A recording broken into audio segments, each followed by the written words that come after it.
Orders of the day, ordre du jour. Government orders, government business, consideration of motion 12, proceedings on Bill C-30, an act to implement certain provisions of the Spring Economic Update, tabled in Parliament on April 28, 2026. Mrs. Olszewski for Mr. McKinnon-Gatineau, seconded by Mr. Fraser, moves that, notwithstanding any standing order or usual practice of the House, Bill C-30, an act to implement certain provisions of the Spring Economic Update, tabled in Parliament on April 28, 2026, be disposed of as follows.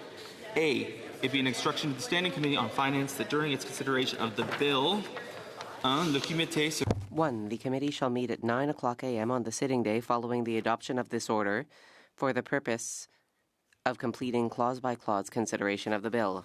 Not completed clause-by-clause consideration of the bill by 9:30 a.m. that day, all remaining amendments that were submitted to the committee by June 9, 2026 shall be deemed moved. The Chair shall put the question forthwith and successfully without further debate on all remaining clauses and amendments submitted to the committee, as well as each and every question necessary to dispose of the clause-by-clause consideration of the bill, and the committee shall not adjourn the meeting until it has disposed of the bill. 3. The committee shall have first priority for the use of House resources for this meeting. 4. A member of the committee may report the bill to the House by depositing it with the Clerk of the House no later than 12:00 p.m. on the sitting day following the completion of the committee stage of the bill, who shall notify the House leaders of the recognized parties and independent members, and the report shall be deemed to have been duly presented to the House. The bill may be taken up. Shall I dispense? Yes? Okay. Débat. The Honourable Member for Sarnia-Lambton, Bukejwanong. Well, thank you, Mr. Speaker. It's a pleasure to rise today and speak to Bill C-30, the programming motion that talks about how this government is going to pass it. C-30 is really a continuation of the good news that we saw in the Spring Economic Update, C-31. We know that there were positive economic signs. The deficit was $11 billion less than expected. That's good. And there's a plan to balance the operating budget in just a few years. That was a good sign. We see that we have the highest growth in the G7. 3 times the rate of Italy and twice the rate of Germany and Japan. That's also good news. All of these things are indicators that the economy is starting to click. We have definitely seen a pause, but we are getting back in a good place, Mr. Speaker. We also see that the investment per capita is the highest in the G7. And this is really good news because for a while we were seeing foreign investment fleeing the country. And so to see it returning and having the highest investment per capita is actually another positive indicator. Now, I'm personally quite proud of the Prime Minister's efforts to diversify our trade. In just a year, we've seen 21 agreements made, and we see project announcements coming forward, like the Bombardier $15 billion plane announcement, and a number of the projects that are starting to roll, Mr. Speaker. And so this is all a sign that our diversification of our trade away from the U.S., so we're not so dependent on them, is actually working. And there was a lovely graph in the Spring Economic Update. If people haven't seen it, they should go look, that shows the progress that we're making. So these are all signs that we're going in the direction of good. People are still suffering under the affordability crisis for sure, but we did see wages are increasing at a greater rate than inflation. And that's the first time we've seen that in quite a while, Mr. Speaker. So this is also a very, very good sign. In addition to that, we've seen that the government's plan is working. It's working in terms of creating jobs. We're starting to see the jobs numbers come. I saw the Minister of Industry announce the other day 88,000 jobs created in the last month. We know that the jobs are going to come. The major projects that we are building. The 14 major projects that are, put it in that category, but there's all kinds of other ones as well. I was really interested to hear of a particular one where I've been talking for a long time about aluminum and the tariffs that we're seeing, the unjustified tariffs with the U.S., and that we shouldn't be shipping our aluminum to the U.S., having it turned into beer and pop cans and bringing it back to Canada at a higher cost. We should be doing those things here. And so I've just heard that there's 3 plants that are going to be doing those cans here in Canada, creating jobs for Canadians and, reducing the damage that we're suffering from this unjustified tariff war. So I think that is a very good thing as well, Mr. Speaker. Now, in terms of some of the programs that are coming.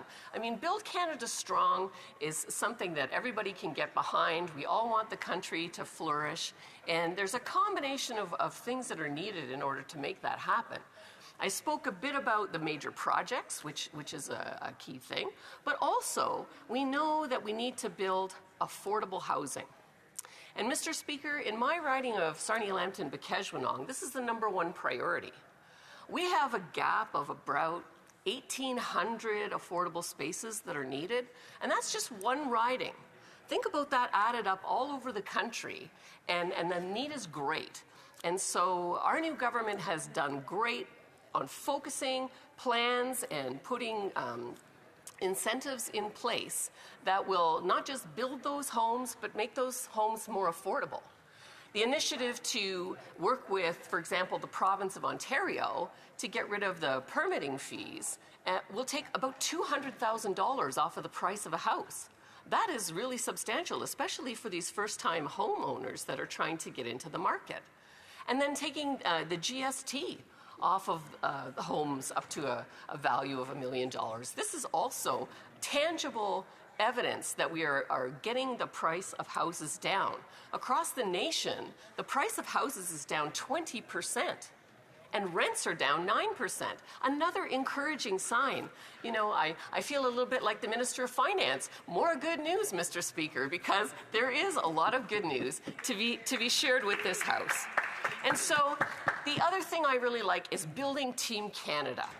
Team Canada, right from starting off with something that's near and dear to my heart and my riding, $6 billion announced for apprenticeships to get their red seal. So we have about 6,000 trades. Well, I would say one of the world-class quality, safety, productivity trades in Sarnia-Lambton-Bikeshwanong. And so I was really pleased to have the Secretary of State for Labor come and meet with LiUNA, St. Clair Mechanical, the shops that do the training of these apprentices. And as you may know, one of the apprentices that we met actually won gold in Ontario for the welding competition, is on his way to nationals. So shout out to Ryan Beatty for that one. But again, making sure that our young people have well-paying jobs is just one of the things that we need to do. I see measures as well that will give them some relief on their student debt. And there's incentives in this budget that are going to open doors. I love the Playground to Podium initiative, Mr. Speaker, because we all need to get interested in sports. In my long life so far, I have been involved in many areas of sport. I got my black belt in Taekwondo, was a triathlete, did long-distance running. I was a spin cycle instructor. So we know that people that can get involved in sport, it's not just about being healthy. It also teaches you a lot about leadership, about teamwork, and things that we need. And so we are so proud. It really unites the country when we see on the podium Canada winning gold. And it doesn't matter what the sport is, everybody's got their favorite. I'm sure there are those out there right now that are just can't wait for the FIFA games to begin, right? But, I'm married to a hockey player and a guy that loves hockey, so hockey is a 24/7 passion in the house. So whatever the sport is, we need to invest in making sure that Canada is represented and can be proud on the world stage. So that is another very good thing. Now, we live in a volatile world, Mr. Speaker, very volatile and increasingly dangerous. And it's really nice to see that we're starting to recognize we need to reinvest in our defense, reinvest in our military. I was disheartened to find that one of the military members told me we have like 12 hours of ammunition if we ever get into a conflict. That's it. And we don't have any domestic production. But, Mr. Speaker, more good news. In Ingersoll, they are going to build a munitions plant, and there's more to come on all of this. These are great things, and this is a way as well that we can protect ourselves from these unjustified tariffs in the U.S. We see a lot of the manufacturers and tool and die folks, especially in southwestern Ontario, that have been hugely impacted by the Section 232 tariffs. And so not only has our government provided, relief to get them through, $1 billion from the BDC and another $500 million in tariff relief funds that were, responsibly brought to the table when these tariffs arrived, but we're seeing that people can pivot into the defense industry. And having rolled out the Buy Canada procurement, where everyone that has a business can go and sign up and get their number registered so that they can see what government contracts are being let, that they would be qualified to provide a service for. And this will get more people to work and will again drive the economy, Mr. Speaker. So there's a lot of upside to that. And I'm very, very proud that we are increasing wages for the members that serve in the Canadian Armed Forces. These are men and women that sacrifice. They sacrifice with their families, they sacrifice with their bodies, and they sacrifice a lot, Mr. Speaker, to be in these situations. And so they deserve to be well rewarded. But I would be remiss, Mr. Speaker, if I didn't talk a little bit about the measures to address affordability, because we do see people struggling. I hear it in my riding, especially, Mr. Speaker, single seniors. They are probably the ones on a fixed income, some of the poorest in our country. And it's a shame because many of them built the country and they deserve to live with dignity, Mr. Speaker.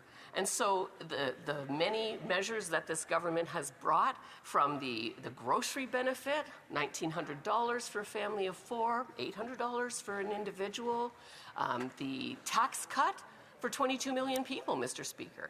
Then, the various programs for addressing the school food program, Mr. Speaker, the ability, I don't know if you saw the announcement, Mr. Speaker, from the Prime Minister yesterday, but about food security and a huge investment of $3 billion to try to make sure that we can get food prices down and that we can produce more domestically our food supply, become less dependent on others in the world. All of these, Mr. Speaker, are extremely good measures. And so I would say that, this is the good news that we heard in the spring economic update, and it's just continuing on in Bill C-30, Mr. Speaker.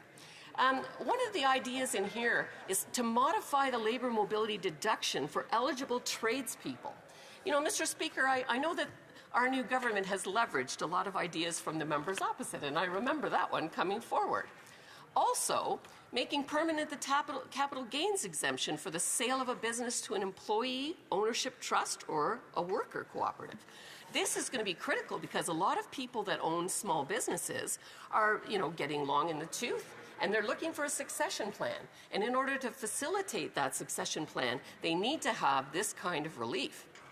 I think that the many other things that are in this Bill C-30, some of them are taxation measures and excise tax. I like the reduction of the CPP,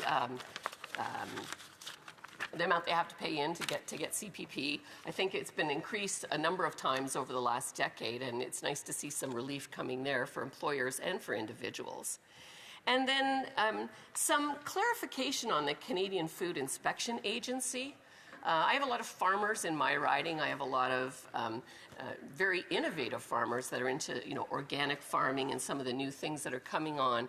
And so CFIA needs this modernization activity that the government is focusing on.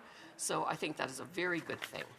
And Mr. Speaker, the other thing, if you look at our core mission of building the infrastructure, empowering Canadians by lowering costs, and protecting our communities, all of these things are intertwined. If I put an example out there, this Build Canada fund is going to provide, for example, in my riding, I need 7 stormwater wastewater upgrades in order to facilitate affordable house building. And so this is the kind of funding that is needed by the municipalities, and I'm sure I won't get all 7, but I'll keep pestering until I get as many as I can. But that's what we need. It's fundamental. And then the Building Communities Fund. We are the only city, Sarnia, that doesn't have a rec center of size. And so this whole Building Canadian Communities Fund is a good fund to support things like that. We've been awarded the International Plowing Match in 2027. For any of you that haven't seen an international plowing match, it's something to be seen, but it attracts visitors from all over. Huge economic development, huge economic activity, and some infrastructure needed in order to prepare the grounds that the event will take place in. So again, the Build Canada Communities Fund is very, very useful for that. So all in all, Mr. Speaker, I would say our new government is on the right track. We are going to build Canada strong. We are already seeing the signs that things are going in the direction of good. We just need to keep on. We just need to diversify away from the U.S., and we need to address CUSMA. All of these things are the government is seized with, and we will continue to work for the good of all Canadians. Thank you, Mr. Speaker. Questions and comments? Question commentaire. The honourable member for Pitt Meadows, Maple Ridge. Thank you, Mr. Speaker, and I see that the member from Sarnia-Lambton has certainly been drinking the Liberal Kool-Aid with her jargon, Build Canada Strong, and investment.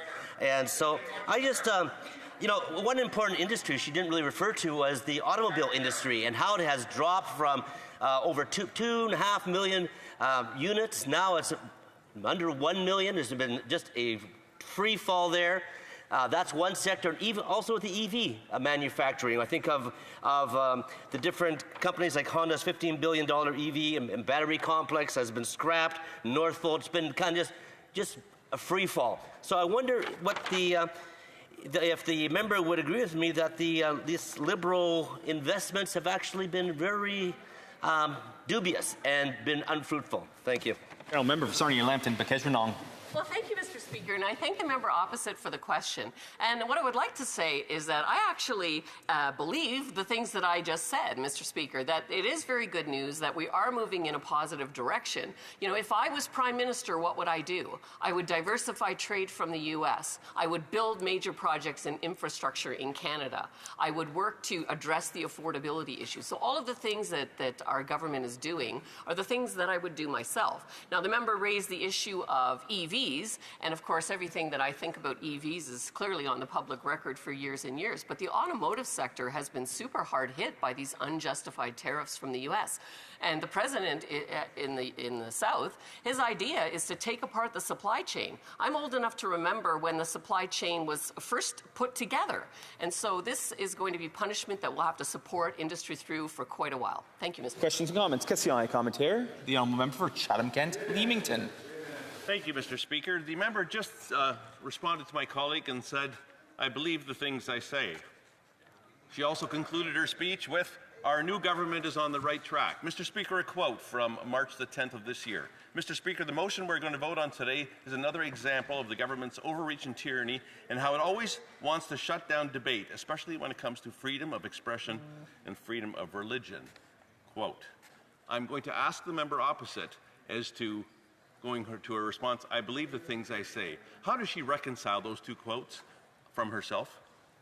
Member for Sarnia-Lambton, Bakesh Renong. Thank you, Mr. Speaker, and thank you to the member opposite for the question. Actually, everything that I've ever said is on the public record in the Hansards. And every Liberal on this side knows everything that I said, and the Prime Minister knows everything I said, and they all know everything I think. And they welcomed me inside the tent to help build Canada strong, to put my talents to work, and my wisdom, and my skills, and my experience to driving Canada in the right direction. I am super proud to be part of this team, Mr. Speaker, and that's why it's easy for me to get up and bring the good news. I do believe it. Question commentaire. The Honourable Member for Berthier-Masquinongé. Thank you very much, Mr. Speaker. I'd like to thank my colleague for her speech. What worries me in C30 is the issue of authorising pesticides and herbicides. The government is saying that for economic reasons and because it's an emergency, will allow Cabinet to decide whether or not we should be able to use dangerous products. These are not scientists. These people don't know the impact it will have on nature, on our biomes, and on the workers themselves who will be spreading these pesticides. I'm very worried about it. Experts are denouncing the inefficiencies in the system, but instead of rectifying the inefficiencies, the government is saying, well, we'll let the minister decide what to do. Can she reassure me on the matter, because I'm rather concerned? The Honourable Member for Sarnia Lambton Bequeshwanong. Thank you, Mr. Speaker. I'd like to thank the Honourable Member for the question. Absolutely. I am a person of science, and I believe that we listen to evidence before we make a decision. I know well that Cabinet has examined what's happening elsewhere in the world. A lot of research has been happening elsewhere. Instead of just carrying out the same research once again. So I think we will be making the right decisions on an evidence-based approach. The Honourable Parliamentary Secretary to the Minister for Industry. Thank you, Mr. Speaker. My colleague for the excellent speech that you made, and also for highlighting, underlining a commitment to this country and to progress. So thank you for that, and welcome again to the group. But I do have a question about the economic update and Bill C-30. I wonder if the colleague could speak to the fact that the government continues to intervene to protect industries that are at risk from the U.S. trade war, and the measures that we continue to put in place to support industries at risk. Member for Sarnia and Lambton, Bequeshwanong. Thank you, Mr. Speaker, and thanks so much to my colleague for the question. Our government is coming with remedies for every sector that's impacted. We saw the recent announcement for Rio Tinto, an aluminum provider that has been really hard hit. We've seen the aid brought to the automotive sector. We know that we will continue to support the automotive sector. We've seen the aid brought to people that were punished by the 232 section tariffs, the manufacturers, especially in southwestern Ontario. And so I appreciate that the government is looking, and when there's a problem, they're coming with a solution, and we want to keep our domestic capability and our domestic production while we get through these headwinds. Thank you, Mr. Speaker. Questions and comments. The Honourable Member for Parkland. Thank you, Mr. Speaker. I thank the honourable colleague for her speech. A number of months ago, my honourable colleague was talking about how food inflation's up 6.2%, and that 2.2 million Canadians are currently lined up at food banks. She says that this is because of this Liberal government's industrial carbon tax and fuel standards tax. I want to ask the member across, do they still believe that Canadians are lined up at food banks because of her government's carbon tax? Thank you. Member for Sarnia and Lambton, Bequeshwanong. Thank you, Mr. Speaker, and thank you to the member opposite for the question. I mean, obviously, you play for the team you play for, and I did call for the removal of the consumer carbon tax for 10 years, and I'm super proud that our government was the one that removed it. I think the measures that were announced by the Prime Minister yesterday to address food security and bring food prices down is one of the measures we need. But Mr. Speaker, the government has also introduced $1 billion for shelters and for transitional housing to try to address the homelessness issue. The Reaching Homes Canada program has been infused with more money, so the government recognizes that there are many people homeless, and we are committed to finding solutions. Thank you, Mr. Speaker. Yes, Your Honour. Commentator, questions and comments. The Honourable Chief Government Whip. Thank you very much, Mr. Speaker. It's obvious by the questions that my colleagues from the Conservatives are asking today are intended just to go after this member's character. But the irony is that this member has shown character in her willingness to want to properly represent her community, to stand for her constituents, and to work on behalf of her constituents to make the lives of them even better. I'm wondering if she can reflect on how she feels now that she's joined this caucus and the governing caucus, and how she sees that as translating into a very positive message and positive outcomes for her community specifically. Member for Sarnia Lambton, Bequeshwanong. Thank you, Mr. Speaker, and I thank my colleague for the question.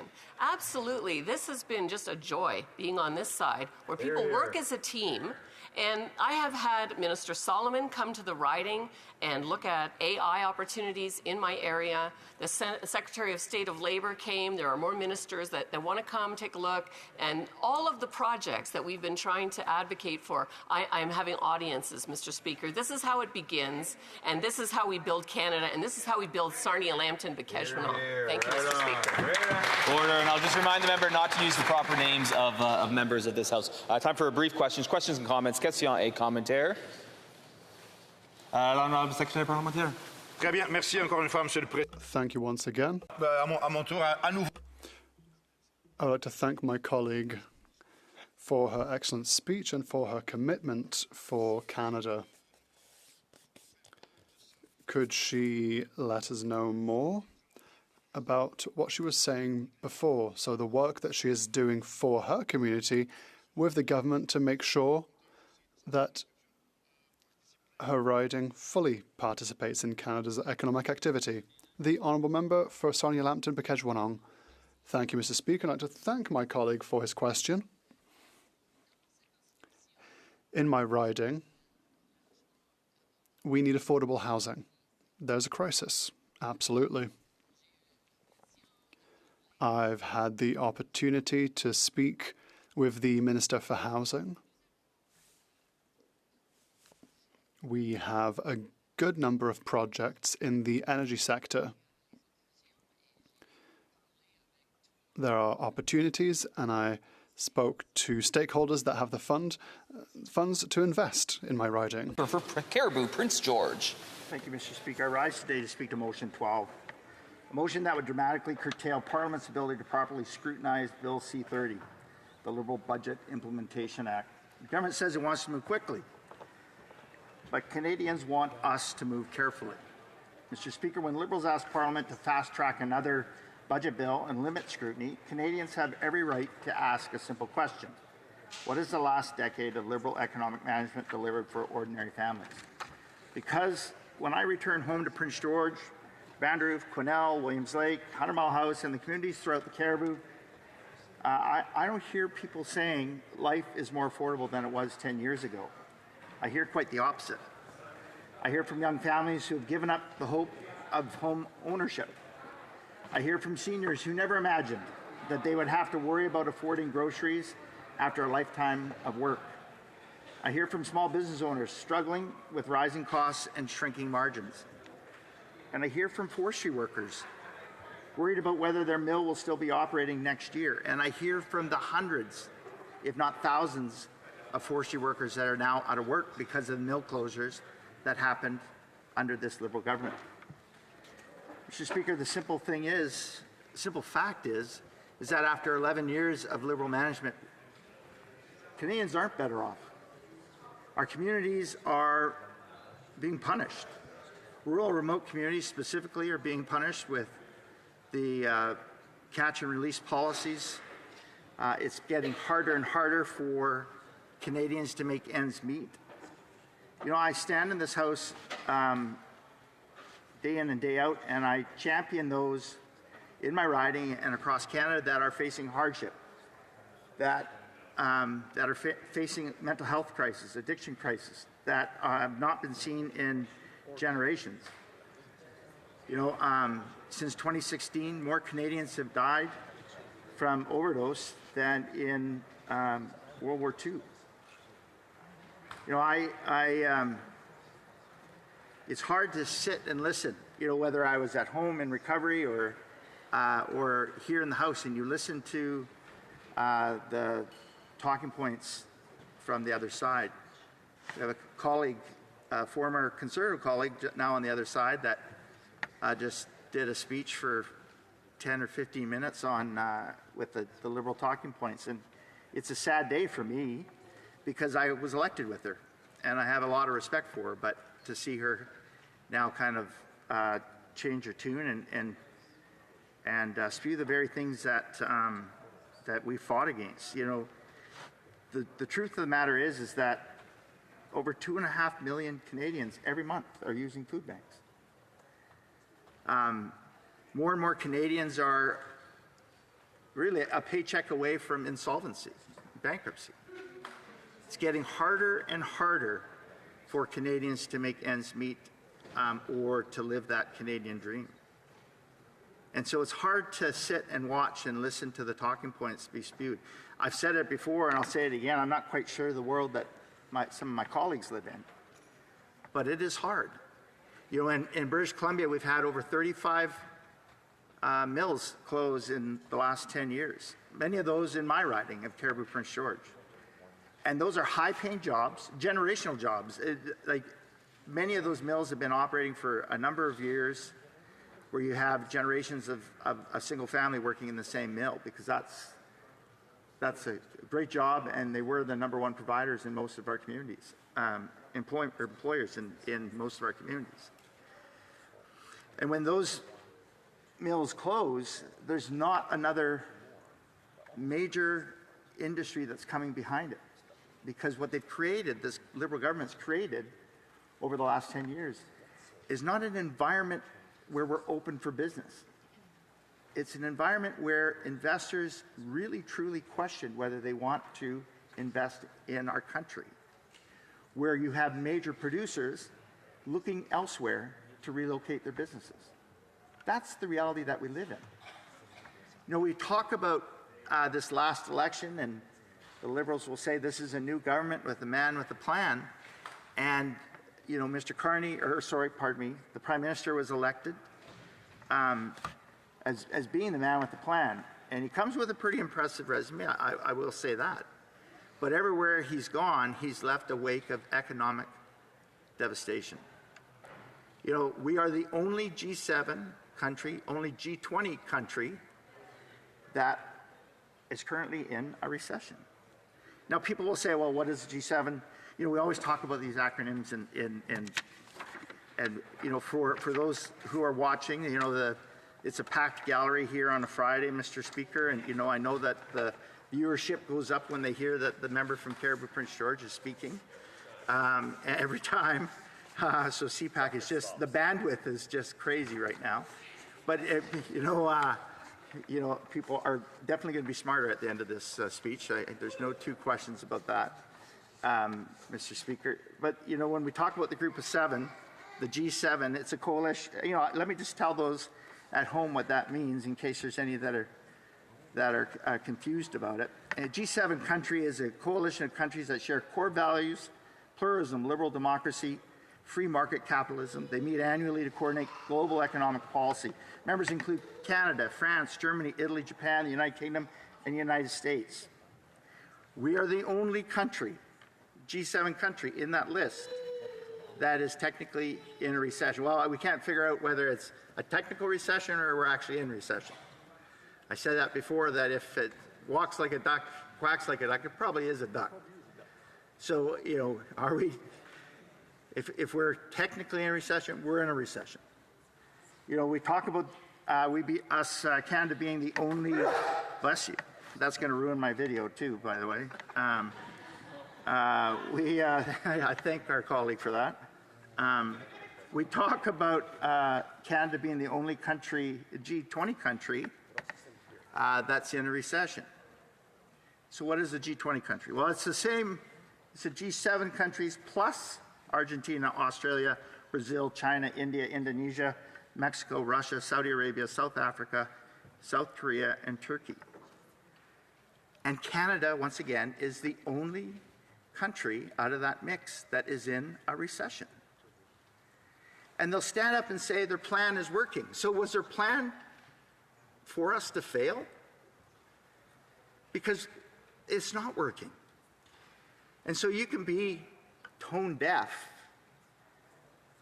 you can be ignorant to the facts, but the facts are this: more businesses are fleeing our country.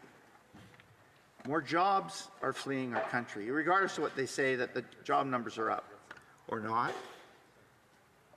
More Canadians are at food banks, lining up for food banks. That's the truth. There's no misinformation or disinformation or whatever they want to say. It's reality.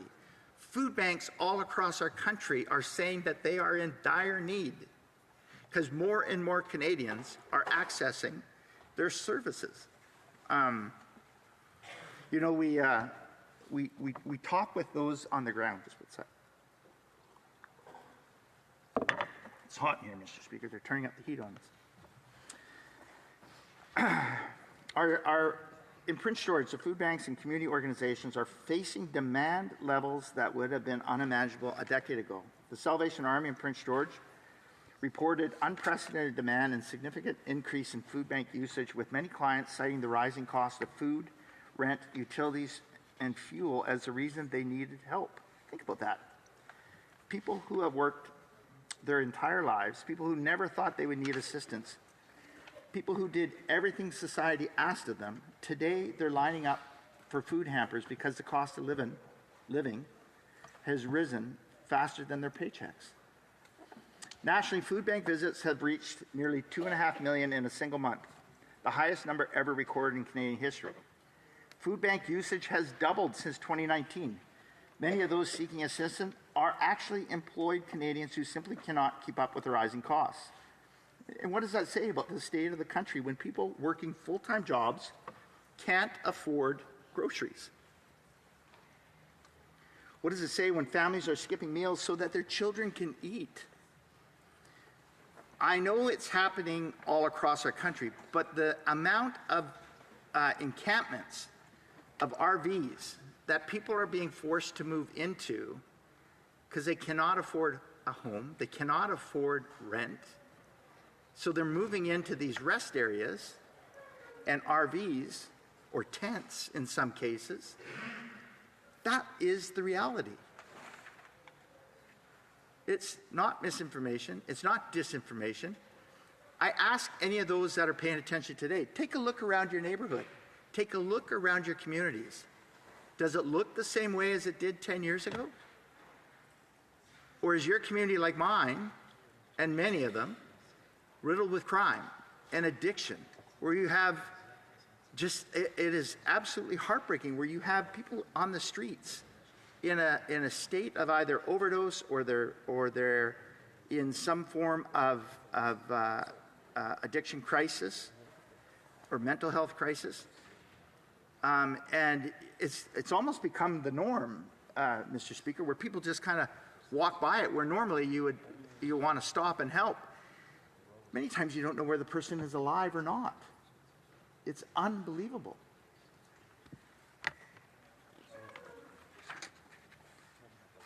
You know, what does it say when a food bank has become a permanent part of household budgeting?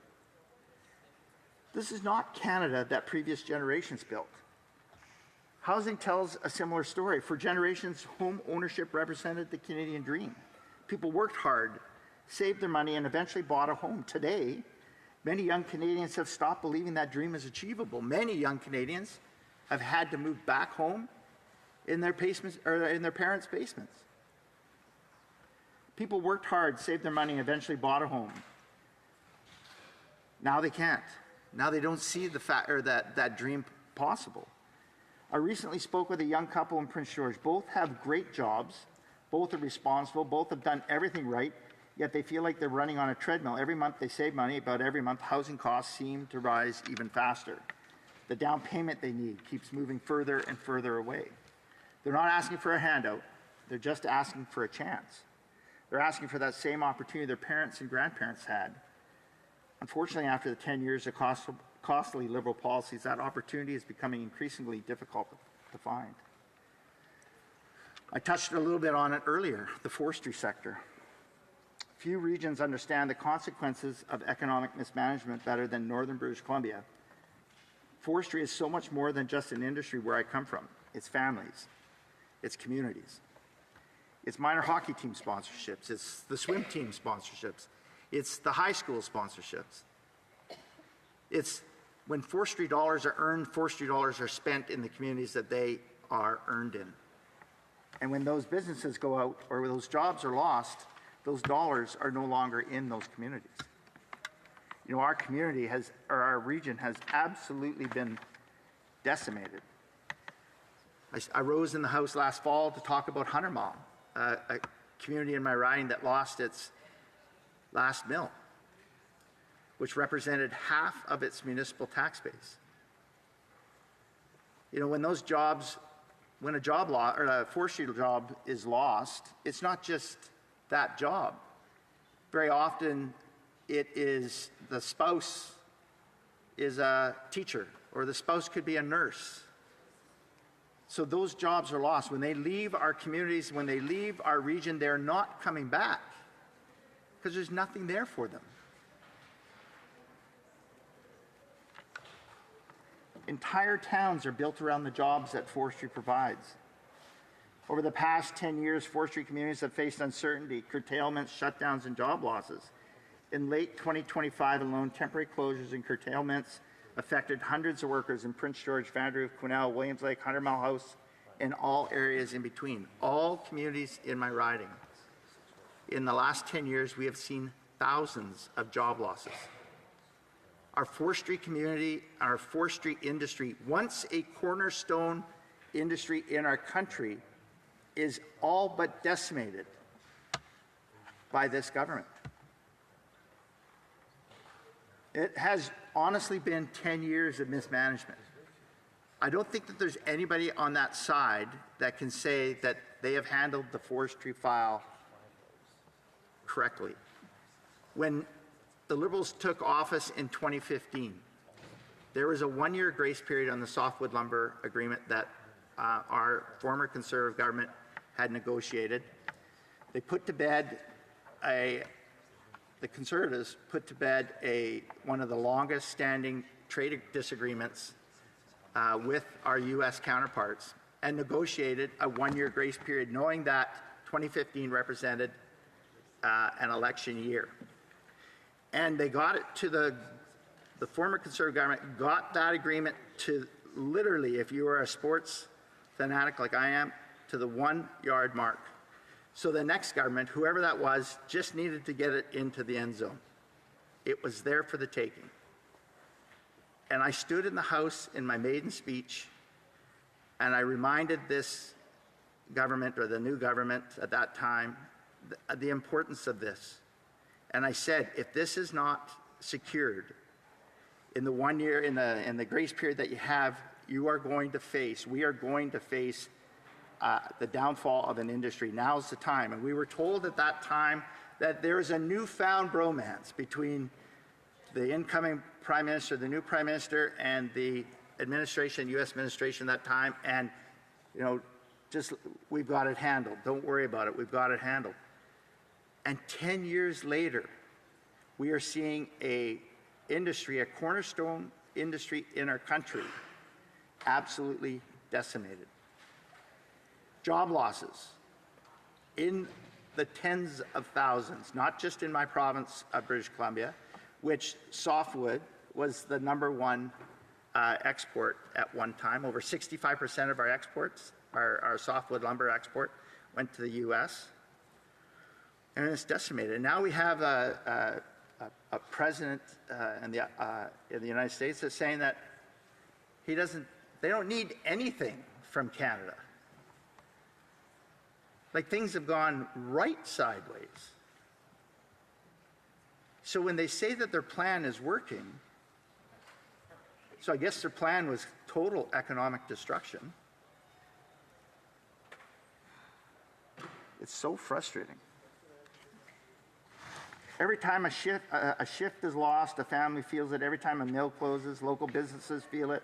Every time a forestry job disappears, a community loses part of its economic foundation. And yet the government comes to this House and says we should spend less time examining legislation that will affect the economy, Mr. Speaker. And that is exactly ass backwards. After 10 years of rising costs and economic uncertainty, Parliament should be asking more questions, not fewer. We should be demanding more accountability, not less. We should be examining every dollar of spending, new program, and every economic proposal with greater scrutiny than ever before. The owner of small businesses in Williams Lake reviews every invoice before they sign it. The ranch near 100 Mile House reviews expenses before making a major purchase. A family in Quesnel studies its household budget before taking on new debt. Yet somehow the federal government believes Parliament should spend less time reviewing legislation that affects billions and billions of taxpayer dollars. It makes no sense. Now, they say they want to work collaboratively. They say they're working for the people, and they invite collaboration from all sides, but we have seen quite the opposite, Mr. Speaker. Once they got their false majority, committees were shut down and filibustered, and we see more and more time allocation and motions such as the one that we're debating today. There's no collaboration, none. They say they need to rush this through, and the obstructionist conservatives and opposition, like, the government has a majority. They control the legislative calendar. The government controls when bills are introduced. The government controls its priorities. And after creating the timetable, it now wants Parliament to surrender its responsibility to scrutinize the details. That's not accountability, and that's not transparency, and that is not good government. Mr. Speaker, when I go home to Caribou Prince George, nobody tells me, Todd, stop asking questions. Nobody says, vote faster.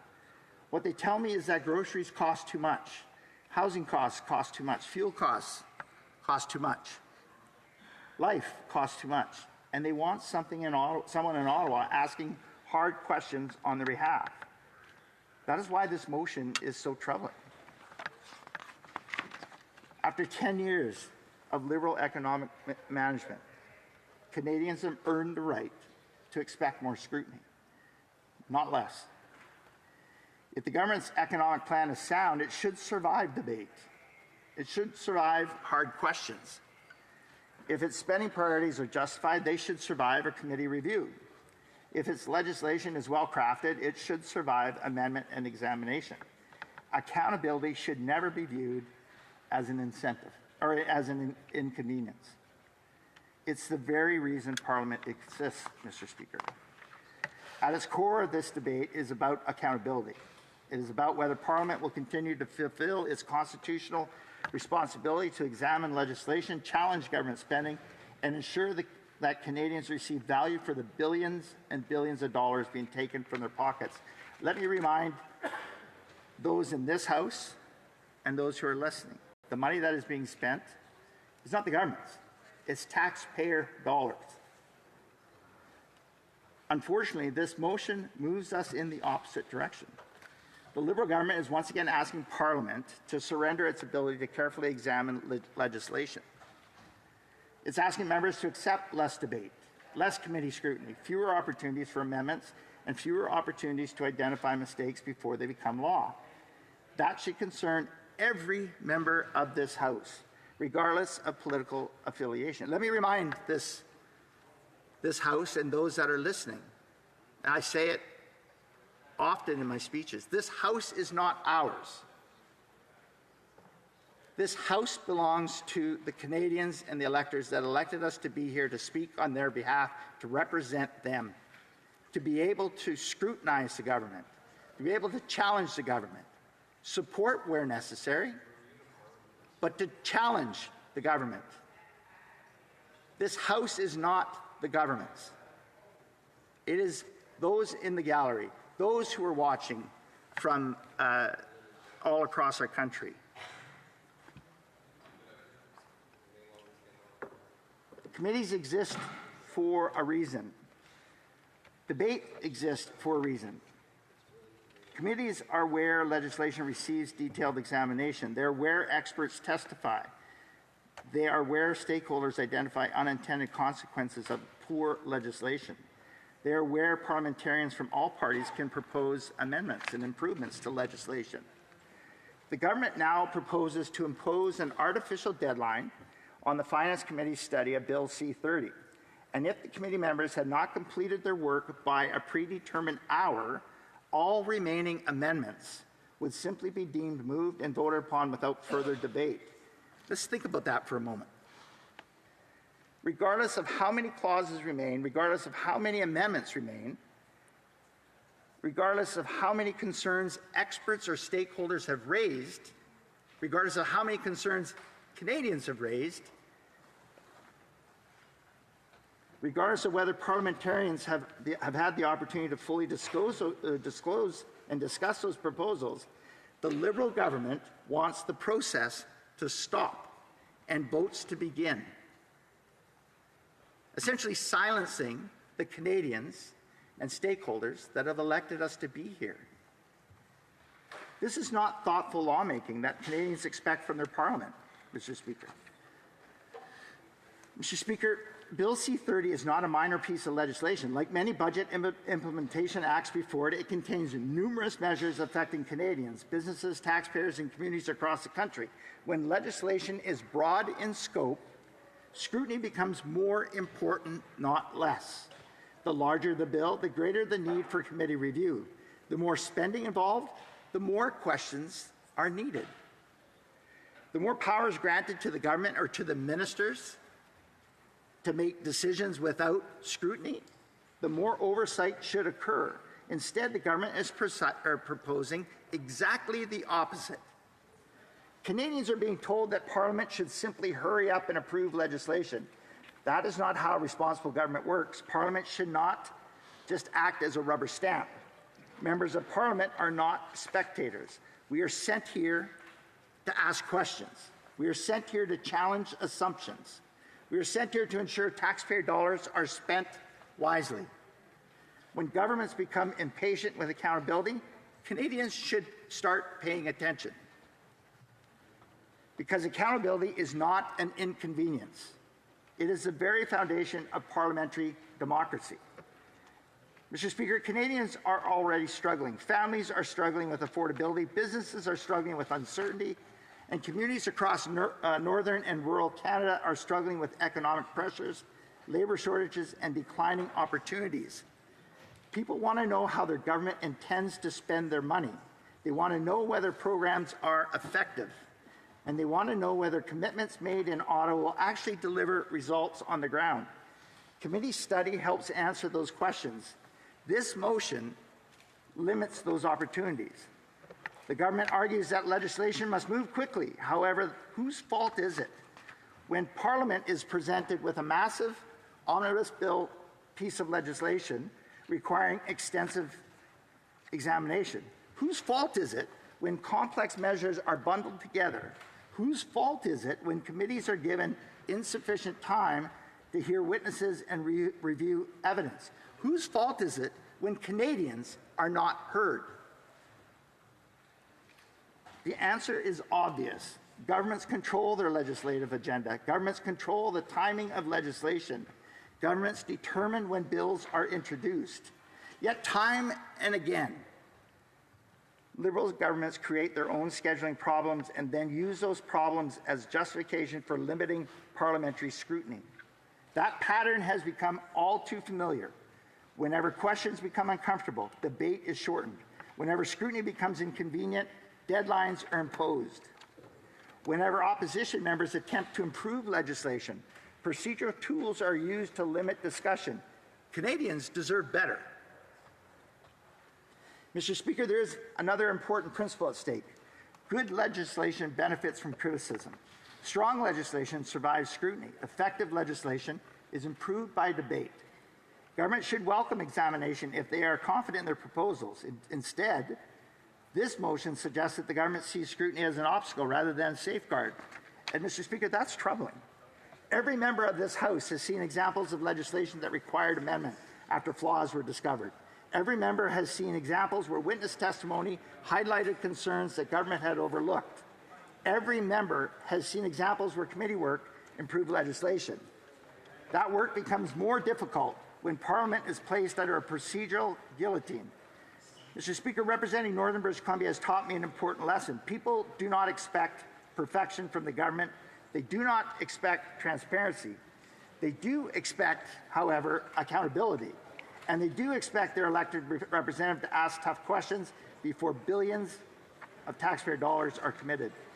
Whether someone lives in Prince George, Quesnel, Williams Lake, Vanderhoof, Lone Butte, 100 Mile House, Horsefly, Likely, or any other community I represent, they understand a simple principle. When someone asks for more money, people deserve to know how it will be spent.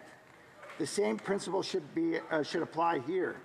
The government should welcome scrutiny. It should welcome questions. It should welcome accountability. Instead, motion 12 seeks to reduce all three. Mr. Speaker, this House should be very cautious whenever a government asks Parliament to do less of its most important work. Debate matters. Committee study matters. Amendments matter. Accountability matters. Parliament exists to examine legislation on behalf of Canadians, not merely accelerate government timelines. And for those reasons, I cannot support this motion. I believe Canadians deserve a Parliament that scrutinizes legislation thoroughly, examines spending carefully, and holds government accountable every step of the way. That is our responsibility. That is our duty. And that is exactly what we should continue doing. After 10 years of deficits, 10 years of rising debt, 10 years of affordability crisis, the Liberal government's answer is less accountability, less scrutiny, weaker communities, and weaker democracy. Canadians should be asking themselves a very simple question. If this budget is so good, why is the government so afraid of letting Parliament fully examine it? And therefore, Mr. Speaker, with that, I move, seconded by the member from Langley Township, Fraser Heights, that the motion be amended in paragraph A by replacing the word completing in subparagraph I with the word continuing, and 2 by deleting subparagraphs 2 and 4, and B by deleting paragraphs B to F. Thank you.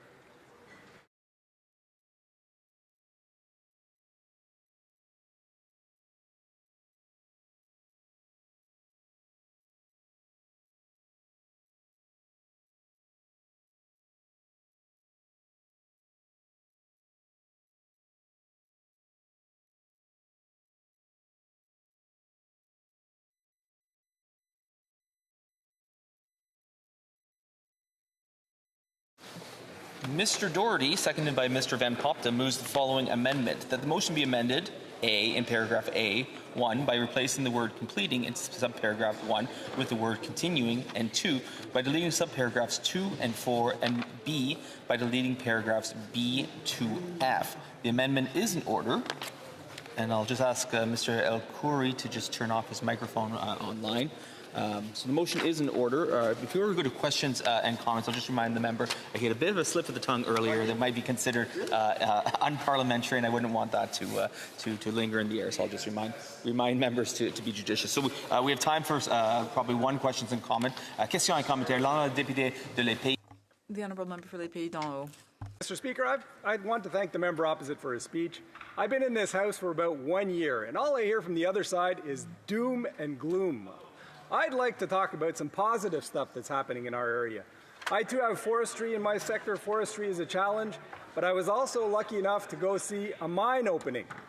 A mine for graphite, which will be the biggest mine in the G7. There's lots of mining opportunities in BC. There's lots of mining opportunities in Quebec. I'd like to know what the member opposite thinks of all these mining investments and our focus on critical minerals. The honourable member for Cariboo Prince George. There's a lot to unpack there, Mr. Speaker. Mr. Speaker, our oil and gas and our mining sector is truly an important sector within our country. There are some great announcements that have been made, but Mr. Speaker, I highlighted that over 35 mills have closed in our province of British Columbia unnecessarily, and tens of thousands of British Columbians are out of work. There are not tens of thousands of jobs that these British Columbians can then move to. The fact of the matter is that Canadians, over 2.5 million Canadians, are accessing food banks. It is not getting easier or better for Canadians. It's getting harder under this Liberal government, and they should wake up. And they should see that their plan is not working, Mr. Speaker, because Canadians are not better off with them at the wheel. So we're going to proceed to statements by members momentarily. I'll just tell the member that they'll have 8 minutes and 30 seconds of questions and comments the next time that the House considers this matter. Statements by members. Déclaration de député. The honourable member for Vancouver Kingsway. I rise today to mark Philippines Independence Day and to celebrate Filipino Heritage Month across Canada.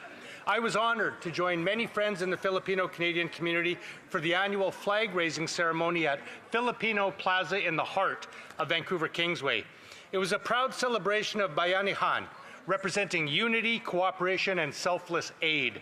Many thanks to the United Filipino Canadian Associations of BC for organizing this fabulous event. More than 1 million Filipino Canadians call Canada home, and their contributions strengthen our nation economically, culturally, politically, and socially. In every vocation and profession, from healthcare, education, skilled trades, business, and public service, Filipino Canadians play an essential role in building our country. Their generosity, resilience, faith, and love of life enrich our society and inspire us all.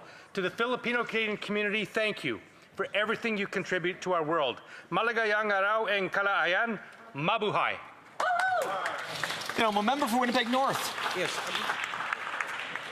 Thank you, Mr. Speaker. Mabuhay. I can tell you, yesterday we had a wonderful ceremony. Yesterday, a flag raising on Parliament Hill. We also had a wonderful reception last night that was co-hosted with the Ambassador Chan Gonzaga and the embassy, who did an outstanding job working with the Canada Parliamentary Friendship Group with the Philippines. Mr. Speaker, the Philippines is a part of Canada's very fabric. In the month of June, not only do we celebrate Independence Day for the Philippines, we also recognize just how important the Filipino-Canadian community, which is 1 million strong, Mr. Speaker, has an impact in a part of our fabric in every region of our great nation, Mr. Speaker. So as we have flag-raising ceremonies, as pointed out in Vancouver, we have them in Winnipeg, all sorts of celebrations. Everyone enjoy the month of June, and let's celebrate Filipino culture and heritage. The Member for Leeds, Grenville, Thousand Islands, Rideau Lakes.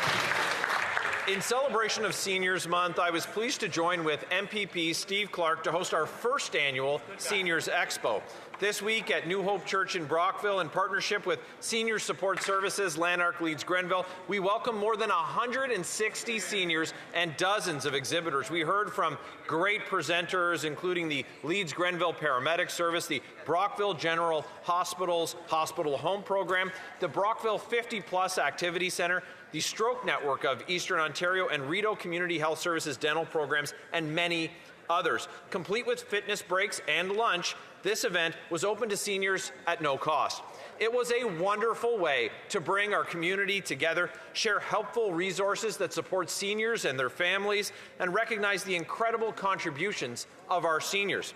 I want to take this opportunity to thank the men and women who built our country and built our community. Happy Seniors Month. The Honourable Member for Les Pays d'en-Haut. Rise today to honor the heart and soul of music and theatre in Mourne Heights, and that heart is named Penny Rose. Penny came to us in the 60s and opened Rosie's Cantina, one of the first live music venues in our community where people would come from near and far to be entertained. Over the years, music has become a way of life in our town, and Penny has always been leading the way. Be it the Joyful Noise Choir Theatre in Mourne Heights, and now our famous Superfolk Festival, Penny volunteered for it all.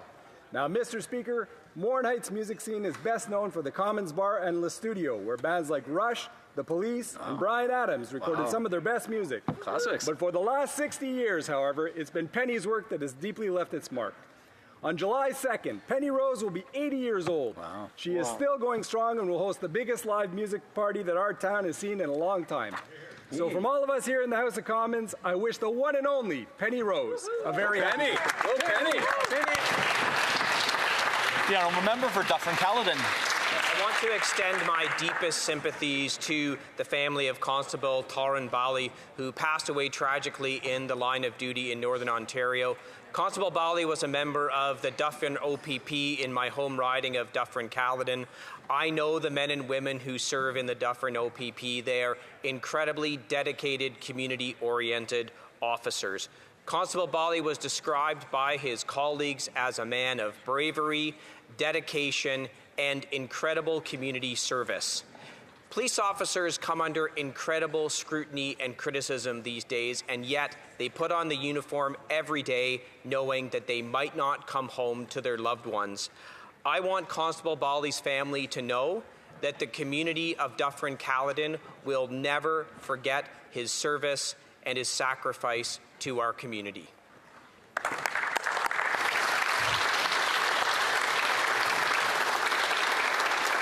The Honourable Member for Ottawa Vanier Gloucester. Thank you, Mr. Speaker. Good news for the National Capital Region and Eastern Ontario. La Cité College received an investment of $1.6 million for a project under the Oral Health Access Fund. This investment will allow for the creation of a mobile dental clinic, which will offer services directly to the community, with a special focus on seniors and children to remedy issues accessing dental care. 2 dental technologists and 2 to 4 students from whom this initiative will provide a valuable hands-on internship experience. De plus, une salle de What is more, an adapted dentist office will be created at La Cité College to better meet the needs of neurodivergent or special needs youth.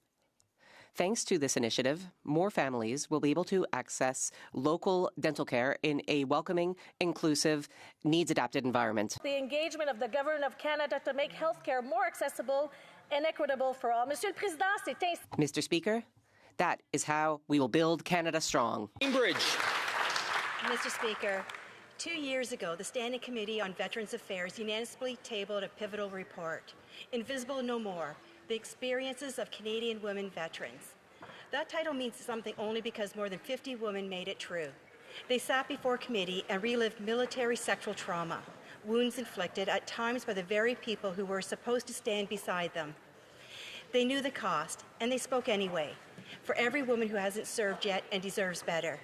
Angel, a veteran and survivor of military sexual trauma, didn't testify, but she recognized herself in every word those women spoke. She wore the country's uniform with pride, and yet something happened in that uniform by someone who should have had her back. Those women kept their promise to Canada. 2 years later, Canada is still working on keeping its promise to them. To the women veterans with us today and watching from home, this wasn't a plea for sympathy. It was a blueprint. You don't owe us anything more. We owe you. Invisible no more, and not ignored again. The honourable member for Kitchener-Conestoga. I rise today to recognize an extraordinary community leader in Kitchener-Conestoga, Mr. Martin Burr. For decades, Martin has worked tirelessly to ensure those in need have a safe, affordable place to call home.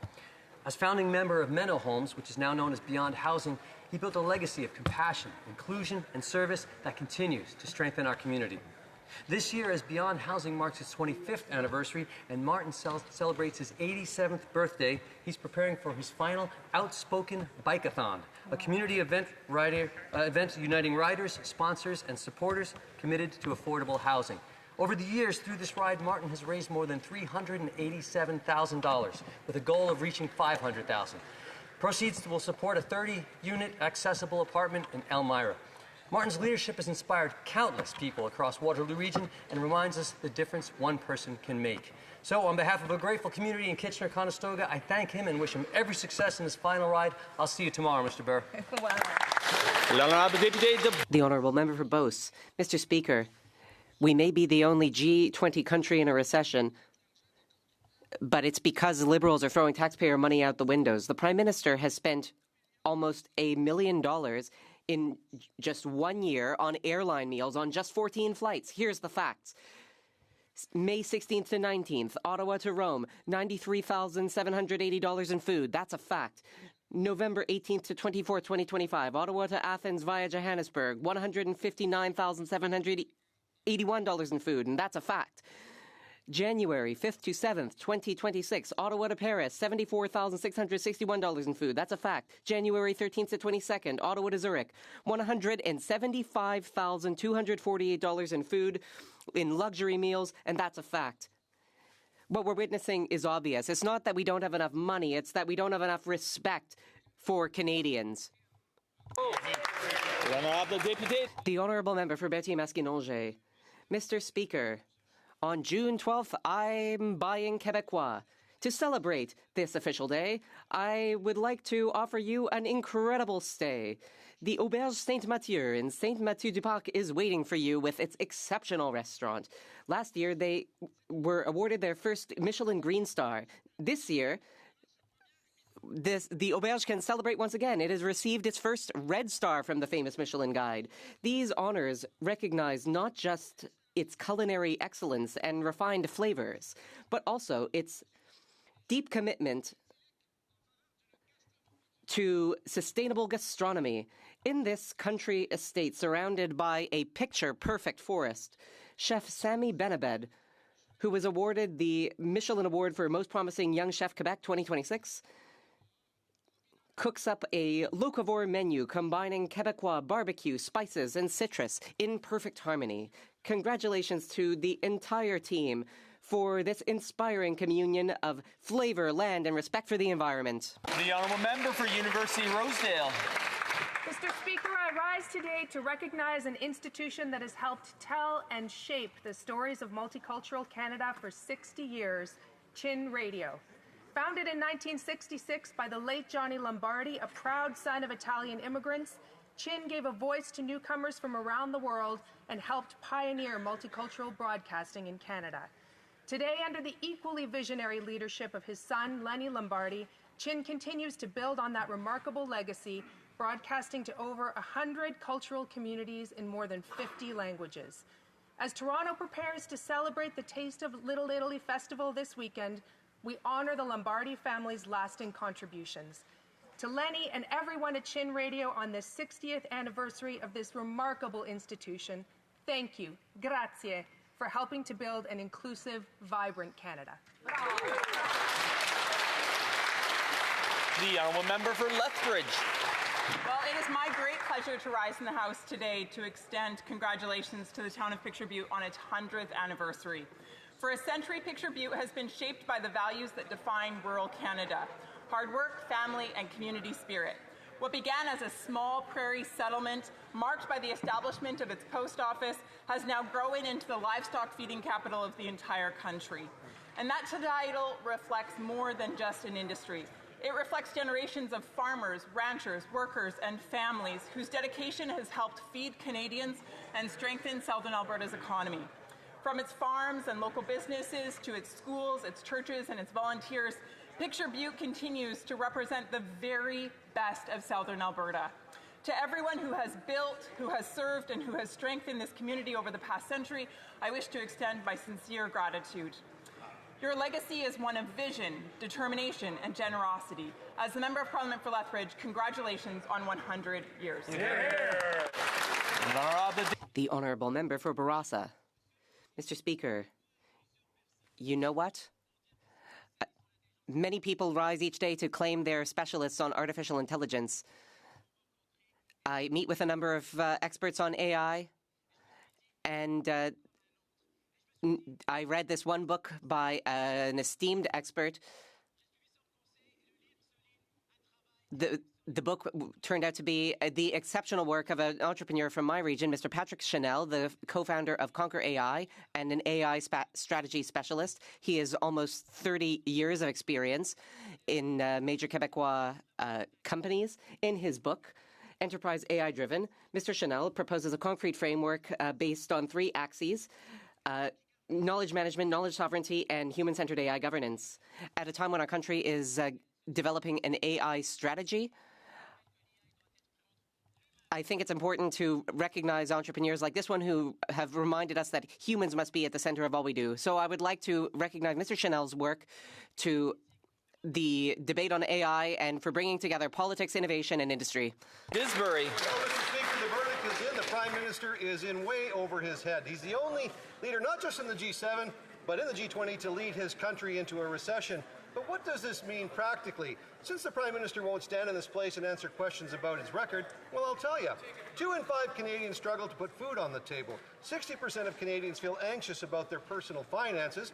40% lose sleep over how far they can stretch their paycheck. 38% face food insecurity. And last year, a whopping 2.2 million Canadians visited a food bank in a single month.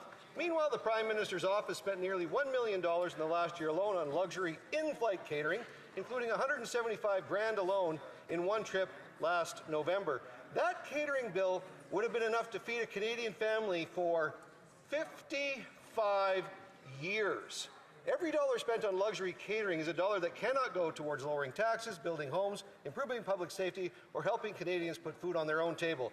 Conservatives are here and ready to get to work. Where's the Prime Minister? The Honourable Member for Hull Aylmer. Mr. Speaker, I rise today to recognize the contributions of Joanna Mizgala, Chief Curator of the House of Commons, who will leave the House at the end of September.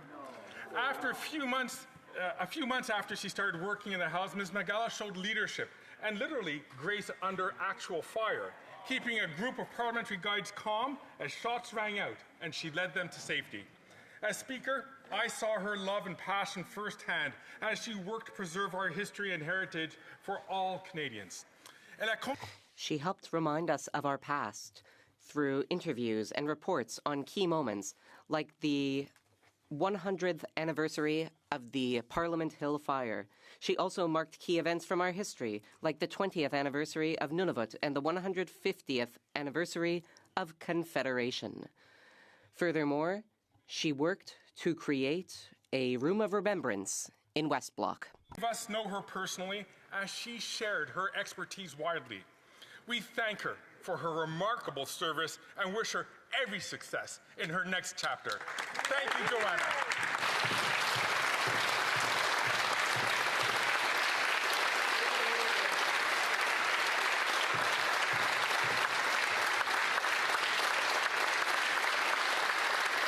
On behalf of all members, congratulations and all the best, Johanna. The honourable member for Elgin St. Thomas, London South. Mr. Speaker, Canadian food banks continue to see record increases. Back home, the St. Thomas Elgin Food Bank's demand has tripled in just 5 years. Canadians don't need liberal talking heads on TV or members across the aisle to tell them that we are in a recession. They feel it every day trying to feed their families. 2 out of 5 Canadians are struggling to put food on the table. 60% are feeling anxiety about their personal finances. 40% of Canadians are literally losing sleep, wondering how they're going to make ends meet. And at the same time, this Prime Minister has spent nearly $1 million on in-flight catering over the last year. Catering bill that could feed a Canadian family for years. Clearly, when the Prime Minister told Canadians to make sacrifices, he was talking about common people feeding their families and not his mile-high caviar and champagne menu. Why is it that we always get lectures and gaslighting from the elitist net zero banker class while ordinary people who build the country are the ones who have to pay the price? The honourable member for Ottawa West Nepean. Thank you, Mr. Speaker. Today is the 2nd anniversary of the tabling of the ACFA Committee report, Invisible No More, on the experiences of women veterans. The report made 42 recommendations and emphasizes the need to address health and research gaps, economic and social challenges, military sexual trauma, and the systemic barriers for women in getting the services that they are entitled to. Behind every recommendation was a woman who came forward to share her story. Stories of service, sacrifice, resilience, and too often feeling unseen. Many of those women are here in Parliament today. And as co-chair of the Parliamentary Friendship Group for Veterans, we will be hosting a roundtable discussion this afternoon with the Invisible No More project and the progress made on the recommendations and what remains to be done. As we mark this anniversary, I thank all women veterans. We see you and we hear you. Thank you.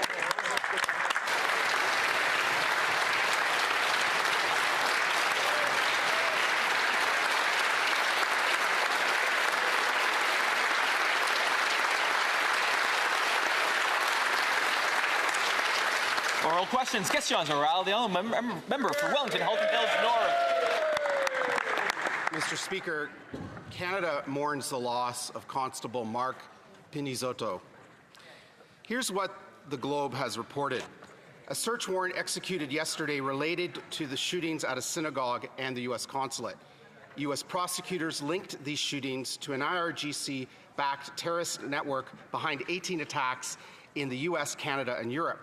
A year ago, the government identified nearly 30 Iranian regime operatives that should be deported. Since then, only one has been deported. What actions is the minister taking to protect Canadians from IRGC operatives on Canadian soil? Good question. The Honourable Secretary, Minister of Public Safety. Thank you for the question. I would like to thank the honourable colleague. The government has undertaken every measure, and we take the situation very seriously. We've evaluated 18,000 visas from Iran. Every man of serving age were examined, re-examined. We carried out 280 investigations, and we've concluded that 30 Iranian residents could perhaps be sent back to Iran. Hills North. J'apprécie que le gouvernement I appreciate that the government has done a lot of analyses, but of Constable Mark Pinizotto is not an isolated incident. Canadians are afraid. People are shooting bullets at synagogues, community centres, businesses, and now the U.S. consulate in Toronto. Public safety is now a national security matter. Canadians deserve answers. What new actions is the government taking to protect Canadians and foreign diplomats from IRGC operatives operating here in Canada? Just the left. The Parliament Secretary. Mr. Speaker, I want to extend my deepest condolences to the family and the loved one of Constable Pinizotto, as well as to all the Toronto Force Services officers. Yeah. Constable Pinizotto was killed while participating in an investigation relating to multiple shootings in Toronto, including the shooting of the U.S. consulate. Updates will be provided as more information is available, and we will know more in the next day as the investigation progresses, and we will make this information. Yeah, member for Wellington Hills North. Mr. Speaker, U.S. prosecutors have linked the U.S. consulate and synagogue shootings to an IRGC terrorist network. In 2023, Global News reported that upwards of 700 regime-linked associates could be operating in Canada. A year ago, the government said that nearly 30 Iranian regime operatives were here in Canada that should be deported. Since then, reports indicated only one has been deported. Can the government confirm if any more than one individual has been deported in the last year? Parliament Secretary, the Minister of Immigration. Yesterday in this House, Mr. Speaker, we heard from the Conservatives, we heard from the government. And in a rare moment of unity, we expressed sympathy with what's happened. We condemned what has happened, and we continue to condemn what has happened. Mr. Speaker, the honourable member knows very well that the IRGC has been listed as a terrorist entity since 2024 in this country, and we will continue to act in accordance with public safety always, Mr. Speaker. Investigations on visas are ongoing as well. We'll continue to do everything we have to do to keep Canadians safe. That's what we'll do. Young member for Wellington Hills North. Mr. Speaker, a year ago, the Prime Minister said the PRC's foreign interference was the greatest threat to the security of Canada. And now the government has a strategic partnership with the PRC. A year ago, the government said that nearly 30 Iranian regime-linked operatives were here in Canada that should be deported. A year later, only one has been deported.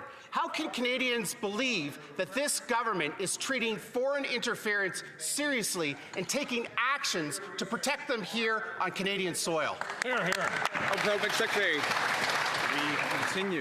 We continue to entrust law enforcement, in particular the men and women of the Canada Border Service Agency, to do what is necessary to keep Canadians safe.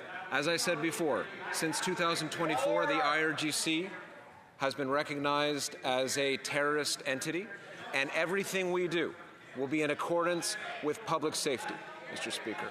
Individuals who break the law are absolutely the focus of this government and the CBSA, and they can be deported.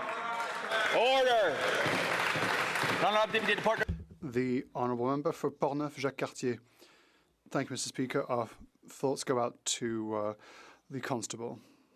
2 in 5 Canadians are struggling to put food on the table. Food banks are breaking records, and workers are living in caravans because they can't afford housing. Yet, the Prime Minister continues with the extravagant spending and inflationary policies that have plunged Canada into a recession, making it the only G20 country to do so. Why does he refuse to acknowledge that his choices are causing Canadian families to suffer? The Honourable Parliamentary Secretary. Mr. Speaker, I have good news for my colleague. The Prime Minister yesterday announced a Canadian strategy for food safety. 4 pillars: investing in our infrastructure on a regional basis to increase competitivity and choice, further processing here in Canada, increasing production all year round, and reducing red tape. That's how we bring more Canadian food on our plates and to reduce prices at the supermarket. The Honourable Member. Mr. Speaker, this Liberal government has been here for 11 years and they're still putting plans that they're just thinking about and analysing. But the Canadian people are suffering in the meantime. Whilst 2.2 million Canadians are relying on food banks, 38% are facing food insecurity, and families are spending more than 120% of their income on housing and groceries. The Liberals are continuing with their inflationary spending. Mr. Speaker, why does the Prime Minister refuse to admit that his policies have created this cost of living crisis? The Honourable Parliamentary Secretary. Mr. Speaker, my colleague knows full well that the Canada Food Strategy will reduce the cost of food. In particular, we'll invest $1 billion for more processing here in Canada because we know that our products are often sent abroad for processing, but now we will invest in the processing industry here, giving more choice and more Canadian food in our supermarkets and on our plates, and it will make groceries much more affordable for Canadian families. The Honourable Member for Berthier-Masquinongé. Mr. Speaker, the reform of the New Horizons for Seniors programme is threatening hundreds of community projects. Organisations have barely 1 month to register as a business and obtain a registration number, then submit their projects. Otherwise, they will be disqualified. Yesterday, the Secretary of State for Seniors responded to this concern by telling them, well, sort it out yourselves. There's plenty of time left. The 14th of July may as well be tomorrow for these volunteers that have no resources. Will the government delay its reform instead of looking down on our community organisations? Mr. Speaker, we announced these changes to the New Horizons for Seniors program almost a month before the applications opened up. And we made these changes requiring the CRA business number to ensure the integrity of the program. And here's what CanAge has to say about these changes. They've said that they are pleased to see this important step to ensure the integrity of the program. They believe that the simplified grant format, ease of reporting requirements, and significant supports available for the community-based organizations ensures this program remains accessible and inclusive. The Honourable Member for Berthier-Masquinongé. Mr. Speaker, they really must have never dealt with this Canada Revenue Agency or Services Canada to think that it's that simple. Here we have volunteers who look after seniors, not experts in bureaucracy. All we're asking the Minister is to postpone the reform until the organisations that can register are actually able to do so, and to ensure that other smaller local organisations that cannot register are not unfairly disqualified. Is a little empathy for our volunteers too much to ask? Mr. Speaker, these changes are important to ensure the integrity of the program, but we also want to make sure that all of the wonderful senior servicing organizations across Canada have the support that they need. And that is why Service Canada has provided additional resources to ensure that signing up for the business number is easy. There's a 15 to 30-minute process to make sure that that happens online, but there's also supports available to help them over the phone. But more than that, there's supports through their local MP's office. If that member had attended our sessions, he would know that. The Honourable Member for Bournois, Salaberry-Soulanges, Huntington. This government lacks empathy for seniors and community organisations with its rushed reforms of New Horizons. Its attitude is jeopardising hundreds of projects that promote the active participation of seniors and break their isolation. The federal government should thank the volunteers who dedicate themselves day in, day out to these projects instead of treating them like potential fraudsters. All these organisations want is for the government to delay its reform to ensure that seniors aren't left by the wayside. Will the government grant their request by delaying the reform? Mr. Speaker, we have heard from seniors organizations across this country applauding the changes that we've made to the New Horizons for Seniors program, ensuring that we've doubled the amount available to senior servicing organizations, but also ensuring the integrity of the program for years to come. This was one of the very few grants left in the Government of Canada that did not have these requirements. And this will ensure for years to come that this program is something seniors can rely on. Member for Richmond Centre, Marpole. Mr. Speaker, CTV reports Seniors in Richmond Center Marple are sleeping in Tim Hortons because they cannot afford a place to live, while the Prime Minister spends nearly $1 million on luxury catering in his taxpayer-funded aircraft. Canada is the only G20 country in recession. Canadians cannot afford food, rent, or housing. Why does this Prime Minister refuse to accept the fact that his policies are failing Canadians? Hear, hear. The Honourable Secretary of State for Seniors. Mr. Speaker, seniors across this country know that they can rely on this Liberal government to support them and have their backs. While it is heartbreaking to read about what is happening to some of these seniors, including in Richmond, that party over there would do nothing for them. They would walk away from the problem and say, pull yourself up by your bootstraps. What we are doing is providing a social safety net, including old age security, the groceries and essentials benefit, and the newly announced food security strategy. But more than that, we're building over 500,000 homes a year. Member for Richmond Centre Marple.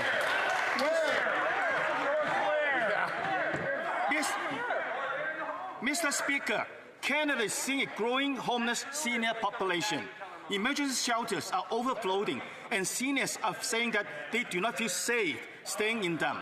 After working in their entire lives, seniors surviving on a pension should not be sleeping in restaurants or searching for a safe place to spend the night. Canadians deserve better than this Liberal-made affordability crisis. Will this Prime Minister reserve his costly policies that create this crisis so Canadians can afford to live again? The Honourable Minister of Jobs. Mr. Speaker, maybe that Member of Parliament wants to look at the voting record of his party. In fact, they have fought against seniors. They have fought against increases to OAS. They have fought against increases to GIS, very important supplements to seniors' income. Mr. Speaker, every step of the way, as we've given seniors the support and the dignity they need, they have voted against those measures, Mr. Speaker. It is shameful to hear them get up in this House and talk about supporting seniors when they could very easily lend their hand to the work. Member for Regina Wascana. Mr. Speaker, of all the countries in the G20, Canada is the only one in a recession. And it's no mystery why. The Liberals' inflationary spending, red tape, and anti-development policies created this recession and cost of living crisis. It's not global forces, it's Liberal choices. Why can't this Prime Minister understand that Canadians can't afford to make ends meet, that his costly policies are driving the G20's only recession, and that his policies are failing Canadians? That's right. Well done. The Honourable Secretary of State Rural Development. Thank you very much. And again, Mr. Speaker, will take no lessons from the members opposite on how to grow the economy. They have been here collectively 51,000 days. That's how long the Conservatives from Saskatchewan have sat here and have absolutely done nothing to help Saskatchewan or our Canadian economy. We are grappling, Mr. Speaker, with tariffs, trade uncertainty, and conflicts. But the work will continue, Mr. Speaker. Since September, we have created over 164 new jobs in this Canadian economy. The member for Regina Wascana. Order. Mr. Speaker, as usual, the Liberal member from Saskatchewan doesn't know what he's talking about. I have been here for a lot less than 10 years, and before I was elected, a Liberal MP represented my riding. During that time, the Liberals gave us the carbon tax, the No More Pipelines bill, and the West Coast tanker ban, which led to thousands of job losses in the Saskatchewan oil patch. Wow. On the rare occasion when this member does attend a cabinet meeting, will he tell the Prime Minister to reverse his costly policies so that Canadians can afford to live again? Honourable Secretary of State for Rural Development. Just for correction, Mr. Speaker, we have created 164,000 new jobs since September. And Mr. Speaker, the member from Regina mentions a great leader from Saskatchewan. And Mr. Speaker, any day of the week, I will compare Ralph Goodale's record to the entire Conservative caucus from Saskatchewan any day of the week, Mr. Speaker. And I want to point out, Mr. Speaker, that he has done more in his time as MP than the entire Conservative caucus. I want to repeat that again. The member for Yellowhead. Mr. Speaker, Canada is the only G20 country with a Prime Minister to take the nation into recession. Full-time workers are living in RVs and trailers because they can't afford homes. Families are spending more on food and rent than they are earning. People are making impossible choices just to survive. At the same time, every single day, we learn about another instance of wasteful spending of this Prime Minister that exceeds even Justin Trudeau's record. Will the Prime Minister finally reverse the costly Liberal policies that caused the recession? Yes. The Honourable Parliamentary Secretary and Minister of Finance. Mr. Speaker, we've seen the Canadian economy prove to be much more resilient than anticipated. We had $11.5 billion less of a deficit. The economy in the last job numbers added 88,000 jobs, 800% exceeding expectations, recovering 80% of job losses due to the conflict, the trade war with the United States. That's good news for our country, but it's not the only good news, Mr. Speaker. We also had 1.5% increase in consumer spending. We have wages outpacing inflation for every month this government has been in power. That's good news for Canada. The Honourable Member for Yellowhead. This Liberal Prime Minister is the only G20 leader to take his nation into recession, and Canadians are paying the price. The average family now works 160 days a year just to pay taxes. It means people will work until this week just to pay the government before they can actually start earning for themselves. At a time when families are struggling, the Liberals keep spending, borrowing, wasting more taxpayer dollars. Why do the Liberals refuse to admit that their costly policies have driven Canada into recession and are failing Canadians? The Honourable Parliamentary Secretary and Minister of Finance. Mr. Speaker, if Conservatives are so concerned with supporting Canadians' affordability and the economy and wanting to keep people employed and supported, then why did they spend 25 hours this week filibustering a bill that supports workers across Canada? That bill has tax deductions for the labor mobility tax deduction, which supports workers to be able to travel for work. It puts $6,000 more in those workers' pockets every single year. Moving forward, we see job numbers going up, especially in the skilled trades in this country, due to our government. The Honourable Member for Langley Township, Fraser Heights. Well, the high-flying Prime Minister is racking up $1 million debt for luxury in-flight catering. Many Canadians are struggling just to put food on the table. 2.2 million Canadians went to a food bank in 1 month last year alone. But the Prime Minister, well, he's living the high life, even though he is leading the only G20 country into a recession. So will the Prime Minister reverse his failed policies that are causing this food affordability crisis so that Canadians can afford to live again? The Honourable Parliamentary Secretary to the Government House Leader. Mr. Speaker, I didn't think they would have the guts to ask a question on that basis, given that we just found out that the leader of the Conservative Party squandered over $8 million over a Sonaway. You know, you want to talk about accountability in terms of leaders' expenses? I think we should look in the mirror on the other side, where you'll witness massive abuse of tax dollars coming from the leader of the Conservative Party of Canada. The Honourable Member for Saint-Jean. Mr. Speaker, on Thursday, 70 scientists from 17 countries updated the IPCC's climate change data. The Paris Agreement's global warming target is no longer achievable. Sea levels continue to rise at twice the previous rate, and the number of days of extreme marine heat has tripled. And what is to blame? As usual, fossil fuels. What is the government doing? Approving new pipeline and new gas pipelines without an environmental assessment. How can the Liberals follow the Prime Minister in this madness? Environment. Mr. Speaker, we can't build a clean Canada if we're not working together. We're thinking differently, strategically, to deliver the results for Canadians.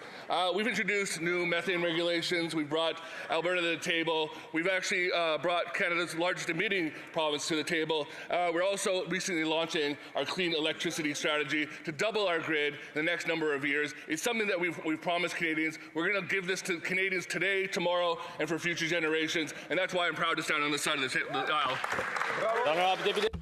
The Honourable Member for Saint-Jean. Mr. Speaker, the Prime Minister doesn't listen to science on the environment, just as he doesn't listen to his former environment ministers. just as he doesn't listen to his carbon neutrality advisory group, whose members have resigned, just as he doesn't listen to even his own MPs, according to the media. He listens to no one except the interests of American oil and gas company owners. He's concentrating all power in his own hands to build pipelines that line the pockets of Americans. If this is the Liberals' strong Canada, do they realise that we're going to pass on that? The Honourable Parliamentary Secretary. On top of what I just said, we also released the nature strategy. We're going to be protecting 30% of Canada's lands and waters by 2030. In fact, about 2 weeks ago, I went to Klemtu on the coast of British Columbia, where I was standing with the Minister of Environment and Climate Change, where we announced with 7 First Nations in the province of British Columbia to protect over 6,700 square kilometres of coast. That is equivalent to 1.5 times the size of Banff National Park and larger than Prince Edward Island, Mr. Speaker. Wow. The Honourable Member from Montmorency-Charlevoix. Mr. Speaker, we know what the Liberals do. $141 billion in new spending, a $67 billion deficit, and a budget that repeats the word investment 623 times, but that spends without counting. Canada is the only G20 country in a recession because of those decisions, Mr. Speaker. 6,000 Quebecers wrote to me, and their main message is clear. The cost of living is crushing them. After 11 years of Liberal decisions that hamstrung our economy and that's put us into a recession, when will the Liberals admit that their plan isn't working? The Honourable Parliamentary Secretary. Mr. Speaker, that is exactly what we've been doing for the last 12 months. We recognise that we're in a very complex situation because of the tariff war and general geopolitics, and that is the reason for which we've implemented policies that will lead to a diversification of our economy. Mr. Speaker, I would also like to mention to the colleague for this weekend, it would be nice if he could perhaps consult the CD Howe Business Cycle Council to get a definition, a real definition of what's going on. The Honourable Member from Montmorency-Charlevoix. Well, it's easy just to point fingers at others, but when we see a Prime Minister spending $159,000 for in-flight meals for a single trip, we understand why those decisions have led us off a recessionary cliff. Quebecers count every single dollar when they go to the supermarket. Liberals are spending Canadians' money like it's monopoly money. When will the government finally respect taxpayers' money and start helping them instead of just taxing them to fund their ideological projects for the Liberal Pharaoh? Mr. Speaker, the member opposite should recognize that the expertise of the International Monetary Fund and the OECD is well recognized across the globe. They say that Canada's economy has the strongest fiscal position in the G7 and is expected to have the second highest growth. That's good news for our country, Mr. Speaker. I know it sounds like bad news to Conservatives, but that's good news for Canada. We have the fiscal capacity, and we're using it to invest in the growth of our economy, to make sure we have prosperity for future generations. That's good-paying jobs for Canadians for generations. The Honourable Member for Louis Saint Laurent Cabanrac. Mr. Speaker, this Prime Minister has been leading this country for a year, but it's only gotten worse here in Canada under his international work. Under this Prime Minister, Canada is the only G20 country. Canada, is the only G20 country in recession. Inflationary spending, bureaucracy, and anti-development policies have caused this recession, and even worse, has led to this cost of living crisis. When can we expect concrete results for Canadian families? The Honourable Parliamentary Secretary. Once again, Mr. Speaker, I would like to suggest my Conservative colleagues to this weekend have a read of the C.D. Howe Institute Business Cycle Council's definition and a better knowledge of what's happening now in the Canadian economy. Beyond that, Mr. Speaker, I would also like to mention to this House that Canada's interest rates in the short term and the long term are stable. What does that mean? It means that our financial markets have full trust in Canada's economy, full trust in our management of Canada's economy by the Canadian government. The Honourable Member. Mr. Speaker, I hope that the Parliamentary Secretary will spend part of his time this weekend looking at Stats Canada documents saying that over the last quarters under this new Prime Minister. We've had 3 negative quarters. That's the truth. And the reality is that Canada has the worst food inflation of G7 countries. The other reality is that 2.2 Canadians are having to rely on food banks to eat. That's the reality. The Prime Minister said, you know, I'll be judged by the cost of groceries after I'm elected. Why is the cost going up when he's spending $1 million to eat on an airplane? Well, Mr. Speaker, there's a lot to unpack there. Let's start with what I think is essential when it comes to statistics. Let's talk statistics. What the stats say is that in May, we created tens of thousands of jobs, including full-time ones. The majority of those jobs were in construction. That means things are getting built. 27,000 new construction jobs. The Honourable Member for Beauce. Mr. Speaker, the Liberals' out-of-control spending has plunged Canada into a recession. Canadians are working hard just to put food on the table. And the Prime Minister is treating himself to luxuries at taxpayers' expense. $1 million on food for just 14 flights. This is what he's enjoying, Mr. Speaker. Normandy butter, worth almost $600. Creme brulee, over $4,000. Chocolate mousse, $3,800. $17,000 worth of salmon for just 3 flights. Mr. Speaker, can the Prime Minister please show some respect for our taxpayers? The Honourable Parliamentary Secretary. Mr. Speaker, I had the opportunity to tour Quebec last summer and meet a lot of producers in my colleague's region. I can tell you one thing. Farmers and producers there are very happy with the Canada food strategy, because one way to make food more affordable for Canadian families is processing more food right here in Canada. And that is exactly what our $3.2 billion investments are for. We are making those investments in the food supply chain in Canada and across Canada and in Quebec. Mr. Speaker, Canada's hearts are broken at the loss of 2 of our frontline police officers, 2 brave individuals who gave their lives protecting our communities. Our frontline officers put themselves in harm's way every single day to keep us all safe. And this tragedy is being deeply felt across the entire policing community and by all Canadians. Can the Parliamentary Secretary to the Minister of Public Safety speak to the courage and sacrifice of these 2 officers? The Honourable Parliamentary Secretary to the Minister of Public Safety. Mr. Speaker, I was heartbroken to learn about Toronto Police Officer Mark Pinizotto, who was killed in the line of duty yesterday. My heart is with his family and loved ones. With an 18-year stellar record, Mark was known as someone who was courageous, respected, and a man who put others before himself. His death comes only days after OPP Constable Tyrone Bally, who was also killed in the line of duty.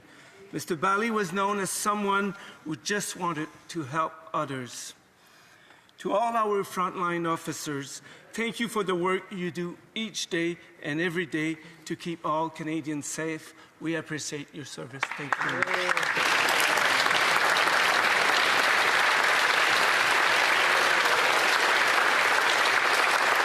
Now, member for Similkameen, South Okanagan, West Kootenay. Mr. Speaker, $300 million tax dollars wasted on prescribed IT. Liberal members of the Health Committee have refused every request to answer why or how. The Minister of Health and the CEO must testify. Canadians want to know how their tax dollars were wasted on this boondoggle. Will the Liberal Minister agree it's time to stop the secrets, keep the cameras on, and investigate prescribed IT in public? Parliamentary Secretary to the Minister of Health. Thank you, Mr. Speaker. As the member knows, the Minister has answered this question many times in question period and many times during committee work. And we have been very open and transparent. Infoway has dismissed the CEO. We supported that decision.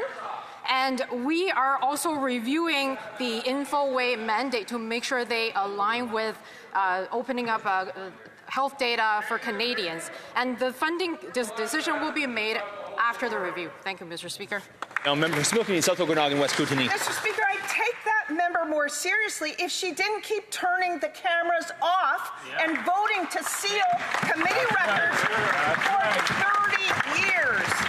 When we call for an audit, Conservatives have been clear we'll work through the summer to get a full accounting on $300 million wasted on prescribed IT. But they must leave the cameras on. Canadians want to know, will they hear about prescribed IT on Tuesday? Or will the Liberal Parliamentary Secretary turn the cameras off again? Parliamentary Secretary, the Minister of Health. Thank you, Mr. Speaker. As the Conservative Farm Outrage, we're working hard on behalf of Canadians. And talking about committee, I'm glad that member brought it up because that party has spent over 20 hours obstructing a Liberal motion to study HIV in Manitoba. How can they claim they care about Canadians' health when they block motions like that? I think Canadians can see the difference. Order. Member for Red Deer. Mr. Speaker, the $300 million Liberal cover-up continues. Liberals at the Health Committee continue blocking the investigation into prescribed IT and hoping Canadians forget about the scandal that's turning into a possible contempt of Parliament. Even the Liberals were frustrated when they didn't get answers from disgraced former CEO Michael Green. But then the Prime Minister yelled, "Be quiet!" and the cover-up began. So when will the Liberals at Health Committee find their spine and finally end the cover-up? The Honourable Order. The Honourable Parliamentary Minister of Health. Thank you, Mr. Speaker. I think Canadians can see how the Conservative are behaving in the House and on committee. With them filibustering important motions like studying HIV, the HIV public health crisis in Manitoba, we can see the difference, and I think Canadians can too. Yeah. The Honourable Member for York Durham. So far in 2026, the U.S. Customs Authority has blocked 1,198 shipments worth about $75 million on concerns with forced labor. I know this because the U.S. authorities make their data publicly available. I checked it this morning. In contrast, the Liberal government does not.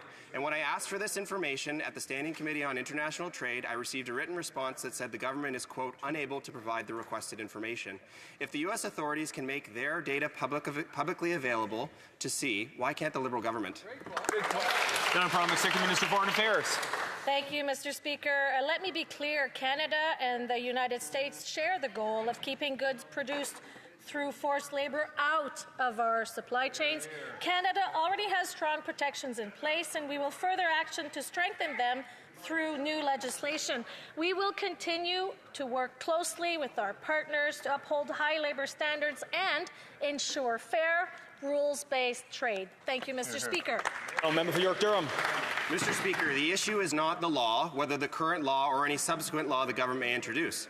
The issue is the Liberal government's complete and utter negligence in enforcing the current law. And that, now they've been caught. And that failure is threatening our entire economy with new tariffs. The U.S. regularly blocks shipments. Last year, they blocked shipments from the world's largest bicycle manufacturer, Giant Manufacturing Co., Mr. Speaker. Those bicycles are available in Canada today. 2 stores in Ottawa, 3 in the Toronto region. Can the government confirm for the House whether or not those bicycles available today were made with forced labor? The Honourable Secretary of Foreign Affairs. Thank you, Mr. Speaker. Canada has been taking concrete action to combat forced labor through fighting against Forced Labor and Child Labor in Supply Chains Act, which Liberal government passed in 2024. Under this act, government institutions and businesses must report on the risks of forced and child labor in their supply chains and outline the steps they are taking to address them. This is about increasing transparency, strengthening accountability, and ensuring Canadian supply chains reflect Canadians' values. Thank you, Mr. Speaker. Now, member for Terra Nova, the Peninsulas. Mr. Speaker, Port aux Basques and our Argentia ferries are critical to Newfoundland's economy. It supplies our food, medication, and everything else. However, the union's agreement ended in December. The unions have been fighting for a deal ever since. This Prime Minister was elected on the premise that he was supposed to be a great negotiator, the one to go against Trump, the savior in the Trump negotiations. Yet, we're 17 days away from a strike. So, is it that this Prime Minister Minister's not able to make a deal or refuses to make it a priority. Now, Minister's Job and Family. Well, thank you very much, Mr. Speaker. And first, let me be clear, it's not the Prime Minister or the Government of Canada that's going to make a deal. In fact, it's the employer and the union. That's how labour relations work in this country. We do have a federal mediation service. Federal mediation service is with the parties. We urge the parties to continue to negotiate for a fair collective agreement, and we'll be there with all of the supports necessary to get that agreement in place. Member for Terranova, the Peninsulas. Mr. Speaker, I'm going to let that minister in a little secret. These ferries is a Crown corporation, a federal Crown corporation, and Canada has just entered into recession. Tourism businesses across this country are still having to pay off COVID debt. More small businesses in this country is closing than opening. Insolvencies are higher than since 2009. Nobody in Canada and in Newfoundland can afford this strike, including the union workers. So, will this federal Crown corporation and these Liberals take responsibility and get a fair deal for Marine Atlantic workers? Now member for Jobs and Families. Mr. Speaker, I think the President of the Crown Corporation might be a bit surprised if the Prime Minister showed up to negotiate their collective agreement. So instead, we'll do what we've done for centuries, Mr. Speaker. We'll let employers work with employees. We'll provide them with the support through the Federal Mediation Service so that they can negotiate these collective agreements, and we'll help make sure they get that over the finish line, Mr. Speaker. That's how labour negotiations are done in this country, with respect for employers and for unions, something this member ought to know. Member for Neetu-Kumseth-Gwillimbury. Here we go again, Mr. Speaker. While 1 in 5 Canadians go hungry, the Prime Minister is somewhere over the Atlantic, tucking into another 3-course meal on the taxpayer's dime. In the last year, he spent nearly $1 million on luxury in-flight catering. And now he's on another trip, leaving behind countless Canadians wondering how they'll afford their next meal. When will this high-flying, fine-dining Prime Minister stop wasting taxpayer dollars so Canadians can eat again? Parliament Secretary, Minister of Finance. Well, Mr. Speaker, I have good news for the member opposite. Just yesterday, Canada announced the first ever national food security strategy with over $3 billion in investments. And investments that are strategic. They're smart investments in building regional supply chain capacity, ensuring we can have shorter and more resilient supply chains in Canada, that we can support independent grocers, that we can have more competition and bring down prices for the average Canadians. That's exactly what Canadians want to see. They want to see progress at the grocery store. Member for Neetu-Kumseth-Gwillimbury. Mr. Speaker, is that member picking up what I'm laying down? That strategy won't feed a single Canadian who can't afford groceries today because of Liberal policies that have put us into a recession. Maybe the Prime Minister would know if he wasn't so eager to flee the country and the people his policies are hurting the most. Instead of champagne wishes and caviar dreams in Paris, why doesn't the Prime Minister come home and face the 2.2 million Canadians lined up at the food banks? The Honourable Parliament Secretary and Minister of Finance. Mr. Speaker, I'm glad the member opposite, who I know has the Hull and Martian, is writing a lot of fruit and vegetable growers that are growing great produce for Canadian and Ontarian families. I know that his riding and people in his riding would support a national food security strategy that invests in seasonal extension, that builds processing and distribution capacity in regions across Ontario and across Canada alike. That will improve our economy. That will improve competition. That will bring down grocery prices in the long term. These are the root causes of insecurity in Canada, and we're dealing with them. The Honourable Member for Henri-Mercier. Happy Friday, Mr. Speaker. 1 in 4 Canadian youth aged 12 to 17 has been a victim of cyberbullying. Youth who are victimized online are 3 times more likely to report suicidal thoughts. Across the country, stakeholders are sounding the alarm. Can the Secretary of State for Children and Youth please tell the House what our government is doing to protect children from the very real harms that they face online? The Secretary of the Honourable Secretary. Thank you, Mr. Speaker, and I want to thank my colleague for his question. Canadian parents are asking us to help protect their children on social media, and we've heard them. The social media bill will impose a minimum age of 16 with 3 strict requirements: to protect children, act responsibly, and make certain content unavailable. We are taking action because our children deserve it. Thank you. Member Dufferin-Caledon. Luxury Normandy buttercups, beef tenderloin, braised beef with wine reduction, creme brulee, $95,000 worth of luxury meals on one flight, $1 million in the last 12 months. Meanwhile, a quarter of Canadians are food insecure. Surely there isn't a Liberal member who is going to stand up and justify that when 2.2 million Canadians go to an increasingly empty food bank every single month. Parliamentary Secretary, the Government House Leader. Yes, Mr. Speaker, I would look to the Conservative parties to actually demonstrate genuine sympathy and capacity of coming up with ideas that will make a positive difference. The national food strategy that was announced yesterday is tangible. Unlike the Conservatives, as a government, we provide good ideas that will make a difference. The Conservatives continue to vote against them, Mr. Speaker, such as the National Food Program in our schools, which they called was garbage, Mr. Speaker. We will be there to have the backs of Canadians, contrary to the Conservatives. Member Dufferin-Caledon, order. This is the 11th time these Liberals have announced they're going to make food cheaper for Canadians. Forgive me if I don't believe a single word that these guys say. Another national program to do something, to deliver something, like the Housing Accelerator, which didn't accelerate anything except giving money to municipalities who actually didn't build more homes. If they want to get food affordability under control, they can cut the expensive things they've done, like increased cost of packaging, making fresh food more expensive with their plastics regulations. Why don't they cut their costly plans and taxes to make food affordable for Canadians? Secretary to the Minister of Agriculture. Mr. Speaker, stakeholders across Canada are saying that this $3.2 billion strategy on food security will make food affordable for Canadians, Mr. Speaker. There will be four key strategies. We will build local, regional infrastructure so that we have more option, more affordability. We will produce more. We will transform more of our own food here in Canada. We will create more jobs, Mr. Speaker, and we will grow all year long fruit and vegetable. Member Windsor-Tecumseh Lakeshore.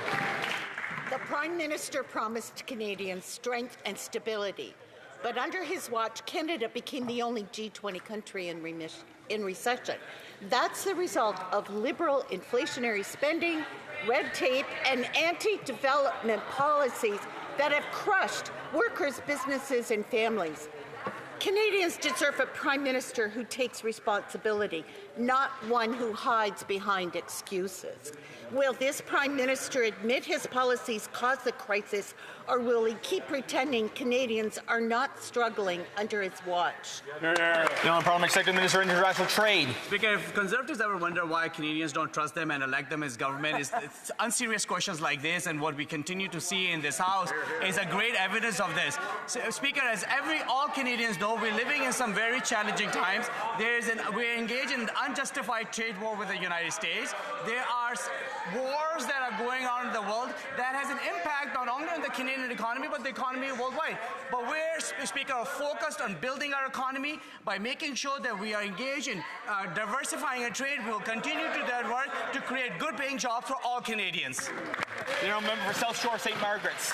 Thank you, Mr. Speaker. In South Shore St. Margaret's, every summer we see young people across our communities stepping into jobs, gaining confidence, gaining experiences and new skills, contributing to the local businesses and organizations that make our region so vibrant. This summer, the government has added an additional 25,000 jobs to the Canada Summer Jobs Program, giving the opportunity for 100,000 kids to gain hands-on experience. In my riding, over 300. Can the Minister of Jobs and Families please share how this program is helping communities? Thank you. Minister for Jobs and Families. Well, thank you very much. much, Mr. Speaker, and to that member for her hard work representing her constituency, which I've had the honor of visiting.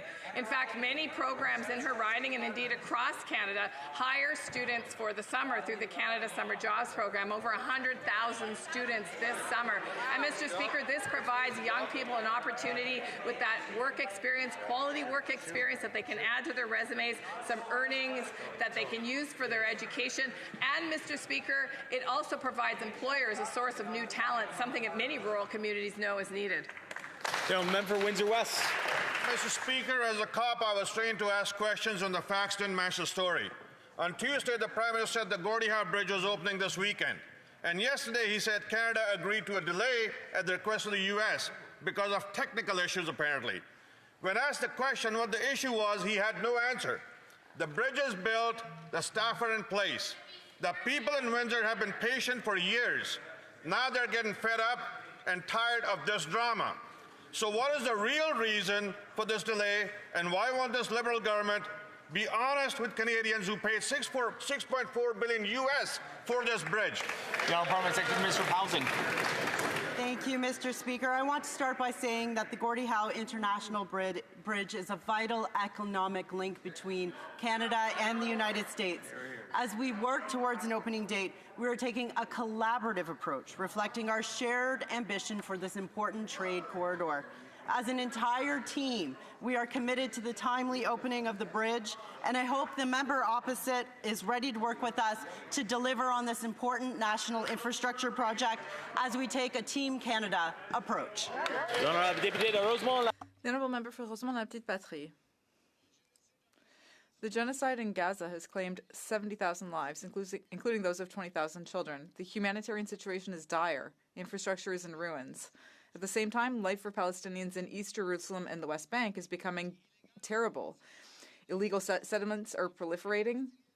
Palestinian villages, homes, and farms are being destroyed regularly. And according to the UN, there are an average of 6 attacks per day against Palestinians in the West Bank. 6 per day. When will the Liberals take action and suspend our trade relations with the Netanyahu regime? The Honourable Secretary. The Honourable Parliamentary Secretary. Thank you, Mr. Speaker. Today, I'd like to share the fact that Canada is taking concrete steps to support a durable, lasting peace between Israelis and Palestinians. We joined Australia and the UK to create a new international peace fund. Canada will be investing $2 million with its partners, and that money will go to civil society organizations that are trustworthy.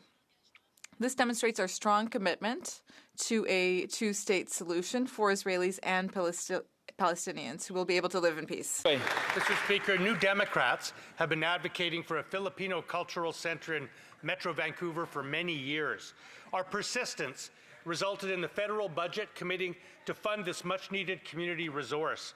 After the Lapu-Lapu tragedy, this center is needed now more than ever. The Filipino-Canadian community contributes so much to our country. They deserve a place to call home.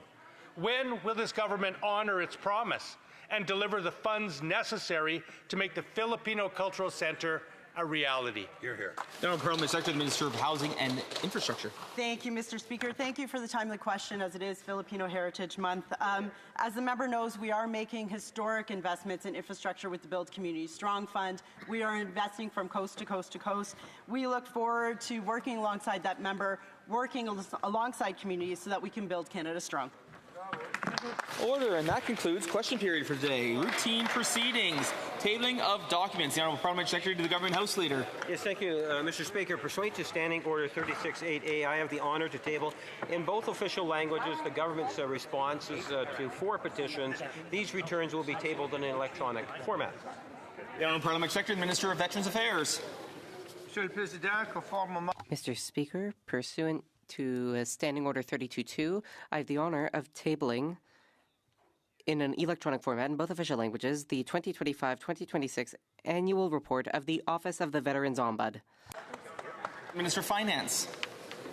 Mr. Speaker, pursuant to Standing Order 32.2, I have the honor to table in both official languages the 2025-2026 annual report of the Office of the Taxpayers Ombudsperson entitled In Pursuit of Better Service, Taxpayers Deserve Better. Here, here. Oh, more. Excuse me. I said better. I meant more. Order. I see the Parliamentary Secretary Minister Justice rising, but I believe she may be doing interparliamentary delegations. So we'll skip to that in just a second.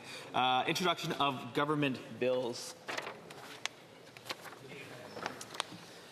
Mr. Fraser for Ms. Annan, seconded by Mr. McGuinty, moves for leave to introduce a bill entitled An Act Respecting Prohibition of Importation of Goods Produced by Forced Labour. This motion is deemed adopted. Mr. Fraser for Ms. Annan, seconded by Mr. McGuinty, moves that the bill be now read a first time and be printed. This motion is deemed adopted. First reading of this bill, première lecture de ce projet de loi. And when shall this bill be read a second time? At the next sitting of the House. Statements by ministers, déclaration de ministre, reports of interparliamentary delegations, Honourable Parliamentary Secretary, the Minister of Justice. Thank you, Mr. Speaker. Pursuant to Standing Order 34.1, I have the honour to present to the House in both official languages the following reports.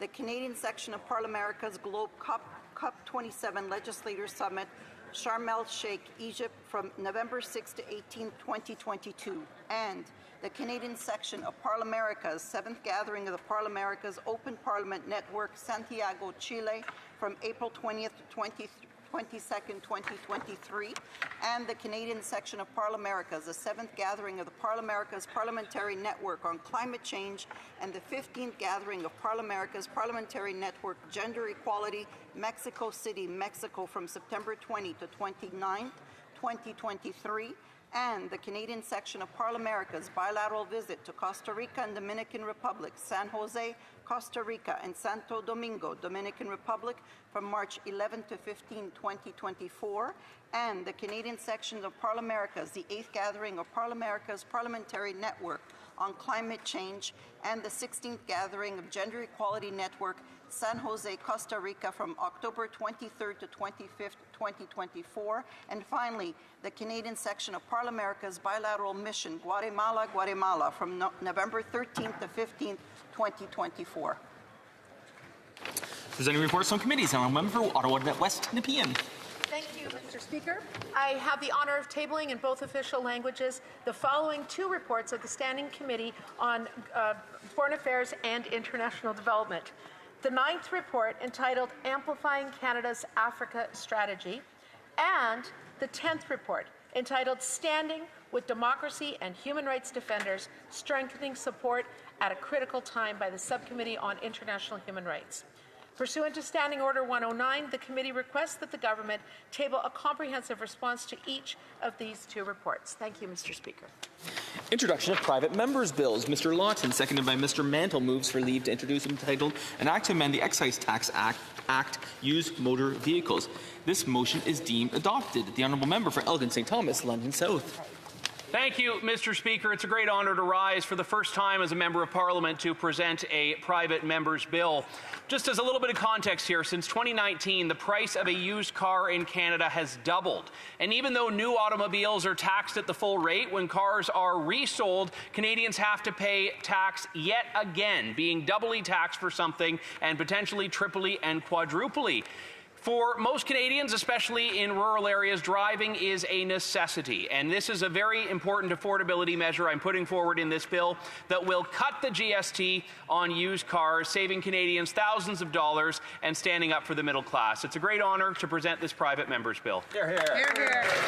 Mr. Lawton, seconded by Mr. Mantle, moves the bill be now read a first time and be printed. This motion is deemed adopted. First reading of this bill, première lecture de ce projet de loi. And when shall this bill be read a second time? At the next sitting of the House. Première lecture de projet de loi d'intérêt public émanant du Sénat. Motion. First reading of Senate public bills, motions, presenting petitions. Nepean. Thank you, Mr. Speaker, I'm pleased to present a petition to the Prime Minister and Minister of Agriculture. The petitioners are concerned that the current health of animals regulations allow the export of live horses for slaughter. Petitioners are concerned that this causes suffering due to long journeys and inhumane conditions. And the petitioners call for a ban on the export of live horses for slaughter. Thank you, Mr. Speaker. The honourable member for West Kootenay. Thank you, Mr. Speaker. I've got a couple of petitions from the Similkameen, South Okanagan, West Kootenay, which I'm honored to represent. The first one has to do with rural transit, which is vital in our communities. The Government of Canada's the petitioners are concerned the Government of Canada's Rural Transit Solutions Fund has invested in bus transit feasibility studies in rural Ontario and Alberta. The Similkameen in South Okanagan has been poorly served by the loss of Greyhound buses in 2018, and there's no transit service that is available for residents that they can rely on.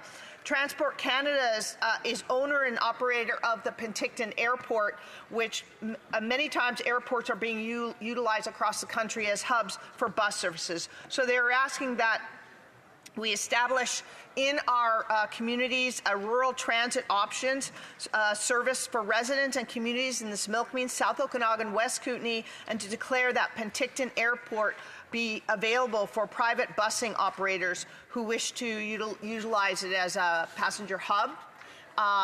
The second petition that is being presented is the Government of Canada's relates to the Government of Canada's gun buyback plan. That they call it a gun buyback plan, but it's obviously not working, and it should be focused on gun violence, illegal guns being smuggled from the United States. In particular, we have 6 border crossings, so you can imagine we are very concerned about smuggled guns, as everyone in this House is. Instead, it places new burdens. Right now, the plan places new burdens on law-abiding firearm owners who already follow some of the strictest rules in the world for owning firearms. The program is expected to cost more than $700 million, so therefore, we, the undersigned citizens, are asking that the Government can scrap what they call the gun buyback program and focus on border security, stopping illegal gun smuggling, and going after real criminals rather than targeting responsible gun owners in Canada.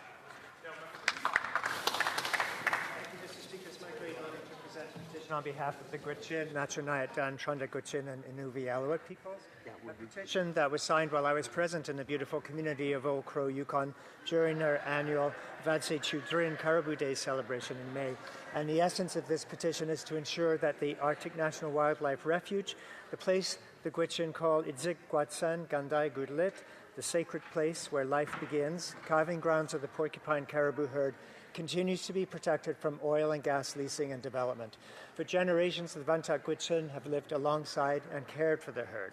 They understand that protecting the porcupine caribou herd means protecting the heart of who they are as Gwich'in and safeguarding the continued health, culture, and sovereignty of their community. At Vadsay Chudrin, I heard directly from young people who spoke passionately about what the caribou mean to their future. Their message was simple and powerful: caribou is life. Mr. Speaker, allow me to briefly refer to some clauses. Any oil and gas leasing and development within the refuge represents a direct threat to the health of the herd and the well-being of the Gwich'in and other First Nation and Inuvialuit users of the herd. The caribou, along with numerous other migratory bird and fish species within the refuge, are culturally and substantively important to the people of Yukon and Northwest Territories as a whole, and the undersigned citizens and residents of Canada call upon the Government of Canada to take all steps necessary to uphold the rights of the Gwich'in, Nachanayat Dan, Trunda Gwich'in, and Inuvialuit, and protect the porcupine caribou herd and their sacred calving grounds from U.S. oil and gas leasing and development, in keeping with Canada's commitments under international and Canadian law and the will of the Yukon people. Thank you, Mr. Speaker. And just to take this time to intervene, we have a lot of petitions. I'll just remind members to keep their interventions short and try not to read verbatim the content of it, just so we can get everyone in. Say, the honourable member for Rosemont-La Petite Patrie. Thank you, Mr. Speaker. I have the honour of tabling a petition signed by hundreds of citizens who believe that after 70,000 Palestinians were killed in the Gaza Strip, including after the ceasefire, and given that ships carrying humanitarian aid were illegally stopped, petitioners are calling on the Government of Canada to denounce the illegal acts being carried out by the Israeli government in the United Nations. They call on the government to support a ceasefire, a true ceasefire, and humanitarian aid so that the people of Gaza can live in place. They also call on the government to implement an embargo, invite other countries to respect the embargo, and end Israel and put in place the measures that ended apartheid in South Africa. Yesterday, I presented a petition on behalf of residents of Windsor, Essex, like Mike Fisher and the Friends of the Ojibwe Prairie, regarding the future of national urban parks and the proposed Ojibwe National Urban Park. The petitioners recognize Canada's commitment to establish up to 15 national urban parks and believe these important national spaces require clear legislative protection, ecologically grounded boundaries, and governance that includes meaningful participation from Indigenous nations and local communities. They also note the ecological significance of the Ojibwe Prairie Complex and other nationally important landscapes. Therefore, the petitioners call upon the House of Commons to establish a legislative framework for national urban parks and to expedite the creation of this important network of protected spaces across Canada. I am pleased to present this petition on their behalf, Mr. Speaker. Thank you. Now, Member Richmond Centre Marpole. I rise to present a petition signed by nearly 1,000 Canadians, many from my riding of Richmond Centre Marpole, who are concerned about mental health and suicide prevention in Canada. The petitioners note that 1 in 5 Canadians experience a mental health challenge each year, that many youth are affected, and that suicide remains the second leading cause for death among Canadians aged 15 to 34. They believe that people struggling with mental illness deserve treatment, support, and a message of hope, not an option of death. Therefore, the petitioners call upon the House of Commons to support Bill C-218 to exclude mental illness from MAID and to invest critical resources in mental health services for Canadians.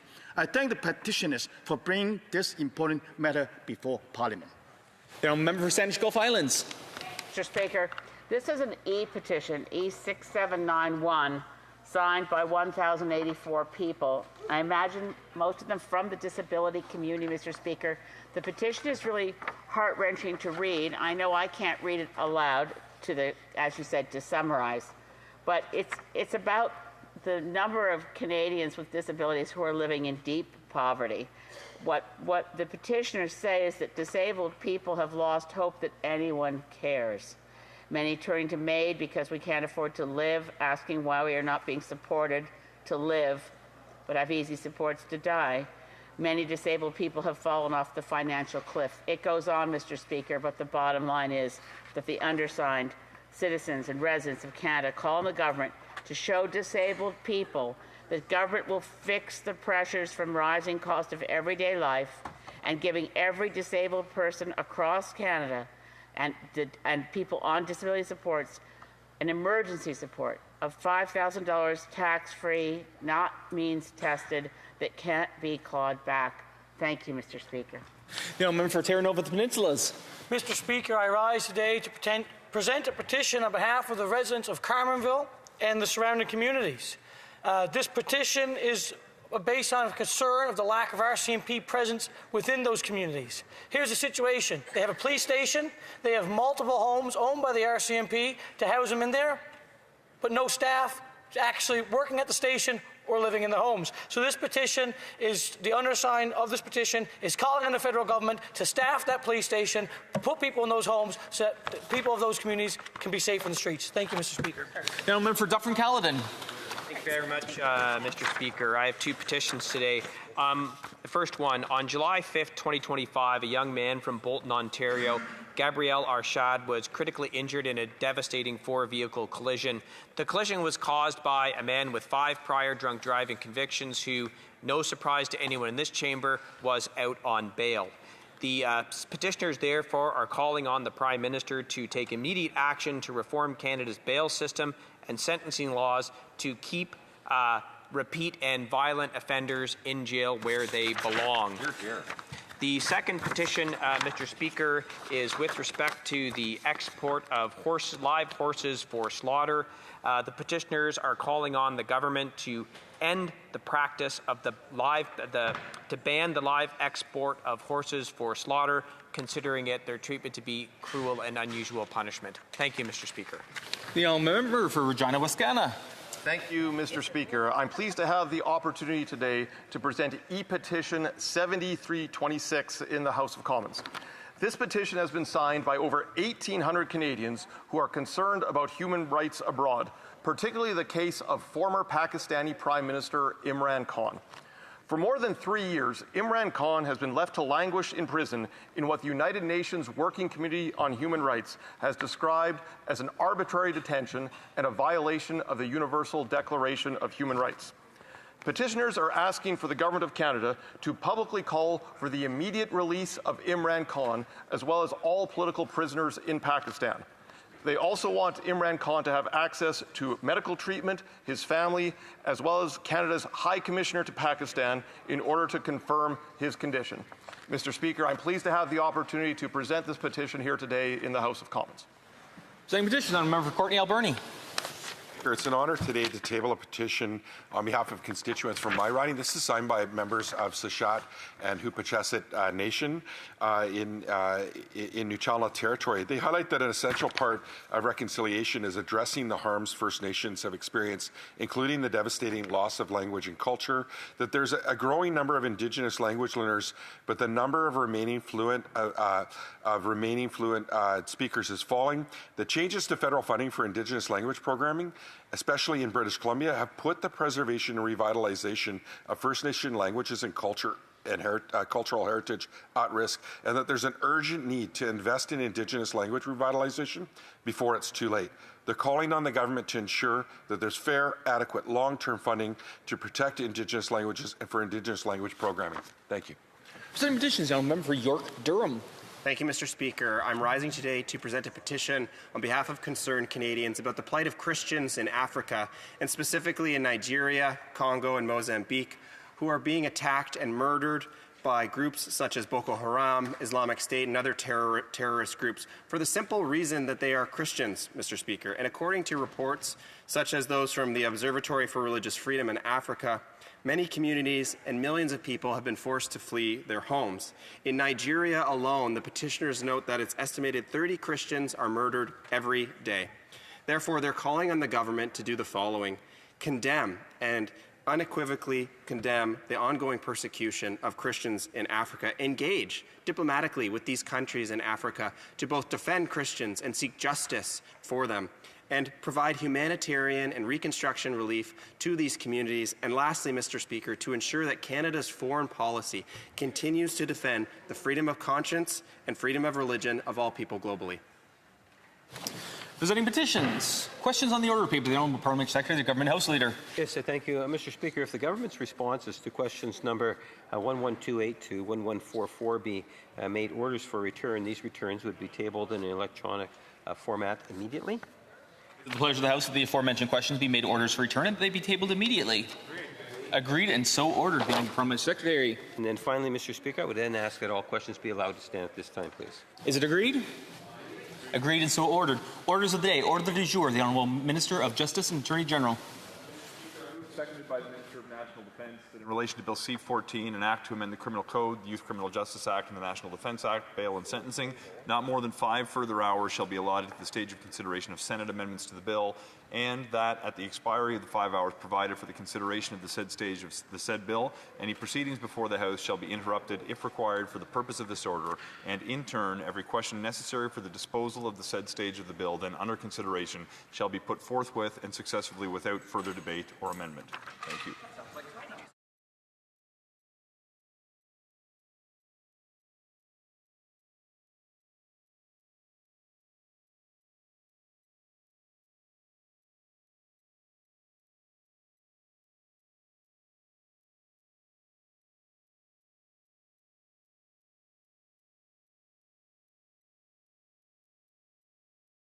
Mr. Fraser, seconded by Mr. McGinty, moves the following motion that in relation to Bill C-14, shall I dispense? No? Okay. Then in relation to Bill C-14, an act to amend the Criminal Code, the Youth Criminal Justice Act, and the National Defence Act, Bail and Sentencing, not more than 5 further hours shall be allotted the stage consideration of Senate amendments. Shall I dispense?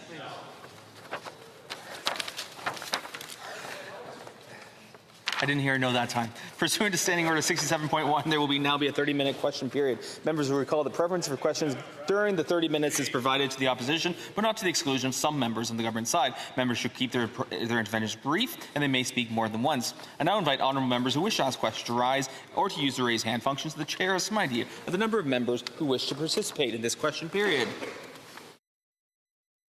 Questions and comments. The honourable member for Bow River. Mr. Speaker, I know that the provisions of C-14 have great utility for the people of Canada right now. They've suffered for a decade or more under the Liberal rule system that allows repeat bail offenders out and to wreak havoc in communities. What I don't think is acceptable is the lack of transparency and using routine, normal negotiations to get this bill through the House expeditiously. I find the concept of closure anti-democratic, and the lack of transparency is absolutely against the interests of Canadians. Thank you, Mr. Speaker. Mr. Speaker, I'm not certain I heard a question in the intervention. However, I'm happy to address the issue that he's put forward. It's very clear, given the limited nature of the amendments, there is no need for a multi-day, months-long debate that would extend into the fall the measures that every premier in this country is demanding this House take action for. The members of all parties in this House have asking us to expedite that has been studied in depth at the committee. There is a small number of simple amendments that are easy to deal with. We have an opportunity to do something to promote public safety. We have an opportunity to do it today. I hope we would not waste this particular moment in time because, as this House very well knows, given the remaining sitting calendar of the House, the consequences of delaying further the consideration of this bill would delay its implementation for many months, which Canadians and communities across this country cannot afford. L'honorable député de Saint-Jean. Mr. Speaker, we wanted to study the amendments sent to us by the Senate. They're rather easy to analyse. Like my Conservative colleague, I was previously under the impression that this bill might go through fairly smoothly in this House. But what message does it send to impose time allocation on a bill that seems to be consensual? What does it say about how this government acts on bills that seem to be consensual? Because they're still imposing time allocation on this bill. I think this sends a very bad message. Can you confirm if C-14 was going to lead to problems that really required time allocation? Doesn't seem to be the case. So I feel it to be unjustified.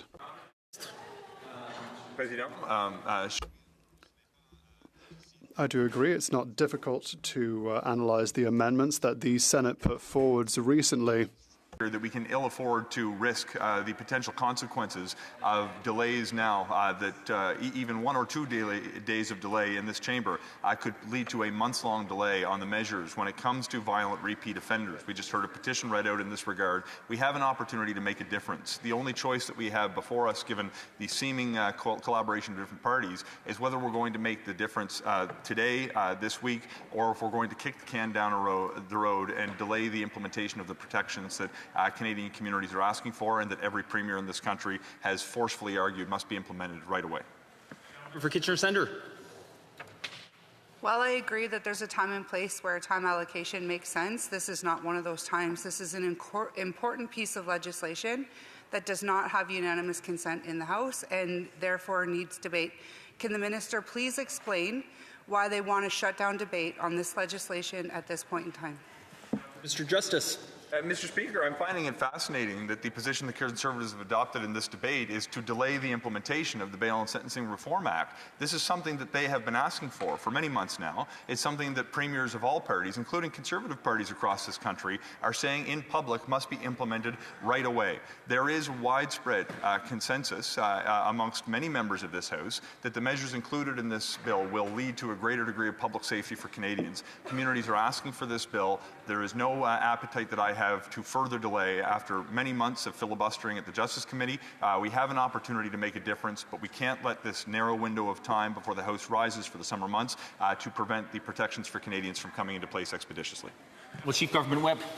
I find it very interesting, Mr. Speaker, to listen to Conservatives talk about the accountability and how dare we use this opportunity to move closure.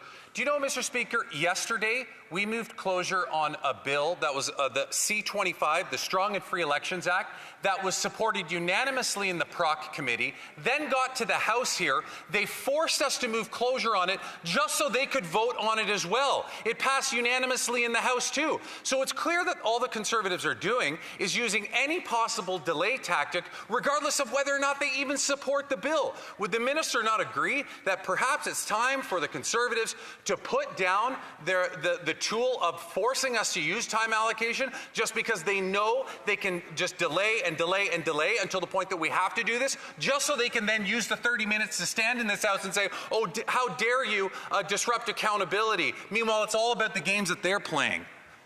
Minister of Justice. Let me be specific in response to the member's question, the spirit of which I agree with wholeheartedly. Over the past few days, we've seen repeated dilatory motions put forward in this House to adjourn the debate, to adjourn the House for the day, knowing with a limited amount of time that must take place before a piece of legislation could move forward. In particular, the Protecting Victims Act was delayed by an entire day going to the Senate, which further jeopardizes the possibility that those protections would be in place before the House rises for the summer.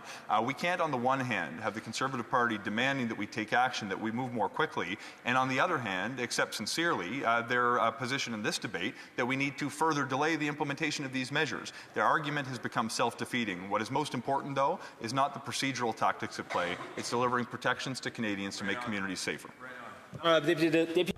The Honourable Member for Beauharnois-Salabry-Soulanges-Huntington. Thank you, Mr. Speaker. I would like the Minister to explain the following. On Friday the 19th of June, was he afraid that C-14 would not be adopted by then?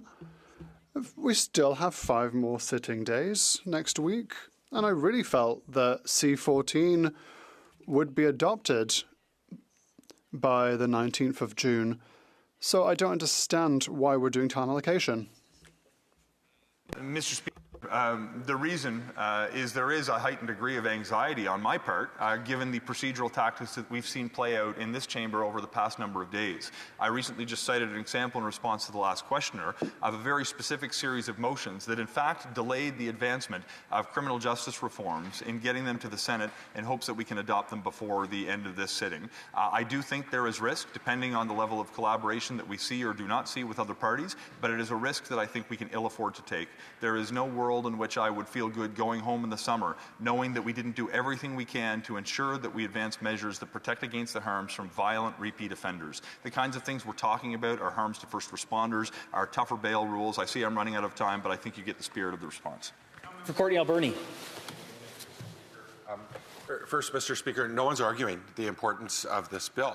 However, there were Senate amendments that were very good, Mr. Speaker, that we support. What did the government do? They rejected them. Now they're proposing closure instead of having proper debate on this bill. We want to get it right. I think that's important. I think we all want to work together in this House to make sure we got the best legislation and moving it forward quickly. At the same time, Mr. Speaker, this isn't the right tool for us to have the proper debate that hasn't been held in this House, and closure is not the right tool. Thank you. Mr. Justice. Thank you, Mr. Speaker. I have enormous respect for my friend from the opposite coast of this country. We have many issues of common concern. I'm glad that he recognizes the importance of the bill, but just as a matter of fact, I do need to correct the record. He suggested that the amendments are simply being dismissed. With respect to the amendment on the implementation of the Youth Criminal Justice Act, that is an amendment that we are accepting.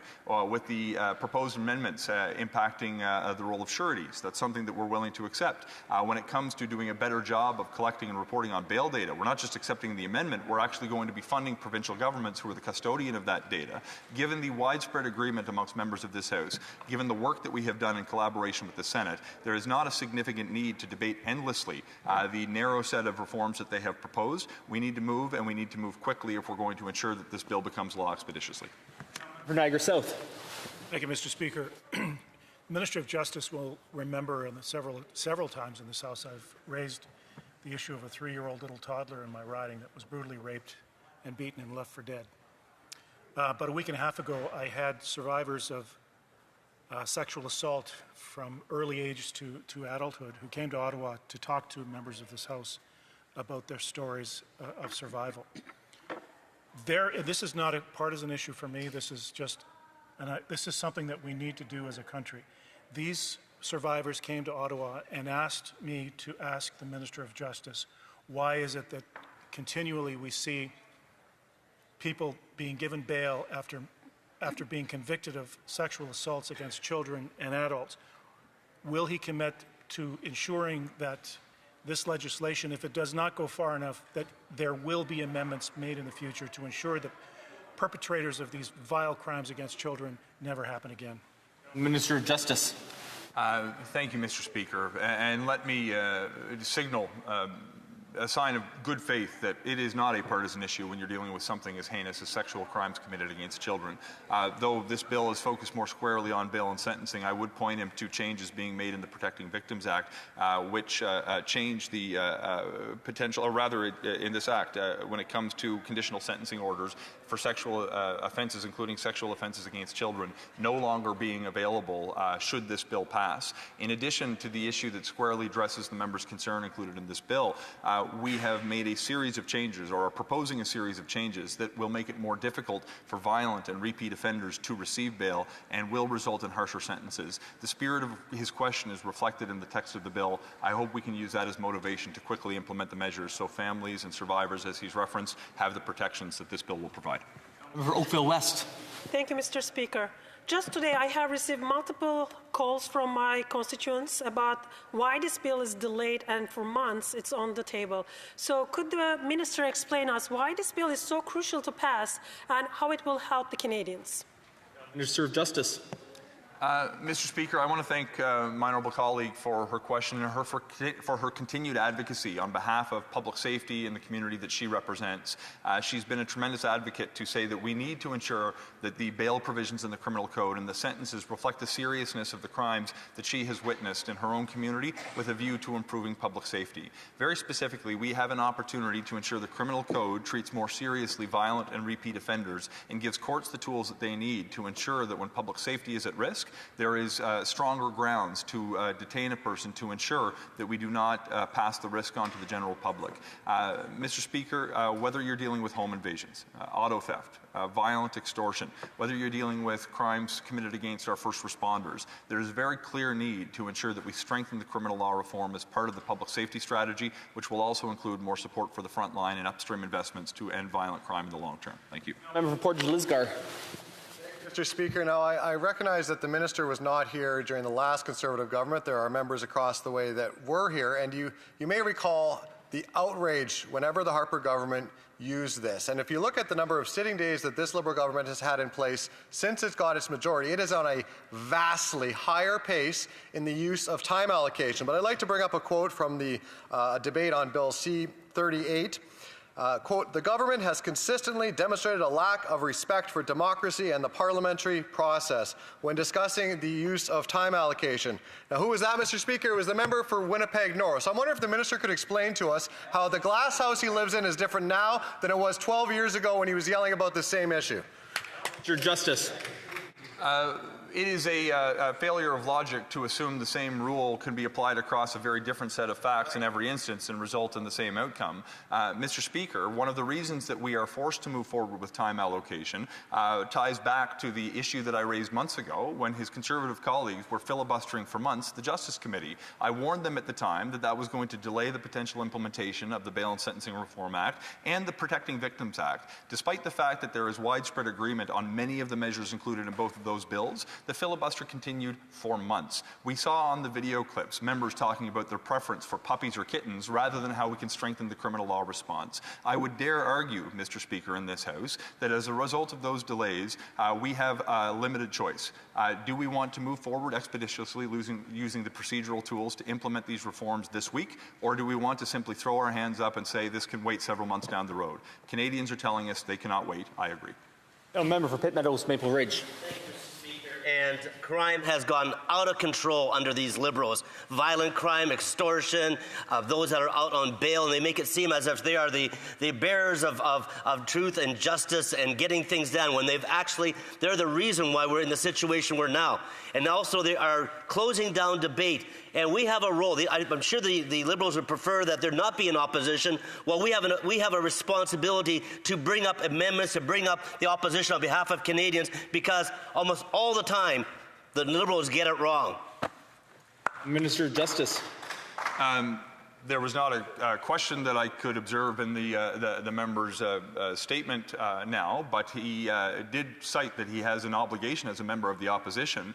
I would ask him to talk to his members on the Justice Committee, who, in my view, have failed to live up to that obligation. He says that they should raise issues to improve the strength of the bill when they spent months filibustering, again talking about their preference for puppies and kittens, knowing they were going to delay the implementation of these measures. Mr. Speaker, we have an opportunity to move forward with measures that the Conservative Party says they support, but yet delay the implementation of.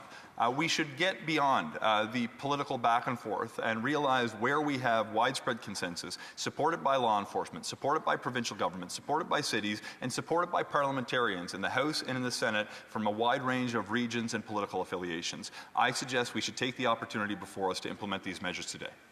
Member for Sandwich Gulf Islands. Speaker, when the Honourable Minister of Justice says we have a very small window to push through legislation, that is entirely due to the government's decision to adjourn 2 days early. Have the government come to me and ask, how would you feel about staying later this summer to actually properly study bills, not push through the destruction of pesticide regulations through an omnibus budget bill? I know it's not the minister's problem, but we are being pushed through to the last minute and told we can't debate something as important as the Senate amendments to the C-14. I opposed Bill C-14. It was never passed unanimously, contrary to what the Deputy Leader in the House for the Liberals said. It was on division, because members like me, who are not in a recognized party, can't even stand up and scream no when they decide to do on division. Honourable Minister of Justice. Madam Speaker, or Mr. Speaker, I'm not aware of the potential adjournment date the House may be looking at, but I do know that the sitting schedule, as broadcasted publicly, is set to expire at the end of next week. I have a responsibility, in my view, to make good on the commitments that I've made and to respect the feedback I've received from premiers across this country, from mayors across this country, from law enforcement leaders across this country, to implement the criminal law reforms that I believe will contribute to public safety. This is a key piece of the puzzle. We also need to support those on the front line, both police and community organizations, and make upstream investments in mental health and addictions, affordable housing, and programs that support at-risk youth. But I do not think we can afford to delay potentially months to implement the measures that I know that our counterparts from different walks of life across this country are screaming for and demanding that this House take action for expeditiously. The Honourable Member for Saint Jean has a point of order. Thank you, Mr. Speaker. I really like my colleague from Sandwich Gulf Islands, but unfortunately when she yells, that can put the interpreter's health at risk. And so I just want to be conscientious about that when there are loud interventions that can have an impact. I thank the Honourable Member for her intervention.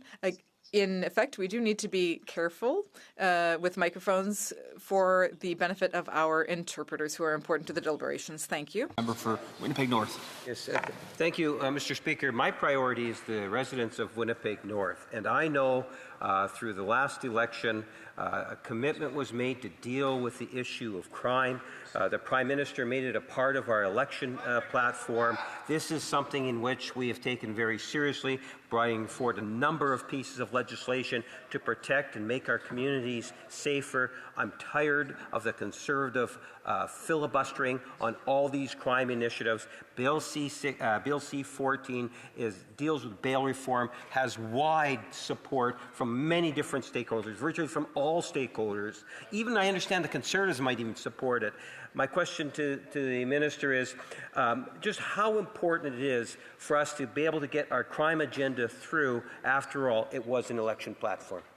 Minister of Justice. Thank you, Mr. Speaker. And let's just draw into focus what's at stake. We asked law enforcement leaders, community leaders, elected officials, what are the priorities in your community when it comes to public safety? They said, we want you to do more when it comes to auto theft. We want you to do more when it comes to home invasions. We want you to do more when it comes to violent extortion, when it comes to sexual assaults. Mr. Speaker, we want you to address specifically the challenges in the bail system and when it comes to sentencing for these horrific crimes. We have listened to that feedback. This process has been a model of collaboration with provincial governments, with police leaders, with advocates for public safety. We have an opportunity to directly implement the solutions that we know communities are calling for. The only question we have as a House is whether we want to take advantage of the opportunity to do that now or whether we can kick the can down the road for several months. In my view, when we have an opportunity to make a difference that's going to serve the interests of Canadians, to reduce crime in this country and promote public safety, we should take it at the first opportunity. Member for Cambridge.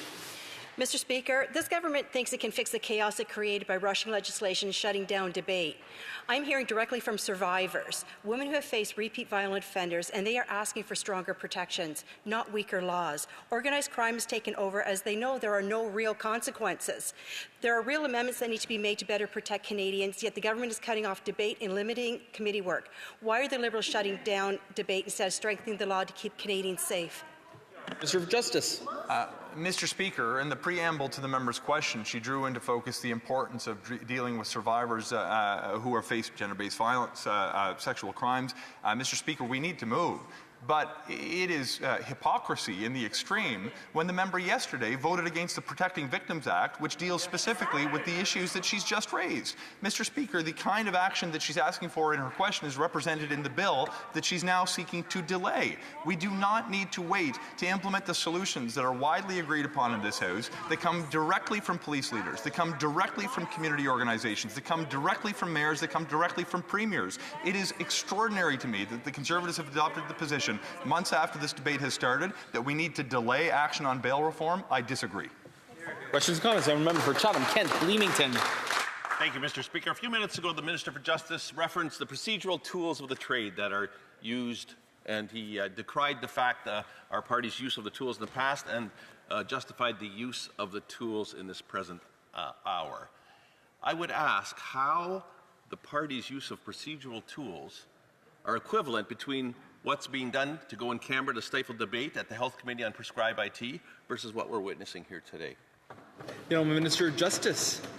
Mr. Speaker, I question the relevance of the member's question on a debate about time allocation for the Bail and Sentencing Reform Act. I've not been at the committee to which he refers, but it's important to recognize that you use a tool where it's appropriate for a particular job. The member suggested I decried the use of this tool in other circumstances. If you check the record, I did no such thing. However, I would recognize sometimes you've got to realize that a scalpel and a sledgehammer are appropriate for different items. When it comes to this particular use of time allocation, we are responding to the urgent call for action from premiers, from mayors, from law enforcement, from concerned Canadians who care about public safety. The Conservative position that we should delay action on bail and sentencing in the face of these calls for action from the parties I've just listed is bizarre to me. They have been demanding that I take action, that I implement the very reforms they have an opportunity to vote for, which they supported in the past, and now they're saying we should kick down the can down the road. This is a failure of logic in the extreme. Questions and comments. Now, member for Kitchener Centre. Mr. Speaker, when I debated on C-16, the Protecting Victims Act, I spoke clearly to my community that I am not voting wholeheartedly against this piece of legislation. I am not voting against protecting victims. I am not voting against protecting intimate partner violence victims, but I am voting against completely negating the entire thing by making mandatory minimums optional. And so I knew this was going to happen, that we would be told that we vote against protecting victims. This is untrue and exactly the importance of debate in this House. So why is the government shutting down debate? Do they want to silence our voices so that they can gaslight Canadians and say we vote against everything? Minister of Justice. Mr. Speaker, I regret to inform the honourable member that with her vote yesterday, she placed her objection to one narrow portion of the bill, which only deals with situations where there would be a grossly disproportionate outcome. And she said with her vote yesterday, that was more important than dealing with AI deepfakes when it comes to non-consensual intimate images. That was more important than protecting the victims of child sexual exploitation, more important than the child luring provisions, more important than the criminal harassment provisions, more important than the femicide provisions, more important than coercive control provisions. You may come to realize, as you spend more time in this place, that there are a range of different perspectives, and sometimes you can have the perfection be the enemy of the good. We're not always going to agree on everything, but she should not color the historical record and say she voted for something when she voted. Questions and comments. Question and commentary. The honourable member for North-Wattenong. Thank you, Mr. Speaker. And there's no question that Canadians want, need, and deserve to feel safer in their communities, especially after this Liberal government has unleashed a crime wave across the country. And the Minister, of course, has said here today that he's acknowledged that Canadians want this urgently. They want some changes urgently to the situation that the Liberal government has caused. But Conservatives have brought forward a number of proposals, including C-242, the Jail Not Bail Act, that would keep serious offenders behind bars and not out on bail. Yet that was defeated by these Liberals. So, Mr. Speaker, how can the Minister stand today, talk about the urgency of addressing the issue that the Liberals caused in the first place with their own reckless policies, when they vote against our common sense proposals to keep serious offenders behind bars? Minister of Justice. Mr. Speaker, the private member's bill to which the honourable member refers did have some shortcomings, some provisions that I questioned whether they would actually promote public safety, other provisions which I questioned their constitutional validity. However, where there were common ideas we could collaborate, you can actually see some of those ideas that came from Conservative members in this bill, one of which is the subject of a further amendment from the Senate committee involving a more restrictive use of sureties for people who have an indictment on their criminal record within the previous 10 years. There are other ideas that were of mutual concern that were reflected in both of our parties' platforms. However, the measures proposed in this bill are far more reaching, more extensive, and more clearly reflect the feedback of the Canadian Association of the Chiefs of Police, the Ontario Police Association, even in my own community, the New Glasgow Regional Police. You can look at communities across Canada, you can look at provincial governments across Canada, you will see ideas from Liberal, NDP, Conservative Party members alike that found their way into this bill. This has been a model of collaboration through the process. I thank Conservative members for their contribution. I find it objectionable that they seek to now delay some of the advice that they provided to me in terms of the contents of this bill that should be implemented. The honourable member for Winnipeg North. Thank you, Mr. Speaker. 6 months ago, I was standing in this very place, and I was literally pleading with the Conservative Party to allow passage of Bill C-14, recognizing just how popular this legislation was and the type of support it had. I literally was begging, saying we'll sit till midnight, we'll extend sitting, how it is that it would be nice to see this bill actually pass before Christmas, Mr. Speaker. And yet, once again, here we stand waiting for the Conservative Party to recognize just how important this legislation is and that it needs to pass. And I'm afraid without this tool being used, it would be the intentions of the Conservative Party to continue to postpone and never let this bill pass. The Minister's comment. Minister of Justice. Thank you, Mr. Speaker. And again, more specifically, if you go back to the timeline that the honourable member cites, I raised with colleagues in different parties in this House my concern about the shenanigans that were playing out at Justice Committee, preventing the advancing of this bill and the Protecting Victims Act. We're now in a position which reflects precisely the advice we provided to the opposition at the time, that we would potentially see months-long delays implementation for these bills which they claim to support. We have an opportunity to take action today to combat extortion, to take action today to combat home invasions and auto theft and sexual assault. The only question is whether we're going to act today or whether we're going to act months down the road. That kind of delay is senseless, does not offer an ounce of contribution to public safety. We are moving forward. I would ask that all members recognize the urgency with which communities are calling for these measures so we can implement them in law before Parliament rises for the summer. Time for one final question. The honourable member for Bow River. Mr. Speaker, thank you very much again for the opportunity to speak again to this point that I find it so rich that the Liberals now find some urgency to do this. The Conservatives offered multiple times at committee to advance this legislation, to bring it forward faster, to get things done, to include common sense amendments, to deal with the loopholes that could have been presented, and now we have loopholes that have been put into the bill again from the amendments from the Senate. These need to be addressed. Those loopholes need to be removed in order to make this a solid bill that the Canadian public can actually, once and for all, after 11 years of Liberal mismanagement of the justice file among every other file, and get safe streets again. Thank you, Mr. Speaker. Attorney General. Mr. Speaker, the honourable member is characterizing amendments from the Senate as loopholes. One of the amendments proposed that we do a better job of collecting and reporting data on bail. We're not just reporting and collecting, we're going to contribute financially to provinces' exercises to do that. Another loophole, the delayed implementation of some certain measures on the Youth Criminal Justice Act comes as a direct request from the Conservative government in Ontario because they have to make sure their system is ready to handle changes to the law. Another proposed amendment is actually being rejected, Mr. Speaker, on the basis of its redundancy. So to the extent the member is pointing to loopholes, I would ask him to identify them because simply I just don't see them. Order. It is my duty to interrupt the proceedings at this time and put forthwith the question on the motion now before the House. The question is as follows. Mr. Fraser. Mr. Fraser, seconded by Mr. McGuinty, moved that in relation to Bill C-14, an act to amend the Criminal Code, the Youth Criminal Justice Act. Shall I dispense? We shall dispense. If a member participating in person wishes the motion carry or carry on division, or if a member of a recognized party wishes to request a recorded division, I would like to rise and indicate to the chair, the Honourable Parliamentary Secretary. Yes, Mr. Speaker, we request a recorded vote, please. Call in the members. Call invoquer les députés.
The question is as follows.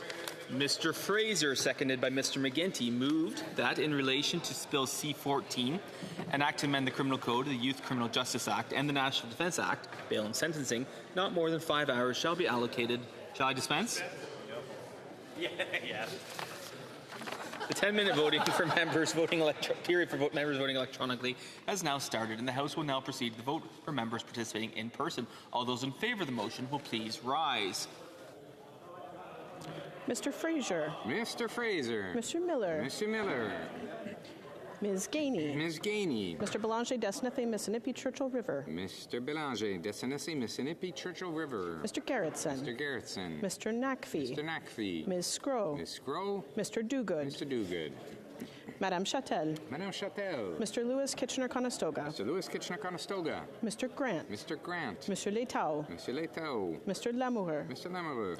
Mr. Kellaway. Mr. Kellaway. Mr. Hogan. Mr. Hogan. Ms. Chi. Ms. Chi. Mr. Miles. Mr. Miles. Ms. Gladue. Ms. Gladue. Madame Desrochers.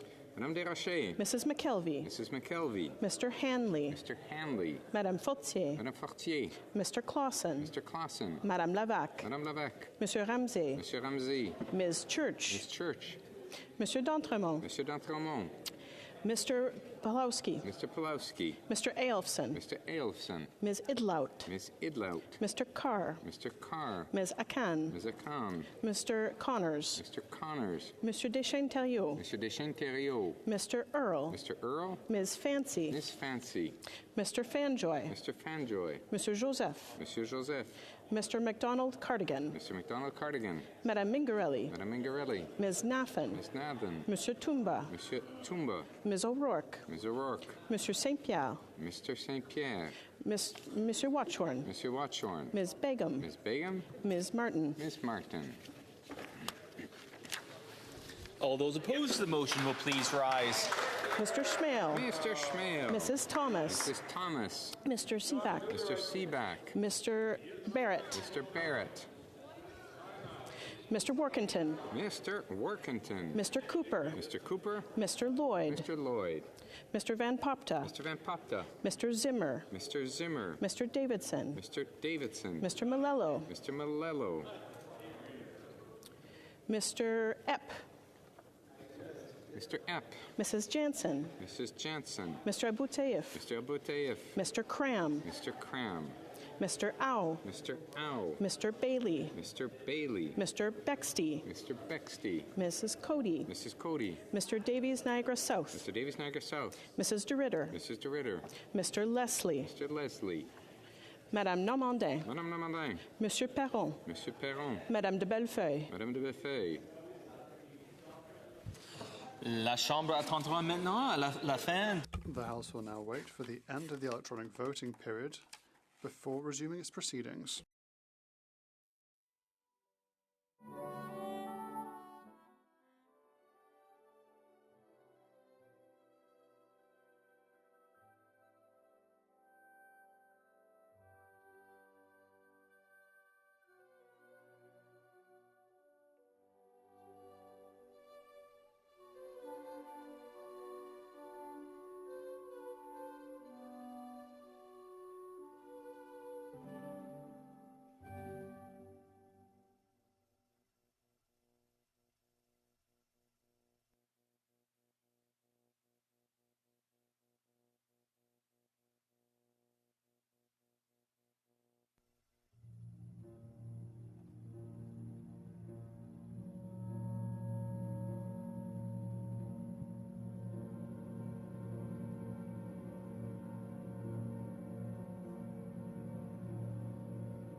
Order. I wish to inform the House the electronic voting period has ended.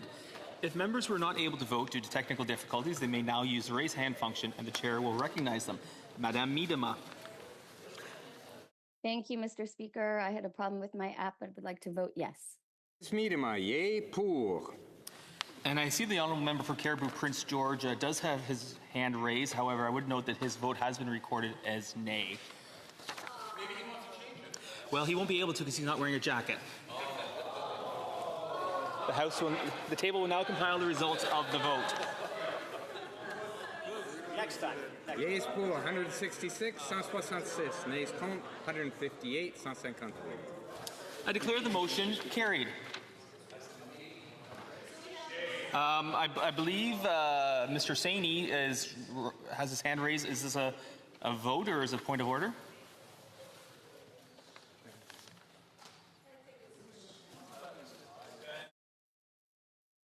Unfortunately, the honourable member for Fleetwood Port Kells does not have a microphone, so the Mr. Speaker, I just wanted to make sure that my vote was counted.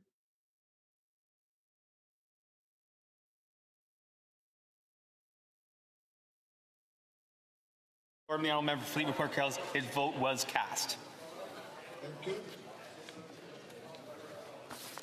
It being 1:43 p.m., the House will now proceed to the consideration of private members' business as listed on today's order paper.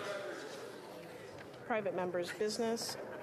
Beginning consideration at report stage of Bill S-210, Ukrainian Heritage Month Act, standing in the name of Mr. Baker. There being no motion at report stage, the House will now proceed without debate to the putting of the question on the motion to concur in at report stage. Mr. Baker, seconded by Mr. Bardisi, moves that Bill S-210, an act respecting Ukrainian Heritage Month, be concurred in at the report stage. If a member participating in person wishes the motion be carried or carried on division, or if a member of a recognized party participating in person wishes to request a recorded division, I would invite them to rise and indicate it to the chair, the honourable member for Etobicoke Centre. Mr. Speaker, we would request that the motion be carried. Is it agreed that the motion be carried?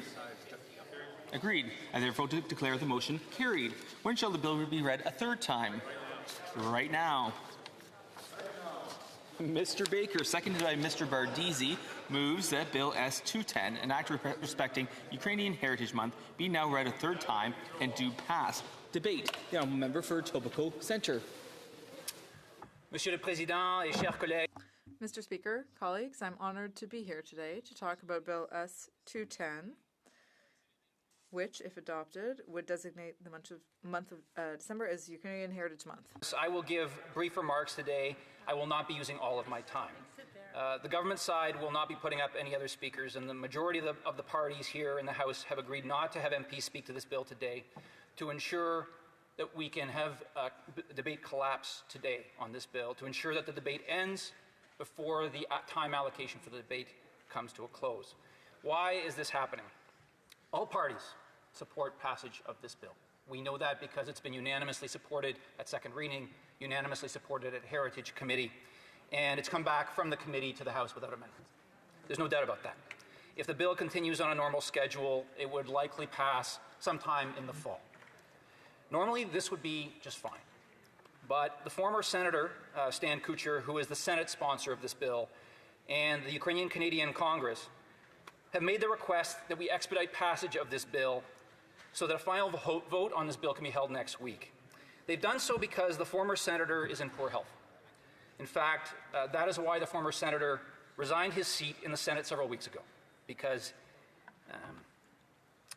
his health did not allow him to continue his work. As the House sponsor, I've spoken with many colleagues about this on all sides of the House. And I want to be clear that I have no personal political interest in seeing this happening. I know that the bill will pass soon. I know it'll probably pass in the fall. But I do have an interest in this on a personal level, as I think all of us here in the House do as well. Because the senator's in poor health, I believe it's the compassionate and humane thing to do to set aside the various political considerations we all have all the time to pass this bill while the senator's health allows him to be here to watch it happen. The senator, the Ukrainian Canadian Congress, who are watching this debate, and I have reached out to all parties over the past few months to ask for help in expediting the passage of this bill for this reason. From my end, I want you to know that I've done what I can as the House sponsor. I've traded up with other MPs so the bill gets debated sooner than it would have been otherwise. Normally we'd be at this stage in the fall. I've spoken with members of the Heritage Committee to ask for their help in this, and they have helped with this, and I thank the Heritage Committee members for that. And I've reached out to all parties in advance of this debate, as has the Ukrainian Canadian Congress, to ask for their help in allowing debate to collapse today. The reason this is important for those who aren't familiar with parliamentary procedure is that if debate collapses today, the bill can go to a final vote next week and pass.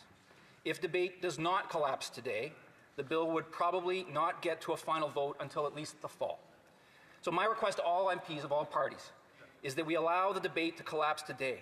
The majority of the parties have agreed to do what they can to make this happen, and I appeal to members of all parties to allow debate to end before the allotted time is complete today, so this bill can go to a final vote next week, and so that former Senator Kuchar can be here to watch it pass. Here, here. For the benefit of those watching at home who have not followed the debate, I just want to say a few words about the bill. The first Ukrainian immigrants to Canada arrived on September 7th, 1891. Since then, generation upon generation of Ukrainians have come to Canada, many of them fleeing oppression and seeking a better life. They found that life here in Canada. Ukrainian Canadians have helped to make Canada the great country that it is today, and their contributions span our political, economic, social life, and much more. That is why, for example, in 2011, the Ontario legislature passed a law unanimously supported by all parties at that time to declare September 7th as Ukrainian Heritage Day in Ontario. At the time, I was president of the Ukrainian Canadian Congress Ontario Provincial Council, and I was proud to have been one of the people who wrote that bill and helped to get it passed. And that is also why I'm proud to have introduced my own Ukrainian Heritage Month legislation each of the last 3 parliaments to do the same thing as this bill does, designate September as Ukrainian Heritage Month in Canada. Some have asked me why the 3 bills that I introduced have not passed. The reason is that after every election, MPs, as all members know, are put into a lottery to determine the order in which their bills come up for debate here in this House. Usually in a 4-year term, I believe it's about 60 to 80 MPs can have their bills debated and voted on. And after each election, I've not been lucky enough to be in the top 80 in that lottery. I've been too far down. This time around, I think I'm 218 or so. So I have not been able to have a bill that I've introduced here come to a vote. I want to be clear, this is not for lack of effort on my part. I have done everything I can to pass it, but it's simply not been possible. In fact, we've recently had MPs, and we can all think of examples on all sides. We've had MPs who have been elected for decades here, and in some cases have spent decades and never had a bill passed. Or we recently had a member on our side who, after over 20 years in elected office, finally had a bill pass for the first time. That's how hard it is to pass a bill because of the procedure. So the fact that this bill that we are debating today was introduced by a senator who was high enough in the order on the Senate, and given it was passed in the Senate, it was given priority here in the House. That's what gives us the opportunity to pass this bill. I just wanted folks to understand those dynamics. The reasons to support this bill, I think, are pretty clear. We've debated them before. It's one, it's an opportunity to celebrate Ukrainian heritage, which we see in our communities in every one of our ridings, coast to coast to coast. Secondly, it's a national acknowledgement of people whose contribution have shaped Canada for about 135 years. And thirdly, since 1891, Ukrainian Canadians have come to Canada seeking a better life, and since 1891, Canada has supported them. That's why Canada was the first country in the world to recognize Ukraine's independence in 1991. That's why Canada was among the first countries in the world to recognize the Holodomor as a genocide. And that's why our government has been a global leader in supporting the people of Ukraine as they bravely defend themselves against Russia's brutal invasion. And I would argue that there's never been a more important time than to pass this bill now. For the past 4 years, Ukrainians have been defending themselves against that invasion, and Canada has been a global leader in supporting them. And I believe there are 2 key reasons we support the people of Ukraine. The first is that it is the right thing to do. It's the moral thing to do. The second reason is because it's the right thing for Canada. This is because I believe that Ukraine's victory is vital to Canada's security. If Russia wins, we know that it will not stop at Ukraine. And we know this because Vladimir Putin has told us so. Vladimir Putin is leading hybrid warfare against European countries right now. He's sent drones over military bases in NATO. He's claimed in the past parts of the Canadian Arctic as Russian territory. European, French, and German military leaders and political leaders are publicly saying that their people have to be ready for a land war with Russia in the next 5 years. So Russia's invasion is not just about Ukraine. Ukraine is just the first step in Russia's expansionist ambitions, in Putin's expansionist ambitions. And if Russia succeeds in Ukraine, make no mistake, NATO will be next. That means we will be next. We will be fighting to defend ourselves against Russian aggression, whether in Europe or in the Canadian Arctic or somewhere else. So either we pay a small price now to help Ukraine win, or we pay a much, much bigger price later in Canadian dollars and in Canadian lives.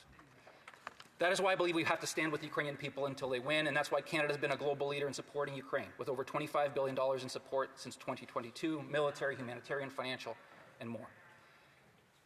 Ukraine is fighting on the front lines of the global struggle between democracy and tyranny. Their struggle is our struggle. That's why it's never been a more important time to adopt this bill.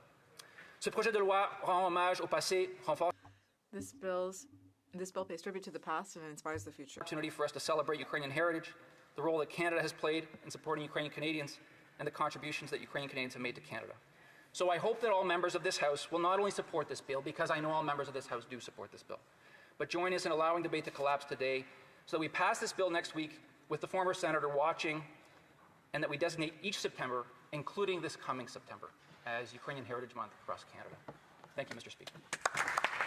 Questions and comments? Question et commentaire. Questions and comments? Questions and comments? The Honourable Member for Sarnia-Lambton. Question on. Thank you, Mr. Speaker, and I want to thank my colleague. He has been such an ambassador for Ukraine in this House, and I appreciate his efforts to see this bill expedited. I just wondered if he could reiterate the importance of letting debate collapse today and why that is so important. Member for Etobicoke Centre. I thank the member for her question, and I will just briefly say that the value of having debate collapse today would ensure that it goes to a final vote for passage next week, which would allow the bill to be passed, and this would honor the former Senator Kucher's health and request so that he can be here to watch it pass. Here. Questions and comments? Question et commentaire. The Honourable Member for Lethbridge. Thank you, Mr. Speaker. Because the honourable member has chosen to spend the majority of his speech on process, I will ask him a process question. The current government, the Liberals, they are the ones who sponsored this bill, the honourable member did, from that side of the House. They also control the agenda for this place, and therefore would have the ability to move this bill, its second hour of debate, at third reading to next week before the House rises. They could trade it up in the system, is what we say. For whatever reason, they've chosen not to do that. I'm curious why, if they want this bill passed so quickly, they are not taking that responsibility. Member for Etobicoke Centre. My understanding is that that's not correct and that that's not possible. Order. Questions and comments? Question et commentaire. Order. Resuming debate. Reprise du débat. The Honourable Member for Cambridge. Mr. Speaker, September has always felt like a month of beginnings. The quiet of summer gives way to something busier, more purposeful. In Cambridge and North Dumfries, where I'm from, you feel a shift. There's a particular energy to September that the other months don't quite carry, a sense that something's being picked up and continued. So when I look at Bill S-210, a Senate bill now at report stage in this House, sponsored by the member of Etobicoke Centre, designating September as Ukrainian Heritage Month, I see an opportunity to combine the vitality of that season with the pride of a community that has shaped Canada's character for generations. That is why I could offer my support, and I want to take a few minutes to talk about why, and what I genuinely hope it accomplishes. The Ukrainian-Canadian community's patience has outlasted more than one parliament already, a testament to their perseverance and their faith in this institution. I have some personal understanding of what it means to leave a country and build a life somewhere new. That was my family's story.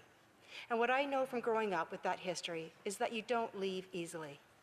You leave because you have to, or because you believe the sacrifice is worth what's waiting on the other side. You carry what you can, you let go of what you must. Then you get to work, because that's the only way forward. What heritage actually looks like, in my experience, is not the declared kind, it's the lived kind, and the two aren't always the same thing. I grew up in Cambridge, Ontario. It's a city with deep roots and a proud identity, built over generations by families who came from different corners of the world and decided to invest in their full energy and hope in making this their home. The families I grew up alongside came from Portugal, from Scotland, from Germany, from all across this country and from across the world. What they brought with them wasn't only language or food or tradition, though all of that came too. They brought a way of working, a standard for how you treat your neighbors, a belief that if you show up and do the job right, this place will give something back. Over time, those values merged into something distinctly Cambridge, a city that is just as proud of where it came from as where it's going. That is what heritage looks like when it's working. Not a flag on a building or a line in a speech, but real people making real choices, and those choices feeding generations of rich community. The first wave of Ukrainian settlers arrived in Canada in September of 1891, and it is precisely that first recorded arrival that gives the month chosen for this bill its significance. Most of these settlers were farmers who broke ground on the prairies and created communities from conditions that would have turned most people back. They settled in places like Chipman, Alberta, and Stewartburn, Manitoba, places that were barely names on maps when they arrived. They didn't treat being Ukrainian and being Canadian as separate identities. Order. We do have a point of order. The honourable member for Humber River Black Creek on a point of order. To my honourable colleague that I respect immensely, the issue that we're dealing with this particular bill, there's an urgency on this bill. And the mover of the bill talked about the sponsor of the bill is in a critical phase of his life, and we're trying to get this passed while he's still with us. And I'm not sure that the member fully grasped the intent. I thank the member for her intervention, but it does fall on the side of debate and not a point of order. The honourable member for Cambridge has 7 minutes and 6 seconds remaining. They didn't treat being Ukrainian and being Canadian as separate identities. They recognized that being one deepened what it meant to be the other. They held onto their language, their faith, and their traditions, while also becoming some of the most committed Canadians this country has ever seen. They knew that you can love where you came from and love where you are. Canadians recognize this truth instinctively because it mirrors the story of so many families who have made this country home. By 1914, approximately 170,000 Ukrainians had made Canada their home. They established newspapers to preserve their language while learning English. They sent their children to Canadian schools while teaching them Ukrainian songs. And they carried something heavier too, the memory of the Holodomor, the Soviet-engineered famine of 1932 and 1933 that killed millions of Ukrainians. The grief of this travesty was carried across an ocean where it was held quietly for generations and where it still lingers in the hearts of their descendants. The fact that a community carrying that kind of loss still chose to build here, still chose to invest everything in this country, says something profound about both their resilience and about what Canada offered them. Continuing waves arrived after the Second World War, carrying the weight of further displacement and loss, but no less determined to build something beautiful. Another wave came after 1991, when independence opened a door that had been closed for generations. And most recently, since Russia's full-scale invasion of Ukraine in 2022, Canadians from coast to coast have opened their communities to families arriving under circumstances no one should ever face. Each wave made the same essential decision: to start over, to rebuild, to give their children and grandchildren something reliable when everything solid had been taken from them. That decision, made when nothing was certain and everything mattered, demands a kind of resolve that deserves more than brief recognition. Ontario and Manitoba have already designated September as Ukrainian Heritage Month. Alberta and Saskatchewan have followed suit. Parliament is, in a real sense, catching up to what those provinces recognized some time ago. Federal recognition carries a unique weight, and it matters that this House adds its voice to what the provinces have already affirmed. When we designate Ukrainian Heritage Month federally, we're not just recognizing a community, we're inviting the entire country to see their story reflected in our shared Canadian story. Every May, communities across Canada mark Vyshyvanka Day, a celebration of Ukrainian culture and identity expressed through the embroidered shirts that have become a symbol of heritage and resilience. In Toronto, thousands gather at Nathan Phillips Square. In Edmonton, families fill Churchill Square. In Winnipeg, the celebration has grown into one of the city's largest cultural events. That's the spirit September Heritage Month should aspire to match. Walk through Cambridge on any weekend and you see that same spirit. You see people who have been here for generations standing beside people who arrived recently, working on the same fundraiser, coaching the same team. There are firefighters, police officers, teachers, innovators, builders, and workers. People don't focus on their differences. They focus on building the community together. That's what Cambridge does, and from what I see, is what most Canadian communities do when given half a chance. That spirit of showing up, pitching in, and not making a production of it is one of the most genuinely Canadian things I know. And it exists because generations of people from different places brought their best and added it to something larger than themselves.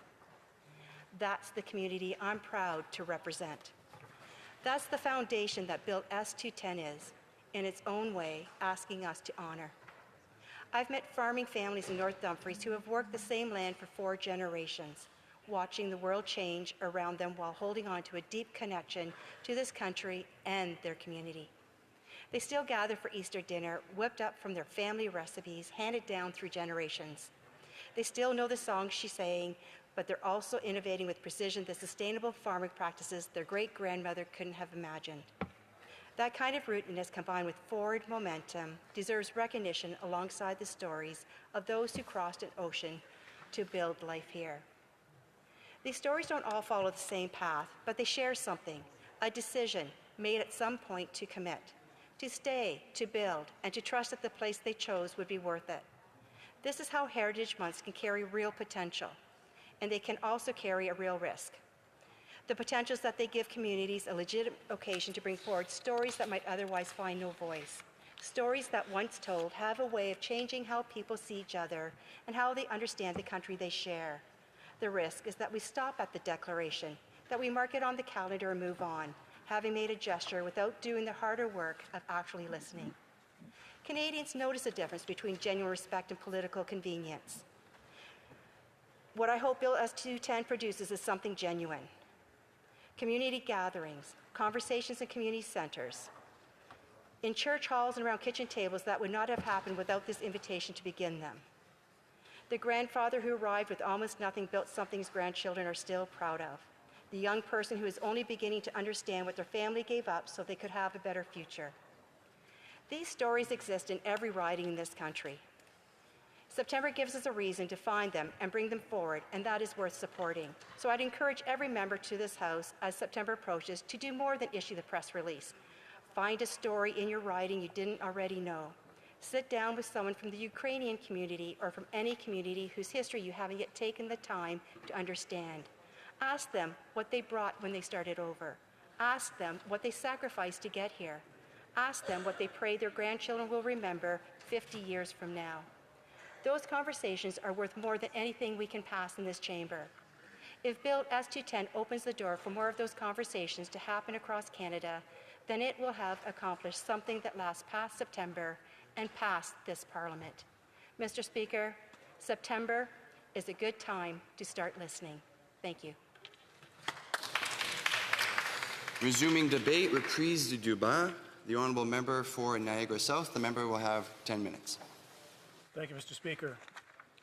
I rise today in strong support of Bill S-210 to designate September as Ukrainian Heritage Month in Canada, not merely as a matter of multicultural courtesy, but as an act of moral clarity, historical justice, and national affirmation. This bill is not symbolic in the diminishing sense of the word. It is substantively symbolic. The kind of recognition that tells a community, we see you, we remember with you, and we stand beside you. In this moment, when the soil of Ukraine runs red from Russian bombardment, when cities that Ukrainian Canadians' grandparents once called home are being reduced to rubble by an imperial aggressor, the passage of this bill carries a weight that goes far beyond ceremony. It is a declaration of who we are as Canadians. Mr. Speaker, let us begin with history, because history is where the story starts. When the first great wave of Ukrainian immigration to Canada began in the 1890s, tens of thousands of women, men, farmers, laborers, dreamers crossed an ocean to escape poverty, land scarcity, and political oppression under Russian imperial and Austro-Hungarian rule. They came at the invitation of a Canadian government that needed settlers for a vast, unbroken prairie west. They came with almost nothing. They were given land, raw, stubborn land that had to be cleared by hand, broken by oxen, coaxed into yield through sheer endurance. They built homes from sod and timber. They raised churches with onion domes on the Saskatchewan horizon. They planted sunflowers beside wheat fields in Manitoba and Alberta. They gave the prairies a soul. In Alberta, Ukrainian settlers established hundreds of communities from Vegreville to Mundare, from Two Hills to Smoky Lake. In Saskatchewan, Kenora, Yorkton, and Foam Lake became centers of Ukrainian cultural life. In Manitoba, in the north end of Winnipeg, became a vibrant Ukrainian corridor, home to cultural halls, Orthodox and Greek Catholic parishes, and newspapers printed in Ukrainian. The Ukrainian contribution to Canada cannot stay on the prairies. It did not stay on the prairies. In Ontario, Ukrainian communities built cultural institutions in Toronto, Ottawa, and Hamilton. In Quebec, Ukrainian immigrants added their voices to an already complex multicultural chorus. In British Columbia, communities in Vancouver carried forward traditions that connected generations to a homeland thousands of kilometers away. Over 1.3 million Canadians today identify as having Ukrainian heritage. 4 governors general have been Ukrainian descent. Ukrainian Canadians have served in our military, on our Supreme Court, in our legislatures, shaped by culture that prizes resilience, community, and a ferocious attachment to freedom. One such individual is a man that I worked for as a member of parliament for Edmonton East in 1984, I think he was elected. He was a proud Ukrainian Canadian. He often told me stories of how his family came over here from Ukraine.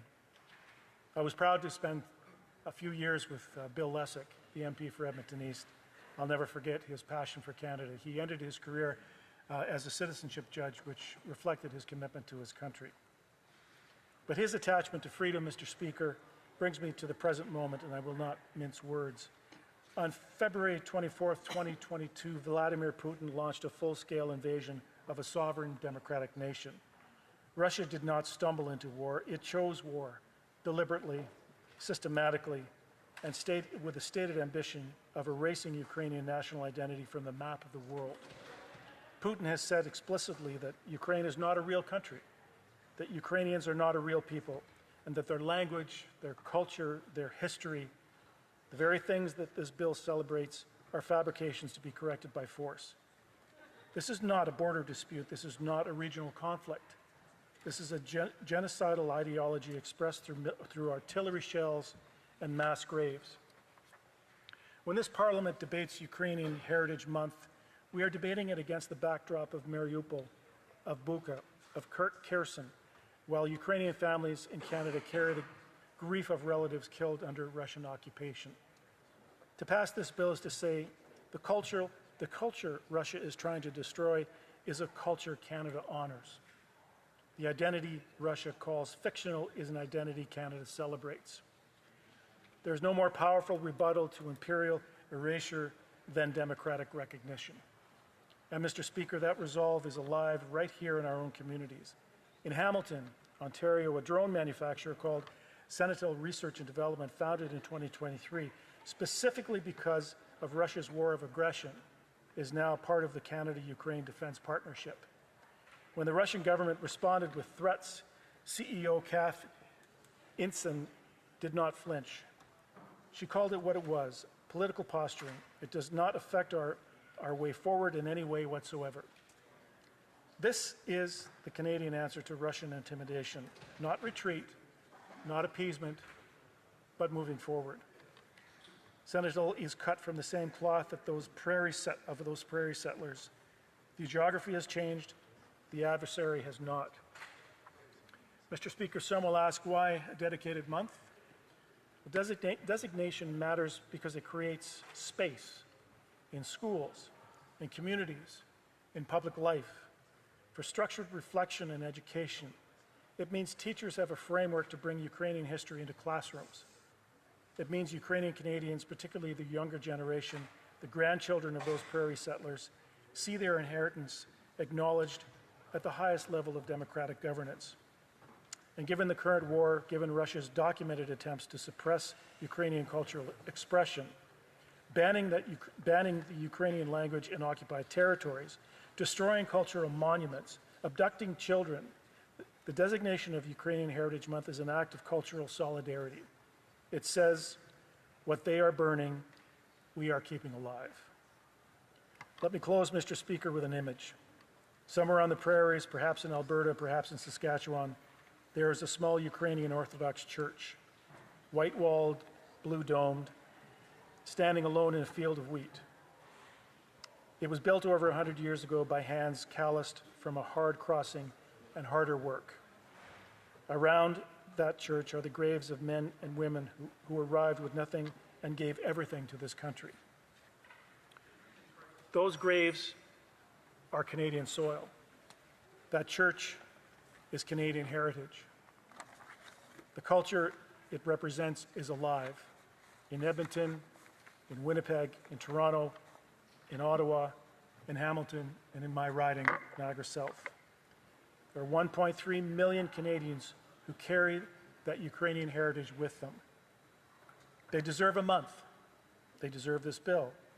And in passing it, we send a message heard far beyond our borders that Canada does not only welcome the people of Ukraine, Canada preserves what those who wish to destroy Ukraine are trying to erase.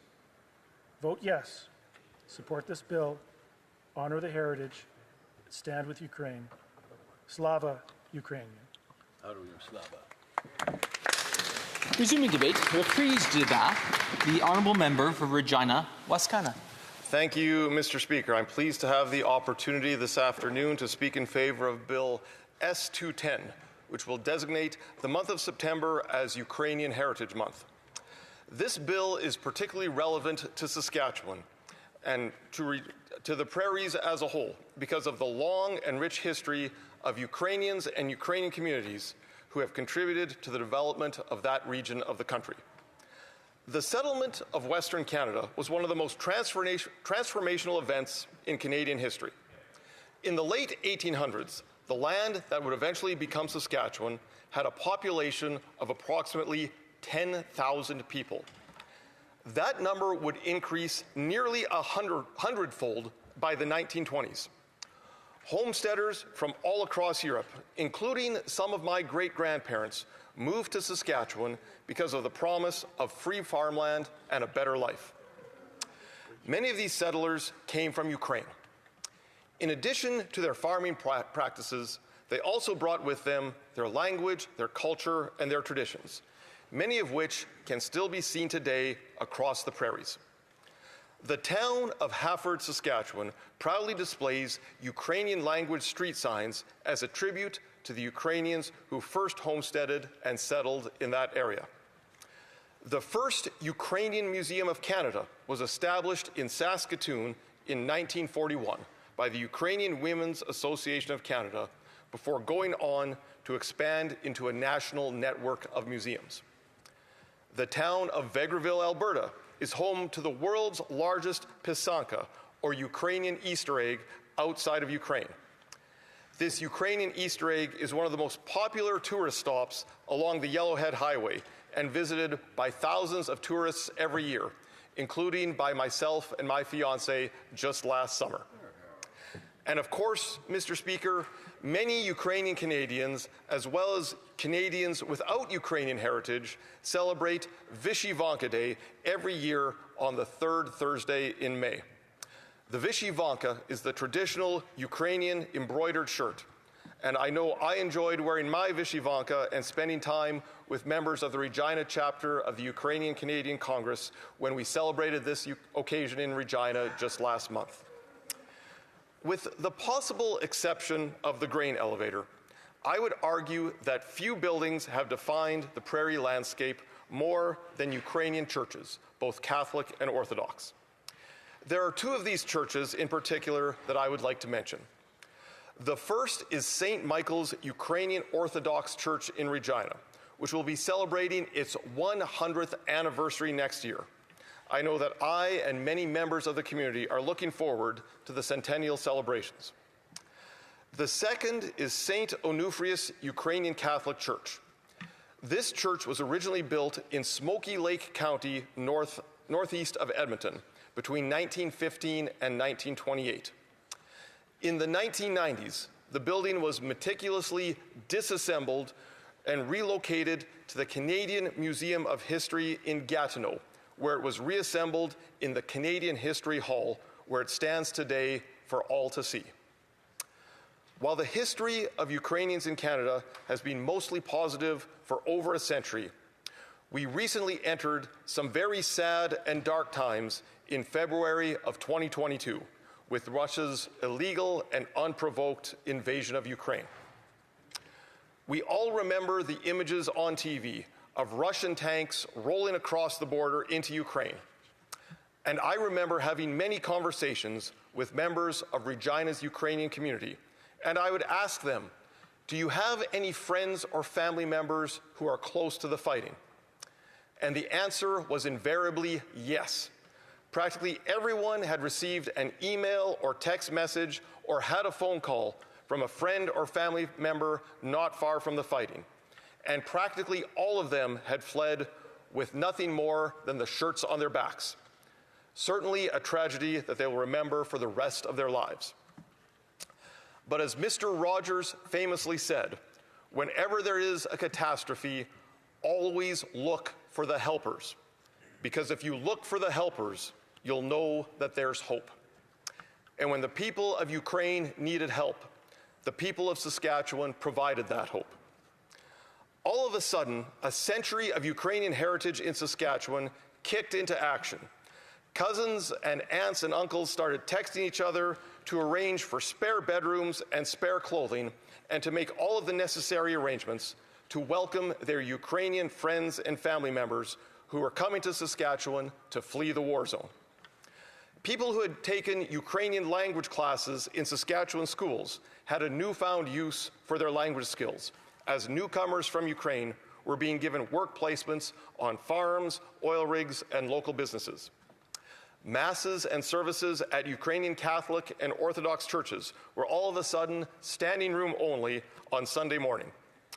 Overall, on a per capita basis, Saskatchewan welcomed more Ukrainians than any other province in the months following Russia's invasion.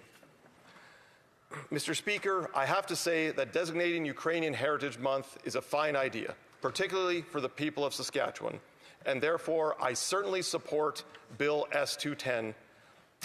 But it's also important to keep in mind that Bill S-210 is only a symbolic gesture. That's not to say that symbols aren't important, because in a way they are. But I wish this Liberal government would take some more tangible, concrete steps to support our friends and allies in Ukraine through their current struggles against the Russian invasion.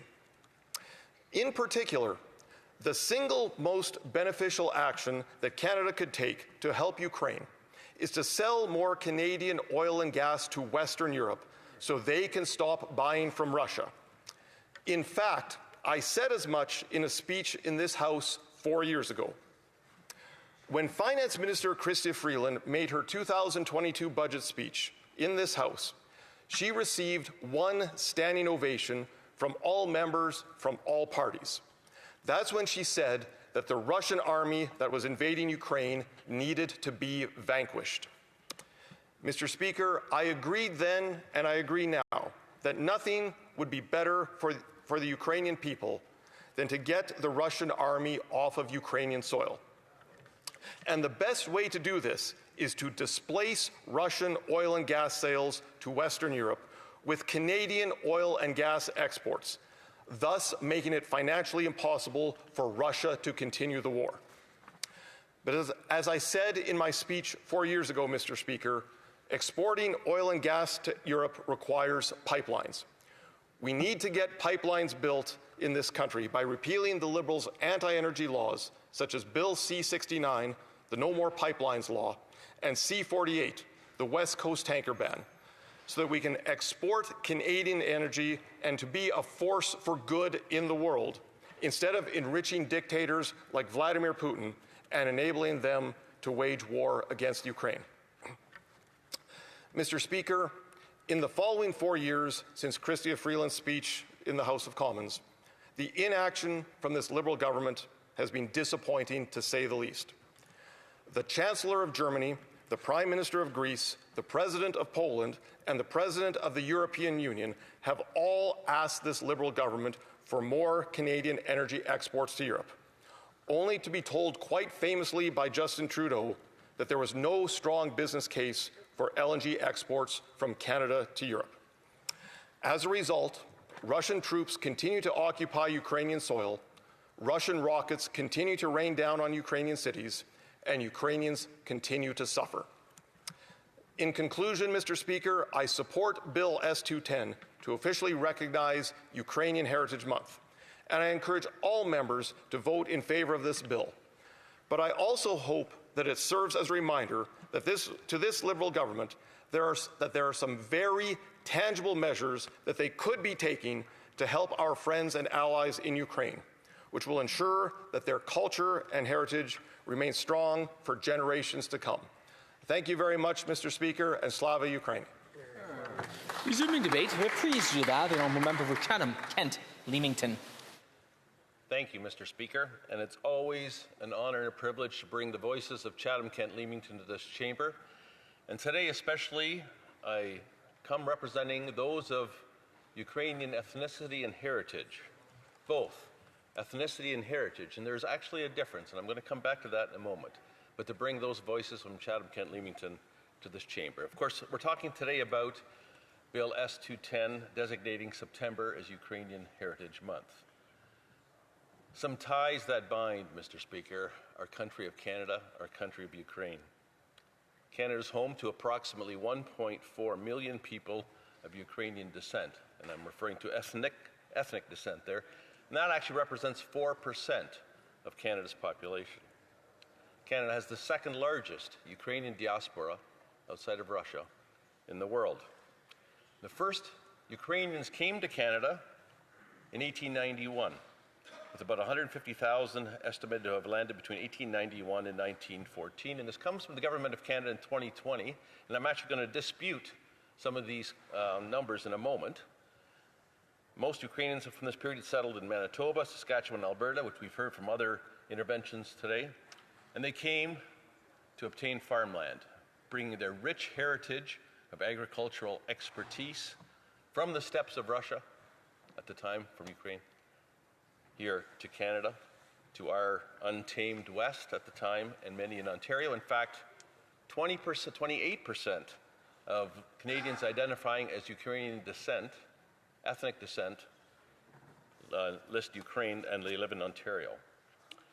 Mr. Speaker, these are the statistics from Canadians who identify from Ukrainian ethnicity. But as I identified earlier, there are others that claim Ukrainian heritage, and I count myself among that group.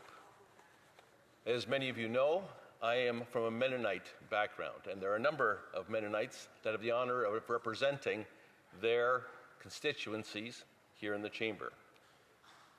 2026 marks 100 years since all four of my grandparents came to Canada from, at the time, the steppes of Russia, which is now part of Ukraine. All four of them. They were actually part of the second wave of Mennonites that left Ukraine, choosing Canada as their home. We mark 122 years since that first wave came. They came from the 1870s and settled in southern Manitoba, primarily in the East and West Reserves. And so they were also fleeing the greater intervention of the Russian government at the time into their way of life in the colonies of what we call Russia. I consider myself of Russian Mennonite background. There are two streams, Russian Mennonite background and Swiss Mennonite background. And I could spend my 10 minutes and the next 3 hours talking about that wave of history as Mennonites have fled war and persecution from the late 1500s into Danzig, from the Russian, into northern Poland, and then to Ukraine. So I'm going to talk specifically for a moment about the ties that bind my own family. specifically my Epp lineage, but I'm fairly confident that both my Newfold, my Reimer, and my Rempel sides also trace this same path of immigration into Ukraine in 1804. So my heritage spent 122 years in Ukraine and now 100 years in Canada. And they came to Ukraine at the invitation of Catherine the Great. So why is this important? Again, they were fleeing at the time greater government intervention in their lives in the Gdansk. It was called Danzig at the time, the Austro-Habsburg Empire in northern Poland. And they came to the steppes of Ukraine at the invitation of Catherine the Great to farm, to break those steppes of Ukraine, and they turned that into part of the breadbasket of Europe. That heritage is in my blood today. They were told, actually, that the territory at the time was empty. Reflecting now and looking at history, that actually isn't true. The Tatars had been cleared of that area, and that land was given to my forebears in 1804. There was the second wave that came into southern Ukraine. The first wave of Mennonites that came from the Prussian Empire actually came in 1789, settled into the Khortytsa region, which is called Zaporozhye today. My ancestors, as I stated, came in 1804, settling into the Molochna region, which is near the present-day city of Tokmak, and I'll come into that. They left 100 years later. They came into Ukraine, and they left Ukraine for the same reason. And that same reason is actually one of the reasons why we're talking about this bill today. It is the fact that they were experiencing both war and revolution. Mennonites have a complicated relationship with government. When they feel that their allegiance to their faith is superseded by government, historically, they have fled or moved. But don't mistake that for a lack of service to country. That's evidenced by the members in this chamber, and it's evidenced by my own family history. I'm going to get into two short stories here. My great-grandfather, George Neufeld, was drafted into the service, 1904, into the Tsar's, Tsar Nicholas II service. Rather than serving in the army, he served in what was called the Forestai service. And so he was stationed on the banks of the Black Sea at the Tsar's summer resort, Yalta. My mother's father's family, the Neufelds, came from wealth. And so he had been educated in Europe and knew that the phylloxera virus was spread by the aphid. And so he saved the Tsar's vineyards from the phylloxera virus, was decorated with a silver pocket watch, which remains in our family to this day, given to him in 1904. And so those of you that know me personally know that I do enjoy the odd sip of wine. I do that not for enjoyment reasons, but obviously I'm genetically predisposed to enjoy wine, given my Neufeld heritage. And that's actually my Neufeld family that on August the 1st and 2nd of this year is celebrating 100 years of settlement in Canada. We're settling that in the Vineland region where my great-grandmother is buried. You see, that same George Neufeld that was decorated by the Tsar was shot dead in his bed 5 days before they came to Canada. My great-grandmother left, bringing 5 children, and my mother's here because of that history. On my father's side, my Epp heritage, 1926, my great-grandfather Epp bought a passport. Yes, he bought it. To flee, he saw what was coming.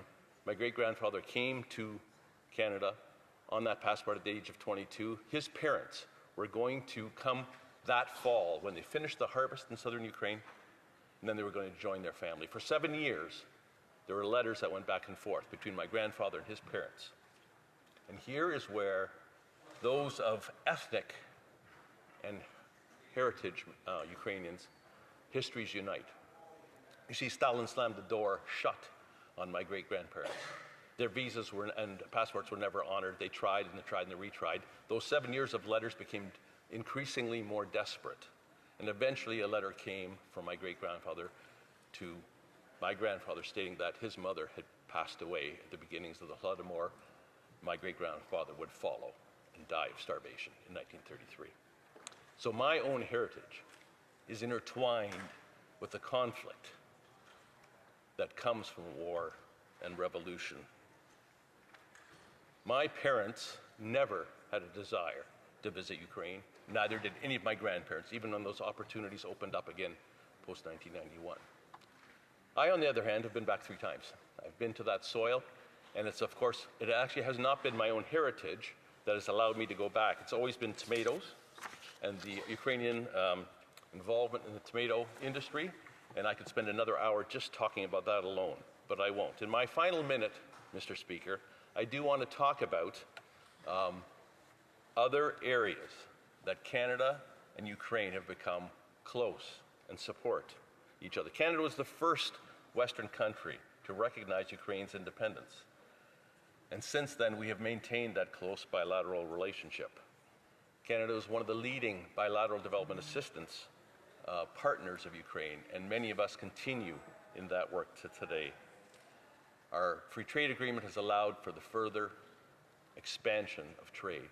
And of course, time won't allow me to get into the last 4 years, but it is war again that has brought our relationship even closer. And so I stand here proudly today, as proud as humble a Mennonite can be proud, to support Canada's relationship with Ukraine and the designation of September as Ukrainian Heritage Month. Thank you, Mr. Speaker. Resuming debate, reprise de débat, the honourable member for Parkland. Well, thank you, Mr. Speaker. A great opportunity for me to rise and speak on Bill S210. And I just want to commend all the speakers today, particularly the last speaker, my colleague from Chatham-Kent-Leamington. I love history, and hearing the stories of people's families and where they've come from and the challenges that they've overcome is always an inspiration to myself. And so thank you to that member for sharing. And I know many members in this House of Ukrainian heritage and in that region have shared stories of the hardships that their families endured to come and make Canada their home and to build a life for themselves and generations after them in our great country. And I must say, I'm just inspired by that. What this legislation is seeking to do is to honor the contribution of over 1.3 million Canadians who have Ukrainian heritage. I have many friends. My stepfather is a man of Ukrainian heritage, and I'm proud to represent thousands of people of Ukrainian heritage in my constituency of Parkland, just outside of Edmonton. The story of Ukrainian Canadians is inseparable from the story of Western Canada, and particularly Alberta. When the first Ukrainian settlers arrived in what is now Alberta in 1892, they came seeking freedom and opportunity to build a better life for their families. The prairies were vast, isolated region, largely undeveloped, and yet through determination and hard work, these Ukrainian settlers transformed the landscape and turned Western Canada into the developed agricultural region that it is today. Ukrainian settlers to Alberta in particular established farms. They built churches, they opened businesses, and they created communities. And these communities quickly became hubs for agricultural knowledge, cultural traditions, language, music, dance, and a strong sense of community. And their contributions formed a foundation of economic and social foundations for Western Canada.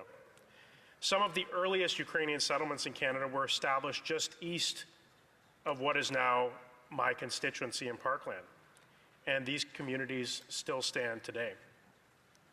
I want to talk about the service that Ukrainian Canadians have given to their adopted country of Canada.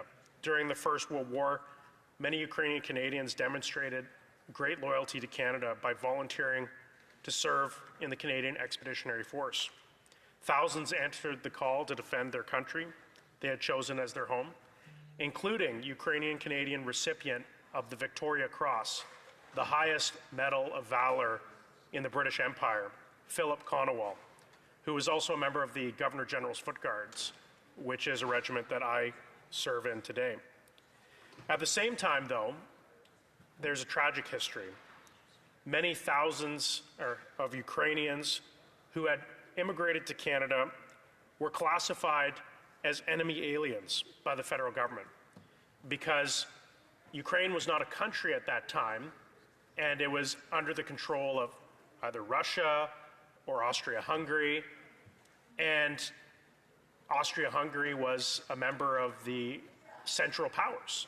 And so many Ukrainians, unfortunately, were lumped in with the Austria-Hungarian Empire, which we were at war with, and so were interned in camps across Canada. They are forced to perform labor under very difficult conditions. Many were sent to very remote locations, including areas that would become part of Banff and Jasper National Park. And I think it's important that when we pass bills like this, we recognize the great sacrifices that Ukrainians made, not only in standing up for our country of Canada, but also the sacrifices of the Ukrainians who were put through deprivations by the government at that time. Now, the loyalty of Ukrainian Canadians was demonstrated further during the Second World War. And I recently just learned this in my research for this bill, but Ukrainian Canadians enlisted in the Canadian military at the highest rate of any demographic other than English or French Canadians. They served with distinction in every branch of the armed forces. They fought tyranny overseas, and they fought to secure the freedoms that we continue to enjoy today.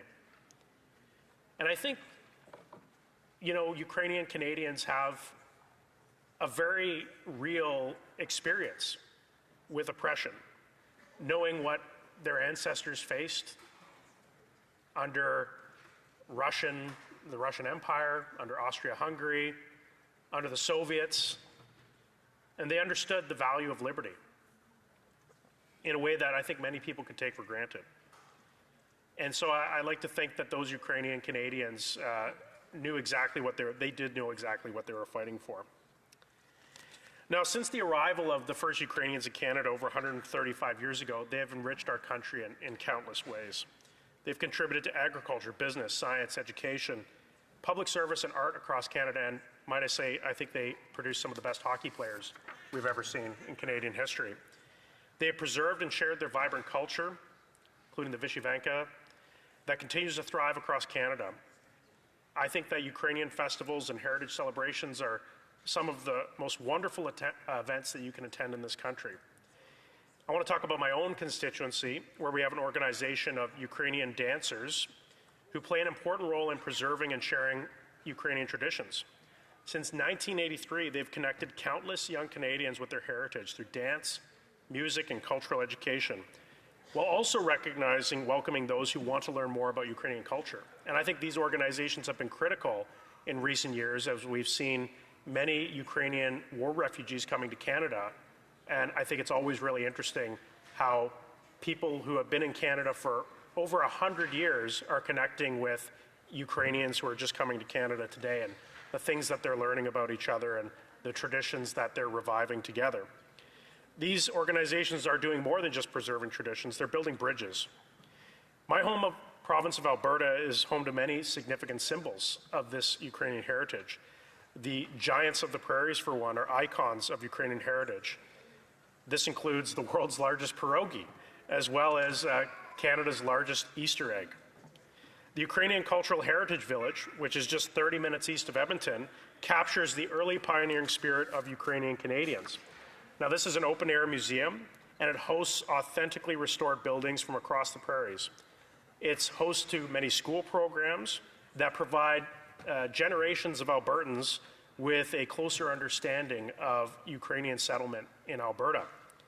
Now, this Ukrainian village suffered a devastating fire back in April of 2025, but I want everyone in this House and across Canada to know that the village has finally reopened this year as of May 16th for visitors. So if you do have the chance to visit, I highly encourage visiting this.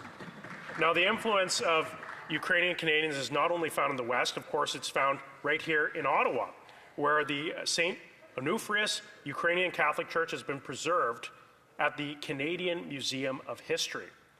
The original Prairies Church is still an active parish and provides visitors to the museum a glimpse of the faith that remains the strongest amongst Ukrainian Canadians today. Now, Canada has also hosted a number of firsts for the Ukrainian community, with one of the most important being the erection of the first monument to the Holodomor.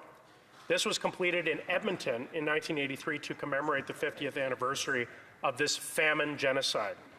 Now, we know in this House and we know across the world that between 1932 and 1933, millions of Ukrainians were deliberately starved to death by the Soviet Union.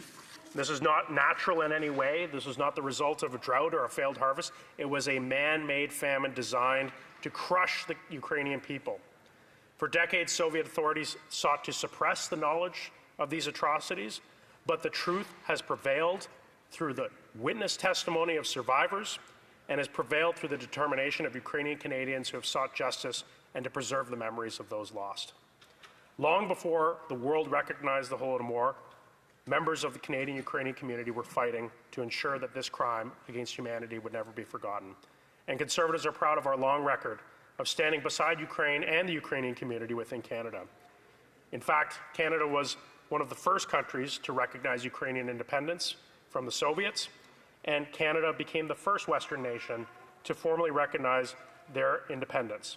And in 2008, I was proud that Prime Minister Stephen Harper officially recognized the Holodomor as a genocide. This recognition honored the memory of those victims. And further, in 2014, when the Russians illegally annexed Crimea, it was Conservatives who stood up under Stephen Harper and delivered a clear message to Vladimir Putin that Russia must respect Ukrainian sovereignty. Once again, I'm very proud to speak in favor of this legislation. Thank you. Order. The time provided for the consideration of private members' business has now expired, and the order is dropped to the bottom of the order of precedence on the order paper. Orders of the day. Orders of the day. Government orders, government bills. Comments, resuming consideration of a motion to concurrent Senate amendments on Bill C-14, Bail and Sentencing Reform Act. Order. I believe the Honourable Minister of Justice on a point of order. Thank you, Mr. Speaker. Mr. Speaker, I give notice that with respect to the consideration of government business number 12 at the next sitting of the House, the Minister of the Crown shall move, pursuant to Standing Order 57, that debate not be further adjourned. Monsieur le Président, ce qui est trait à la... Mr. Speaker, regarding motion number 12, I give notice that at the next sitting of the House, the Minister of the Crown will move, pursuant to Standing Order 57, that the debate be not further adjourned. Resuming debate, reprise de débat, the Honourable Member for Bow River. Mr. Speaker, thank you very much. And I have the great honor to rise today to represent the people of Bow River, and the river keeps flowing. I rise to speak to Bill C-14 and to the Senate amendments that have been returned to this House. Before addressing those amendments themselves, I want to return to my maiden speech, not much more than a year ago. I came to Ottawa because I was tired of watching common-sense Canadians feel like nobody was listening to them. I came here because farmers and families, teachers and nurses, doctors, mechanics, oilfield workers, seniors, families, residents across Bow River told me they were worried about the direction of this country. They were worried about a government that seemed increasingly disconnected from everyday realities. They were worried about public safety. And they were tired of hearing the same stories over and over again. Just this year, a man from Okotoks was charged after police found more than 500,000 images and videos of child sexual abuse material in his home. Investigators described it as one of the largest collections they'd ever encountered, involving tens of thousands of victims. Following his arrest, he was released on bail, sparking outrage, concern throughout the community. RCMP warned the public against retaliation and threats and vigilante actions. There's a criminologist from Mount Royal University, Kelly Sundberg, that said stricter bail conditions could help the community feel at ease. I need to mention here that after years of Liberal judicial appointments, they've established a culture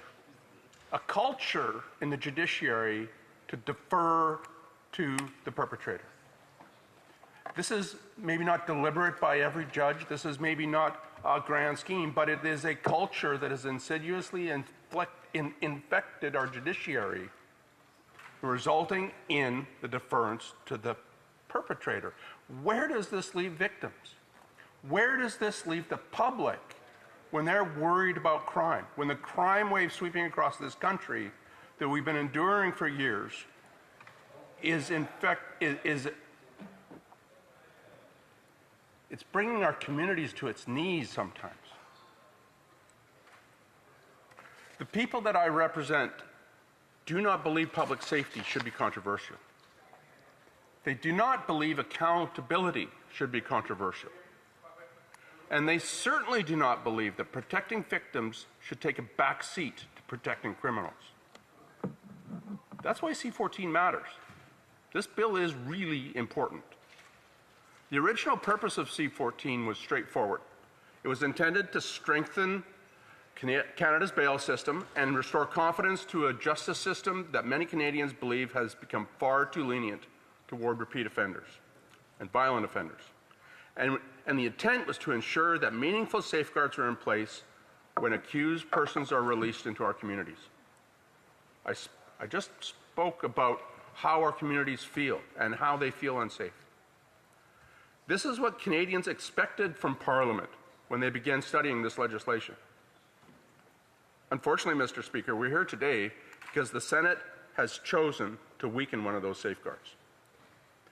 Before turning to the amendment itself, I'd like Canadians and parliamentarians here need to understand the broader context.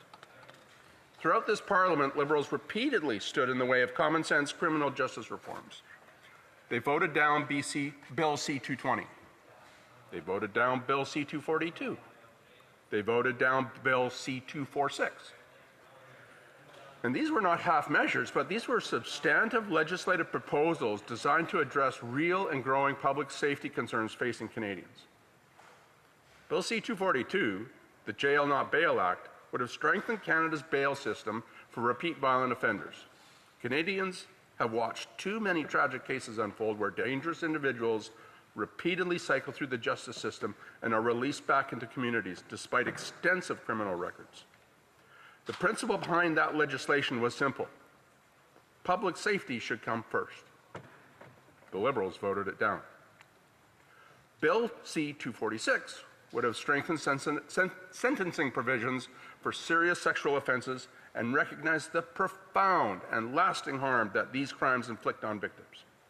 Victims deserve confidence that the offenders will face consequences that reflect the severity of their crimes. The Liberals voted it down. Bill C-220 represented another serious effort to strengthen accountability within our justice system and restore public confidence in a system that too many Canadians believed was failing to protect them. It would have amended the Immigration and Refugee Protection Act to make foreign nationals convicted of serious criminal offenses resulting in sentences of 6 months or more inadmissible to Canada and subject to removal. It sought to close loopholes that allowed serious offenders to avoid removal proceedings through lengthy appeals and technicalities. We've heard time and time again in this place, in question period and in debate, and all of the different examples, just a small sampling of the examples from across the country where this is happening in real time. The consequences to our communities are palpable and real and tragic and avoidable, and the Liberals voted it down. They additionally just voted down Bill C-232, which dealt with blocking transfers of dangerous offenders who pose a risk to public safety to medium or low security prisons, ensuring they remain in maximum security prisons. Paul Bernardo. And when Parliament finally had an opportunity to study Bill C-14, the Liberals repeatedly blocked progress there as well.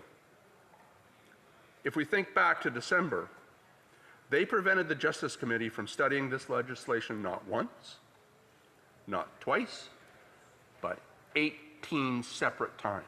Wow. If the government was so anxious to get this legislation enacted and receive royal assent, they had every opportunity at innumerable times to progress it through the parliamentary process, and it would be enforced today, and we would not be having this debate in this House today. I cannot help but think what the impact is in communities because we, the Liberal government, delayed. If we had been permitted to do this work earlier, we would be much further along in the process. Mr. Speaker, I would like to share some stories from my home, from where I live, to remarks on the impact of crime and the impact of repeat offenders. It is commonplace to hear now in my home about copper theft.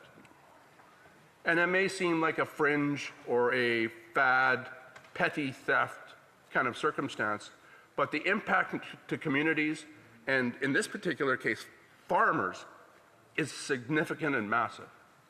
Petty criminals will go and raid an irrigation pivot for less than $100 of copper, sometimes less than $50 of copper. But the cost to get that equipment repaired is tens of thousands of dollars. More importantly, that machine isn't available when the crops need water. It impairs the farmer's ability to grow food. It makes the farmer feel vulnerable. He doesn't know what kind of bad actor he's going to run into when he's out in the field, checking the equipment, doing the work, growing the food for Canadians. I've visited multiple RCMP detachments across my riding. I make a point to visit them every day every time I have a chance to visit a community, I stop by the detachment. I speak to the sergeant in charge. I speak to the constables. I ask them what they worry about. I ask them what problems they see. And it's habitually the repeat offenders that have been kicked out on bail, that haven't been rehabilitated, that keep coming back into the system. And they deplete RCMP resources in these areas that are, using the words of the constables, are police deserts. They're 40 minutes, an hour, 2 hours response time, and that is what the detachment staff tell us. I know from personal experience. We had bad actors out in the middle of the field in the middle of the night, and it was 4 hours before the RCMP were able to get there, to get us. Me and my neighbors were alert all night long, in the middle of the night, in the winter, vigilant to make sure nothing bad was going to happen. And it turned out this individual was wanted on a Canada-wide warrant from Winnipeg. And he'd been on the lam for more than a year, and he'd been in and out of the justice system again and again and again. These are not petty crimes. These are crimes and activities that tug at the fabric of communities that hold Canadians together. These long wait times are also they don't just impact the community at large, but they impact the sworn members themselves.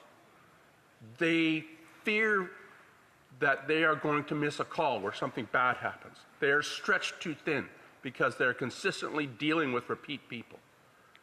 They can't be in the community where they need to be when they want to be there because they're busy dealing with failures of the justice system. We can't let this stand. And it's my hope that we don't. The impact on farmers and small towns and rural communities, whether it's pickup trucks and cars and vehicles parked in front of the local co-op being stolen in broad daylight, and a spree of 14 vehicles stolen from a town that only has 150 residents over the course of a day and a half because the perpetrators are just out on bail and they're looking for a joyride. This is irresponsible of the government to allow this to happen. Mr. Speaker, it's because of these realities that Canadians expect Parliament to strengthen public safety. We need to strengthen these measures and not weaken them. These measures were debated in this House, and Parliament, the House of Commons, gave clear direction on what the expectations were prior to sending to the Senate. Yet that is precisely what the amendment before us would do. The amendment concerns sureties. And for Canadians watching at home, a surety is not someone simply to sign the paperwork, but they play a critical role in the bail system. A surety is expected to supervise the accused. A surety is expected to encourage compliance with bail conditions. A surety is expected to report violations. A surety is expected to help ensure the accused attends court and does not pose a danger to the public. These are serious responsibilities. And a surety is a privilege, not a right. That is why the House adopted a simple and common sense rule. If someone had been convicted of an indictable offense within the previous 10 years, they weren't eligible. They hadn't earned back the trust of society to stand as the caretaker of someone who is in the system. The principle is straightforward. If a person has recently demonstrated a serious disregard for the law, that person should not be entrusted with supervising another individual accused of breaking the law. Most Canadians would consider that common sense. The House agreed. Parliament agreed. But the Senate has now chosen to weaken the rule, and I can't understand why. The Senate amendment creates an exception that allows judges to approve individuals with recent indictable convictions as sureties if the judge believes no other surety is available and that doing so would be in the interests of justice. This is a loophole you could drive a bus through. Mr. Speaker, this exception swallows the rule whole, like Jonah and the whale, right? And Jonah escaped, but I'm not sure we will. The original provision was clear in that a recent indictable conviction meant an individual is not eligible. This was simple. The Senate amendment changes that standard to eligible whenever no better option could be found. Well, public safety and the public perception of safety demands better than that. That notion transforms the prohibition into a guideline, which then, with the judicial culture that we have today, makes it optional, makes it exceptional, makes it if the judge feels like it. And when safeguards become optional, they are no longer safeguards. We were deliberate in the provisions that we put, and they were debated vigorously, that were put in the bill that was sent from this place. Canadians should ask a simple question. Parliament determined that a recent indictable conviction makes someone unsuitable to supervise an accused person. Why does that person suddenly become suitable simply because there's no other alternatives? Well, it's because there usually are alternatives, but they don't like them. The answer is that they do not have to. The standard has simply been lowered. The Senate presents a false choice. It suggests that if an accused person cannot find an eligible surety, then detention becomes the only option. But that's not so. It's simply not true. Canadian courts already possess numerous tools within the bail system. Courts can require financial pledges. They can impose cash deposits, and a number of other conditions that can be set in order to ensure that the public remains safe. The answer is not lowering the standard of that Parliament deliberately established. The answer is maintaining confidence in the integrity of the system. The public demands it, and our honor demands that we deliver that to the public. Polling cited during the Senate debate found that 72% of Ontarians supported limitations on who may act as a surety. 71% supported cash bail for violent and repeat offenders. And 2/3 believed that Canada's bail system was not strict enough. Canadians are clearly asking for stronger safeguards, not weaker ones. And the Senate amendment also undermines accountability. Sureties are expected to supervise accused persons, report breaches, encourage compliance, and ensure attendance in court. Those responsibilities require trustworthiness. Canadians expect the person carrying out these responsibilities to have demonstrated respect for the law. And if they had lost it previously, that they had earned it back adequately. It's not an unreasonable expectation. It's common sense. The Senate amendment relies heavily on the phrase, the interest of justice. That sounds reasonable, but it's vague. And when I spoke earlier about judicial culture, that is the thin edge of the wedge allowing the system to accommodate unreasonably. Different judges may interpret differently. Different courts may apply it differently. This place deliberately established a clear rule. And clarity to the judiciary is required to meet the expectations of Parliament. The Senate is replacing certainty with discretion, and therein lies the loophole. Canadians deserve clear standards. They deserve consistency. They deserve confidence that public safety measures will actually be applied. And C-14 was introduced because Canadians have lost confidence in the bail system. They have watched violent crime increase. They have watched repeat offenders cycle through the system. They have watched governments talk about public safety while failing to deliver meaningful reform. The House provision helped restore confidence. The Senate amendment weakens that confidence. The Senate has argued some marginalized communities may face difficulties.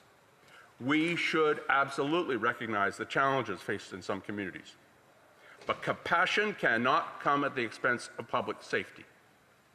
The purpose of a surety is not merely to find someone willing to sign a form. The purpose is to find someone capable of providing meaningful supervision and accountability. If finding a surety is difficult, the answer cannot be lowering the standards. The amendment focuses almost entirely on the circumstances of the accused.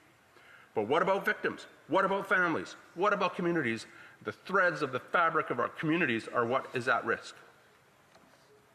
What about law-abiding Canadians who expect the justice system to prioritize their safety? Victims deserve meaningful safeguards before accused persons are released into their communities. Weakening those safeguards do not strengthen confidence in the justice system. It weakens it. And Mr. Speaker, this debate ultimately comes down to a simple question. When public safety and convenience come into conflict, which side should Parliament choose? Conservatives believe the answer is clear, and that recent indictable offenders should not supervise accused persons released on bail. The Senate amendment abandons that principle and replaces it with a loophole. C-14 was supposed to strengthen bail, and the Senate amendments weaken it. For that reason, and for the countless Canadians who expect Parliament to put public safety first, Conservatives cannot support these amendments, and we hope the government will reject them as well. Thank you, Mr. Speaker. Here. Questions and comments. Question et commentaire. The Honourable Parliamentary Secretary, the Government House Leader. Yes, thank you, Mr. Speaker. And the whole issue of bail reform has been on this agenda for months. I can recall standing in this space, as I indicated earlier, 6 months ago, pleading, begging, offering leave to see this legislation ultimately pass through. Constantly, the Conservative Party wants to put up a roadblock. The Prime Minister made an election platform commitment to bring in bail reform legislation. The member says he checks with the RCMP on a regular basis. Has he asked what the RCMP feel about Bill C-14 and the bail reform legislation? Law enforcement as a whole has been exceptionally supportive of Bill C-14. Has the member actually asked, Mr. Speaker, about lawful access, another piece of legislation that the Conservative Party is indicating they're going to be voting against? How does he justify or reconcile those two issues? A member for Bow River. Thank you, Mr. Speaker, and I appreciate the almost conciliatory tone from the member across the way. He was being nice, which is refreshing. At some point, I will answer a question far better than a Liberal government will answer the question. Mr. Speaker, I've spoken with members. I've spoken with sworn members across my riding, and they are so concerned about the repeat offenders that are going to come out. This amendment very clearly, right, if they are unsupervised or supervised by someone that has not earned the trust of society, then they are not solving the problems. The root cause and the root problem here is that The amendment undermines the entire premise of the bill. The Liberal government had 11 years to work on this, to fix it up. And I've talked already about December and last year, all the work that was done in committee to advance this. It's rich that the government is urgently getting at it now. Thank you. Question et commentaire, l'honorable député de Saint-Jean. Questions and comments? The Honourable Member for Saint-Jean. I'd like to thank my colleague for his speech. I'll let him get his earpiece on. The question of sureties. I hear what he has to say about the Senate amendment, but there are guidelines when it comes to these sureties. To be a surety, the judge must be able to demonstrate that it's in the interest of justice and that his reasons be written down in the file. According to my colleague, is this an affront to judges to be able to decide on a case-by-case basis when justified to withdraw a surety that otherwise would have been impossible?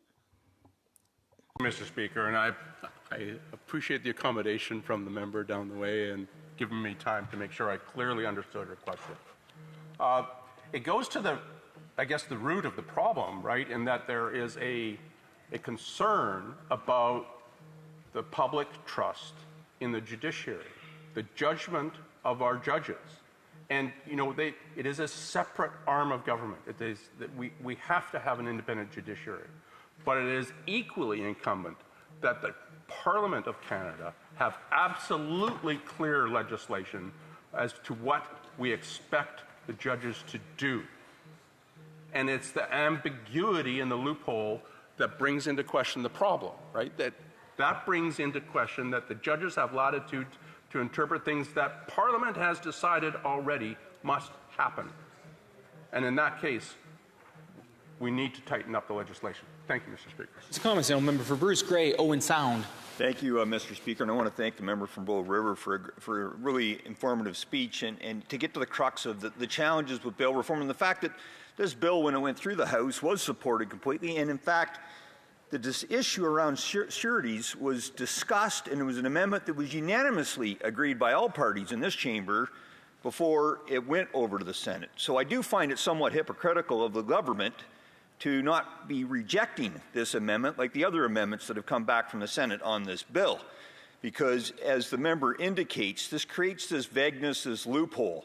A specific example, I know you referred about rural crime. It's the same challenge I have in my riding in Bruce Grey, Owen Sound, where it's the same repeat offenders that are robbing our farmers, robbing our rural peoples, and they're getting back out on jail. It's why we need bail reform so badly after 11 years of this Liberal government. And the fact is, I'm concerned that now with this loophole in here, these people are going to be getting basically, they do got to convince the judge, this ability to get back out when they should be spending time in jail if they can't find somebody that can cover for them or be their surety. Now, member for Bow River. Mr. Speaker, thank you very much, and I would thank my honourable colleague for the great question. It goes again to the same thing, that the confidence that the Canadian public demand of Canada's justice system. And if there are loopholes in the system, then the bad guys will learn how to use them, and they will figure out how to convince unreasonable leniency from the courts. And I have numerous cases here of events in Bow River and around southern Alberta, and to the member's point from the block as well, that where the judges just didn't bother to write the reasons down, and it was arbitrary. And there's so many things that go into this circumstance about resources to police and resources to the judiciary that contribute to this. I grant that. But that should not be a free pass for Parliament to water down legislation when we had already unanimously clear expectations in the legislation. Thank you, Mr. Speaker. Questions, comments, Honourable Chief Government Whip. See, the member from Bow River did not answer the parliamentary secretary's question. He asked him, in his speech, he said he spoke with RCMP all the time. The parliamentary secretary said, what does the RCMP tell you about bail reform and lawful access? And then in his answer, which ironically he first started off by accusing Liberals of never answering the question, he then skates around the whole question and talks about what his constituents are saying to him. So why don't we ask him again? What is the RCMP saying to him? Because he won't answer that question, Mr. Speaker, because law enforcement is wholly behind this bill. That's why he doesn't want to answer it. So will he just come to terms with the fact that he's at odds with the RCMP and law enforcement on this? I'm a member for Bow River. Mr. Speaker, thank you very much. And I will take directly opposed view of the circumstance. I spoke with members, numerous members across the riding, and unanimously they wanted tougher bail conditions without bail. RCMP sworn members in every detachment that I visited in my riding, universally they wanted tougher bail conditions without loopholes, without the judicial discretion, because they know that the bad people need to be dealt with in the system and not unleashed on the public. Thank you very much, Mr. Speaker. Questions and comments? Question commentaire. The honourable member Red-Deer. Thank you, Mr. Speaker. I thank my colleague for his strong speech. And after years of Liberal soft on crime policies that drove violent crimes up, Canadians are sadly paying the price in their communities every day, as he spoke in his speech. Conservatives improved Bill C-14 with key amendments in this House, but the majority Liberal Trudeau-appointed Senate has once again watered it down, prioritizing criminals' rights over public safety. Will my colleague join me in calling on the government to reject these weakening Senate amendments and restore the strong public safety version the Conservatives helped build? The honourable member for Bow River. Mr. Speaker, thank you very much, and I thank my honourable colleague for the question. I absolutely and unreservedly will join this member in calling for this legislation to be passed in the original form that without the amendment as proposed. Thank you, Mr. Speaker. A brief question. Questions and comments. The honourable member for Donca-Disbury. Thank you very much, Speaker.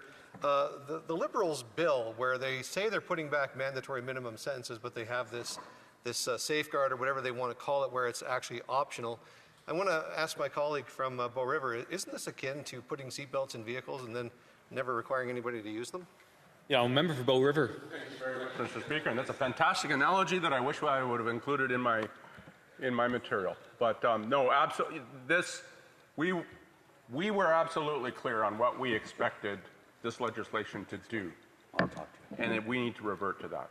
And thank you very much, Mr. Speaker. Debate. Reprise du débat. L'honorable.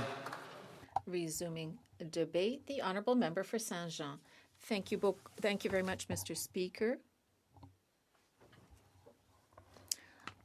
I will be obviously commenting on the Senate's proposed amendments rather than the heart of C-14. We've already debated it here in the House. I will nonetheless allow a few comments on the bill itself, but very quick ones. The Bloc Québécois will support the government's response to the amendments proposed. For example, adding to the definition of criminal violent acts,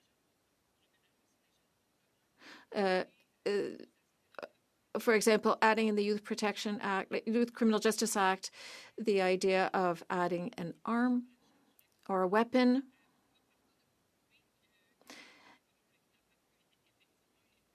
And then rather than requiring the justice to demonstrate that an act committed with a weapon is violent, it will be automatically included. And there's also the question of a parliamentary review after 5 years. This concerns the presumption of innocence. We agree less, and we've said so, with the idea that certain offenses will have longer sentences or consecutive sentences when there's not any violence. This seems to be responding to a political question rather than a judicial question. For example, car theft. It's not through tougher or longer sentences, that the problem will be solved. Instead, there needs to be more border security. And we've seen a certain reduction in car thefts recently. Among the changes that C-14 brings, some are correct and adequate, others less so. But we felt that overall there are more advantages to C-14 than disadvantages. If there were a third reading vote, we would have voted in favor. It went to the Senate, and that's why today we are debating Senate amendments. I'll tell you what our position is right away. We agree with the government's response to the amendments proposed by the Senate. Some have been accepted, others no, and I will go through them quickly. The Senate raised several questions and fears regarding the disproportionate impact of imprisonment on marginalized groups, Indigenous people, survivors of violence, young people, people in a homeless situation. This raised several questions, and the amendments are as follows. For example, C-14, as drafted, automatically prevented anyone who had been found guilty of a criminal act in the last 10 years from acting as a surety. We feel that the government's response is acceptable. This gives some latitude to a judge. There may be the case where, for example, an offender does not have any family here. There are certain protective measures. For example, the judge must explain why a person found guilty of a criminal act in the past can be considered as a surety, and the reasons for this must be written in the court file, in the decision.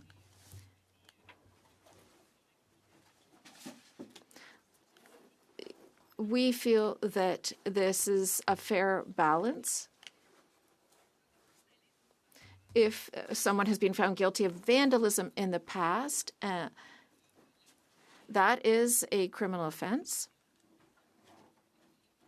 Should we prevent that person found guilty of vandalism in the past of acting as a surety? If it were a serious crime in the last 10 years, that person would likely still be in prison. So we felt that that is reaches a proper balance.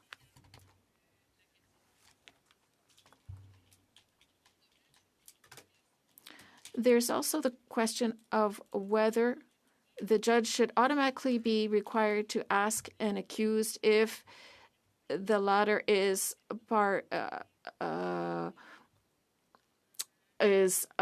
comes under the section 493.2. The government rejected this proposal. We agree with the government's position. The government provided for the requirement to ask the question. We know that a judge already has to take this criterion into account in the record. And why are we opposed to this amendment? Because we don't think we should force a judge to act in a certain way to uphold that provision. This would give judges leeway. The question isn't always pertinent, legitimate. We're allowing a judge who is in charge of the courtroom to decide whether to ask the question or not and to write the reasons in the Senate, rather in the record. This requirement of noting that the criterion has been taken into account isn't always noted in the record. Rather than creating a new section, we respectively submit suggests that the judge be required to actually write down that the question has been asked in the record. There's also an amendment to rather on annual reports on bail. This isn't an amendment. The requirement already exists, but this amendment wishes to enhance this report by adding pretrial detention rates. The government has accepted this amendment. We also agree.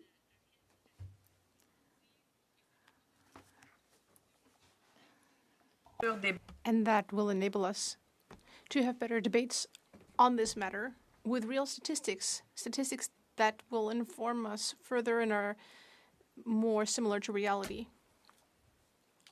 On the other hand,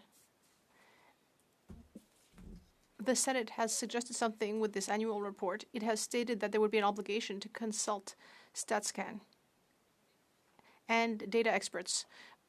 But we think that might be a little too much.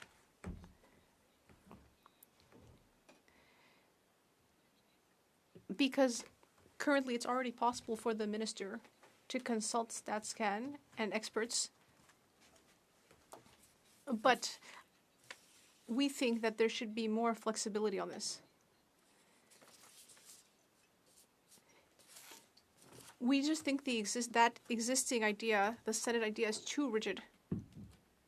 We agree with the government that we should not keep this amendment. The Senate has also suggested changing the date of implementation of all the sections on youth offenders. For example, about privacy. We need flexibility. We need to be able to implement these changes. So by giving the measure some time before the date of entry into force, we think that's an excellent idea. We support that idea. Well, and I would say that is essentially what I have to say about the Senate amendments, the government's position, and our position. In our opinion, some of the amendments do improve this bill. We agree with some of these matters, and we also agree with the government on some of them. As for the amendments that have been rejected, it's not necessarily that they are bad, but it's that the criminal code could already handle those situations, and strengthening them further might actually end up having a negative effect because it might make these situations too rigid.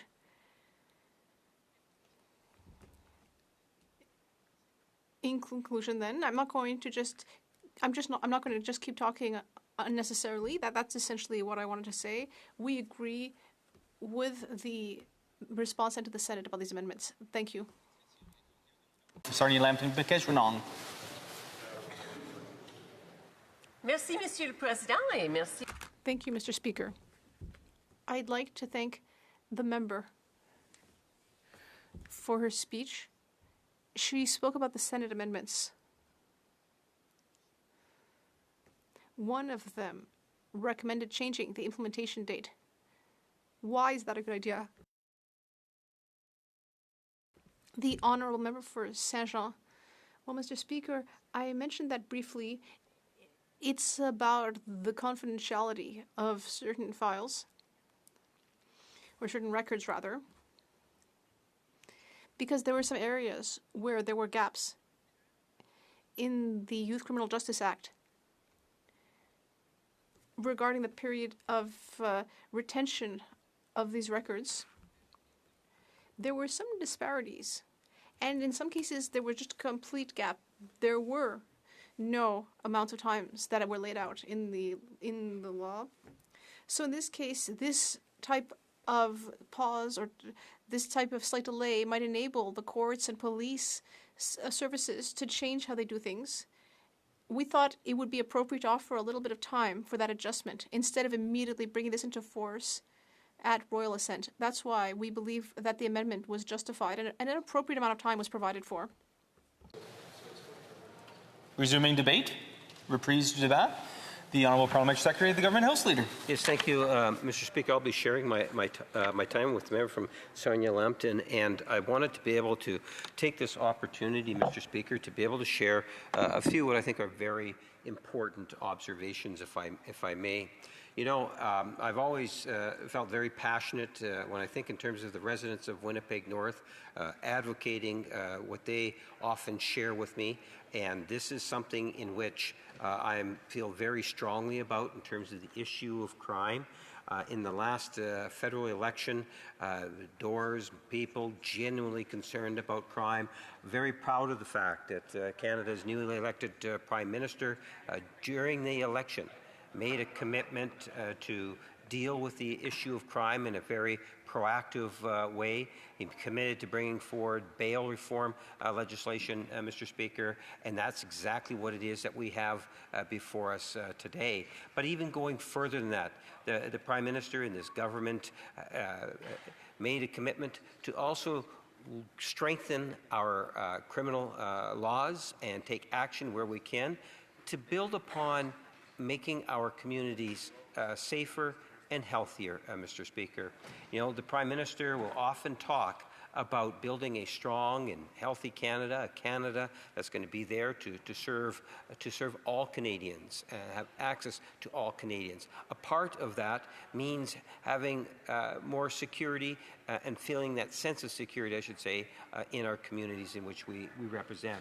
So what we've done is we've brought forward a series of pieces of legislation, Mr. Speaker. Members will recall back in November, December, I stood in my place and I was literally begging and pleading with the Conservatives to allow Bill C-14, what we're debating today, to pass. Bill C-14, Mr. Speaker, is all about bail reform legislation. This is something that has been supported by municipalities, law enforcement agencies, and most importantly, from my perspective, Mr. Speaker, this is something in which the constituents in Winnipeg North want to see. I believe that every member of the Liberal caucus will advocate for the need of bail reform, and like me, feel frustrated to a certain degree with the amount of opposition and filibustering that we have seen. Back in November, as I indicated, virtually begging the Conservatives to allow the legislation to pass. 6 months later, Mr. Speaker, once again, we have the legislation before us. This is something that has to pass before the summer. As I say, you can talk municipalities, you can talk law enforcement, you can talk about crowns, provinces, and most importantly, the people of Canada want it, and we should deliver it, Mr. Speaker. This House has the ability to do that today. But it's not only about Bill C-14 for me, Mr. Speaker. The government, as I've indicated, has put forward a series of legislative initiatives to build upon safer communities. And I can talk about Bill C-9, which deals with hate propaganda, protecting us in different ways, Mr. Speaker, in particular our churches, mosques, temples, synagogues, gurdwaras, in terms of making sure people have access to those facilities, Mr. Speaker. I can talk about Bill C-16, in which the Conservatives have come out in opposition to, Mr. Speaker. But take a look at what Bill C-16 does, whether it's recognizing the issue of femicide in a very strong and powerful way, raising it to a first-degree murder in certain situations virtually automatically. We can talk in terms of coercive behavior, again with one spouse taking and using coercive behavior that again leads to certain situations. But for my constituents, it is all about reinstating a number of minimum, mandatory minimums, Mr. Speaker, recognizing that this is something in which our constituents want to be able to see, Mr. Speaker. Disappointed that I would have thought would have been unanimous consent coming from the House, but the Conservatives have made the decision to vote against that legislation. I can talk about Bill C-22. Bill C-22 stems out of Bill C-2, Mr. Speaker. We could not get Bill C-2 passed back in September. Tried all last fall. Ultimately, we had to break it up. Bill C-22 incorporates a part of Bill C-2 that we continue to push, yet we get resistance coming from the Conservative Party. It's all about lawful access. It deals with things such as the exploitation of children, such as extortion. We hear a great deal about those issues, Mr. Speaker. Law enforcement in particular want to see lawful access. Canada is the only country of the Five Eyes nations that does not have lawful access. And the reason why we don't have it today, Mr. Speaker, is because of the members across the way within the Conservative Party that refuse and will not allow that legislation to pass, Mr. Speaker. At the end of the day, we had Bill C-12, and I'm grateful it's legislation that we were able to get passed. What it did was it enhanced things such as our border control. It helped out in terms of dealing with asylum, Mr. Speaker. Again, it was a portion, or it was legislation that had to be reintroduced because Bill C-2 was a legislation that the Conservatives just would not consider in terms of looking at passing. Within Bill C-2, Mr. Speaker, but fortunately we were able to get that passed, and I am grateful for that, Mr. Speaker. But when you go back to Bill C-2, what you'll see is that there is aspects of Bill C-2 that are still not or have not been able to secure passage on. And what I'm thinking of, Mr. Speaker, is the issue of things such as individuals can actually put fentanyl into an envelope and mail it anywhere in Canada. And we cannot and do not have the authority to search those envelopes. And I articulated extensively on why that was important. If you believe that there's issues of drug abuse, and in particular dealing with things like fentanyl, I would think you would recognize the value of this legislation and at the very least allow legislation of this nature to pass, Mr. Speaker. It's one of the ways in which you can deal with the issue of fentanyl. And I'm disappointed that the Conservative Party still has not changed its position on it. In fact, many members of the Conservative Party have stood in their place and mocked me personally on the issue, not fully understanding the significance and the importance of the issue. Within the bail reform legislation, it deals with things such as first responders, protecting. So it's an aggravated situation where first responders, these are the people that are on our front lines, whether it's police, paramedics, firefighters. These are things in which we know the Conservative Party tells the first responders that they support. This is something that could have passed last fall, Mr. Speaker, because it's incorporated in the legislation. You know, it's interesting because even the speakers today talk about, well, the government's not passing our private members' bills. This Prime Minister has likely seen and supported more opposition private members' bill in the entire 4 years of Stephen Harper's, Mr. Speaker, when the leader of the Conservative Party back then didn't pass anything unless it was a Conservative measure. Bailey's Law is a Conservative measure in which we looked at, saw the benefits, and saw it go through. Even when we had the majority, Mr. Speaker, we could have prevented it. And I can assure members opposite, that's what Stephen Harper would have done. But I can tell you something about this Prime Minister. Under this Prime Minister's leadership, we have seen laws, and on the crime file, you cannot identify a Prime Minister in generations that has done more to fight crime and work collaboratively with provinces, with law enforcement, than this Prime Minister has done, Mr. Speaker. You cannot name another Prime Minister that has brought forward so much in terms of a legislative agenda, and we've even taken into consideration certain aspects of the private members' business. Now, at the end of the day, I say to my Conservative friends, stop filibustering, stop looking at your own political party vested interest by raising money and so forth, and get behind and support good legislation. Order. Questions and comments. Question et commentaire. Now, member for Niagara Falls.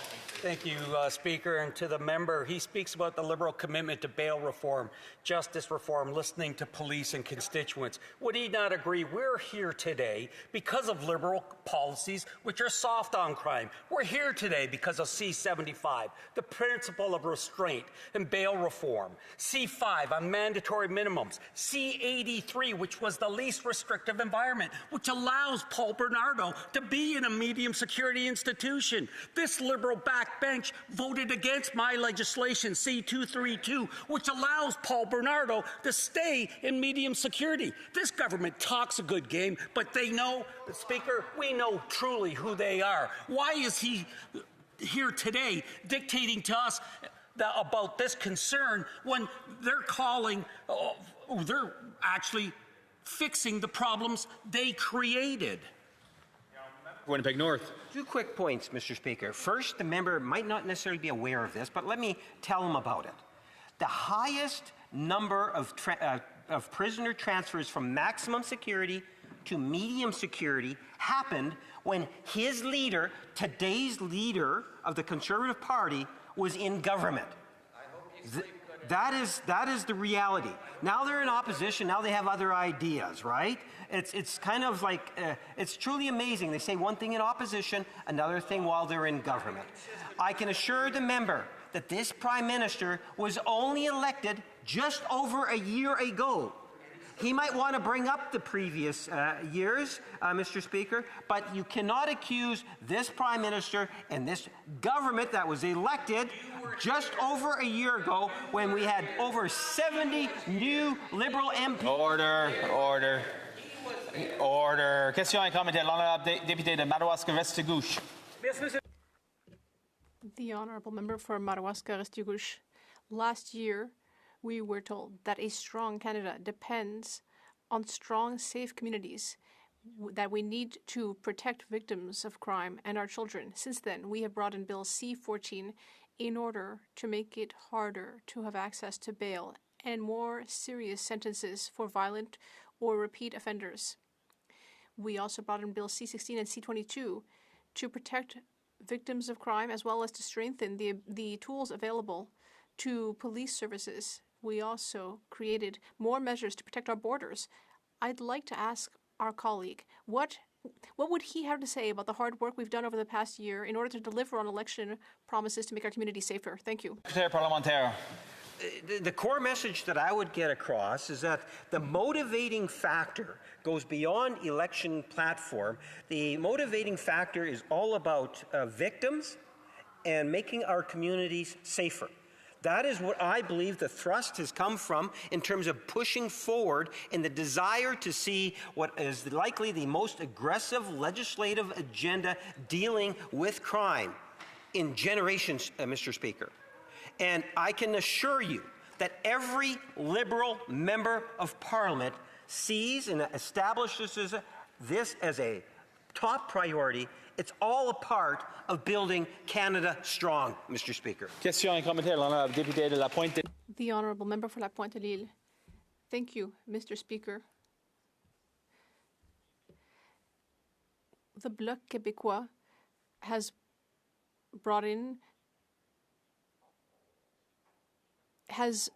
supports certain of these measures, but there are certain other types of offenses, like auto theft, where we feel that these types of sentences will not ultimately deter offenders. That's what a number of studies show. What does my colleague think? Yes, Mr. Speaker, I think that what we need to recognize when you talk about justice, and we'll use the example of auto thefts, that it is a shared responsibility. Jurisdiction is both with the federal government, the provincial government, and don't underestimate the importance of law enforcement. In Manitoba, during I think it was about 2004 to 2007, we had the highest per capita vehicle theft by a long shot in the province of Manitoba. And it was only while we were able to work with Ottawa, but it was the province and MPI that actually were able to resolve the situation. So the short of it is to recognize the federal government has to play an important role. This government, under this Prime Minister, is doing exactly that by demonstrating leadership, by bringing in the legislative changes that are necessary, and we need to actually continue now to work with our provincial and law enforcement agencies to make our communities safer, Mr. Speaker. Resuming debate. Reprise débat. Member for Sarnia-Lambton-Bickerstaffe. Thank you, Mr. Speaker. It's a pleasure to rise and speak to Bill C-14 as well as the Senate amendments that have come forward. I'll start off by talking about the importance of passing this legislation quickly and getting it into law. And I will also then detail a bit about the Senate amendments and my thoughts on those before I sum it up. First of all, I want to say this is not a partisan issue. Every Canadian wants to be safe in their community and safe in their homes. It doesn't matter which party you come from, we all think that. And every Canadian is tired of seeing violent, repeat offenders out on the street when they should be behind bars.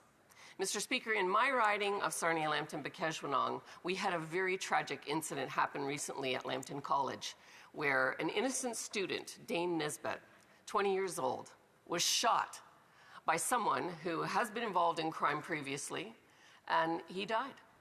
20 years old. And people are outraged in my community now because the perpetrator has been let out on bail. And Mr. Speaker, this is why C-14 needs to go into place. C-14 is going to prevent these things from happening.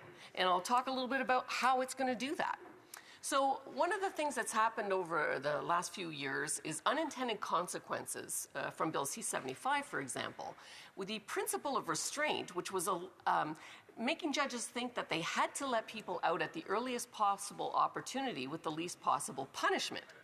Bill C-14 actually clarifies this. It clarifies how police and courts apply the principle of restraint to specify that it doesn't mean automatic release where detention is justified to protect public safety. This is an incredibly important part of Bill C-14 and something that we definitely are going to need. Now, also, Bill C-14 adds aggravating factors, okay? So in terms of making sure that we don't have sentences that are too light in extreme cases, offenses committed against victims who are first responders as an aggravating offense, repeat violent offenders with previous convictions within the last 5 years, organized retail theft. I heard a question earlier about auto theft. This kind of a thing will be an aggravating factor in sentencing. And offenses interfering with essential infrastructures, which we see in copper theft and some of the drug trafficking offenses. So I think all of those things are very good measures. One of the other things that was an unintended consequence of C-5 was that house arrest was being allowed for perpetrators of sexual assault. And that has been reversed here in C-14. I think that's a very good measure. It's something that was needed. We heard lots about that. And the other thing that this bill will do is align to the military justice system to make sure that both systems are consistent. The Senate amendments that have come forward, some of them are good and some of them we'd prefer not to have. I think the one that allows the measures for the youth justice system to come into force allows some time to get that right. I think that's going to be very, very important. The other measures that are there, I've heard discussion from the Conservatives today that they don't like the measures that the Senate has submitted on sureties. But one of the things that Conservatives continue not to understand is that when there's an independent court that's making a decision, they have to have discretion. And we've seen mandatory minimums fail at the Supreme Court because it doesn't give the judges discretion and the judges are independent. And so this is an important principle that we see represented here. Now, it's only part of the story, Mr. Speaker. When it comes to preventing violent crime in our neighborhoods and in our communities, we have to have the laws, and then we have to enforce the laws. So I think there's an opportunity to do a better job on enforcement. And I think we have to also look at where are we going to put these people. A lot of times I think people are being released because there's no room in the prisons. And so that's a shared responsibility federally and provincially. something that we need to look at. But I think if we can get the deterrence to crime right and enforce the law, that we are going to see less people in the prisons, which is what we saw previously. So that sort of in a nutshell is why I think it's critical that we get this legislation passed. The sooner it's passed, it'll get royal assent, it'll get into law, and then we can stop seeing these repeat offenders, violent offenders that are out on the streets, that are getting sentences that I consider to be inadequate. I'm very proud of this government for the measures that they've brought in place, not just C-14, but C-16 is exactly what we asked for at the Status of Women Committee that I'm a part of, addressing coercive control, femicides, deep fakes, and a lot of the things that we brought forward. So I think this government is serious about addressing crime in this country, and so I would be happy to take any questions. Thank you, Mr. Speaker. Questions and comments. Question et commentaire. The member for Portage, Lisgar. Thank you, Mr. Speaker, and I listened closely to my colleague's speech. She talked about unintended consequences a lot, which was a bit strange for somebody that just months ago told Canadians that it was Liberals making her communities less safe, that it was bail, not jail policies, and legislation that favored criminals over victims. In fact, criminals are making out very well under the Liberals, that member said. And she was right. These policies haven't changed. The only thing that has changed is where she sits. She also said that MPs who cross the floor should go back to constituents for a fresh mandate. So if she truly believes the principles that she spent years defending, including that Liberal soft on crime policies have made her community less safe, when is she going to go back to constituents and find out who they want to elect to represent them? Member for Sarnia, Lambton, Bukidnon. Thank you, Mr. Chair, and I would thank the member opposite for that question, but I don't think it was a very good question. What I would say is that everything that I've said is on the public record. The Prime Minister is aware of what I think. All of the members of the Liberal caucus are, and they welcomed me with my conservative views into this caucus. I'm very proud to be part of this team, and my view hasn't changed. As I said, the things that were done that undermine the justice system are being repaired here in C-14, and that's why it's critical that we get this legislation passed. Question et commentaire. Questions and comments. Resuming debate. Reprise du débat. Is the House ready for the question? The question is as follows. Mr. Fraser, seconded by Mr. Bellinger, Disnethe, Mississippi, Churchill River, move that a message be sent to the Senate to acquaint their honours that, in relation to Bill C-14, an act to amend the Criminal Code, the Youth Criminal Justice Act, and the National Defence Act, bail and sentencing, the House agrees with Amendments 1A, 2A, and 3 made by the Senate. Respectfully disagrees with Amendment 1B because subsection 515, 13.1 of the Criminal Code already requires courts to state on the record that they considered Section 493.2 in making a bail decision, rendering the additional provision unnecessary. Respectfully disagrees with Amendment 2B because engagement with relevant partners. Shall I dispense? If a member participating in person wishes that the motion be carried or carried on division, or if a member of a recognized party participating in person wishes to request a recorded division, I would invite them to rise and indicate to the Chair, the Chief of Government Whip. Carried on division, please, Mr. Speaker. Is it agreed that the motion carried on division? Agreed. I therefore declare the motion carried on division.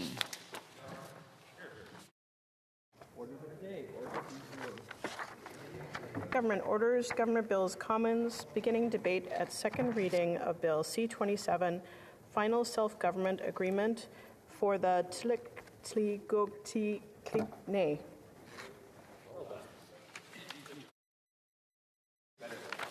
Ms. Alty, seconded by Mr. Fraser, moves that Bill C-27, an act to give effect to the Final Self-Government Agreement of the Tligogtikne, and to make consequential amendments to other acts, be now read a second time and referred to the Standing Committee on Indigenous and Northern Affairs.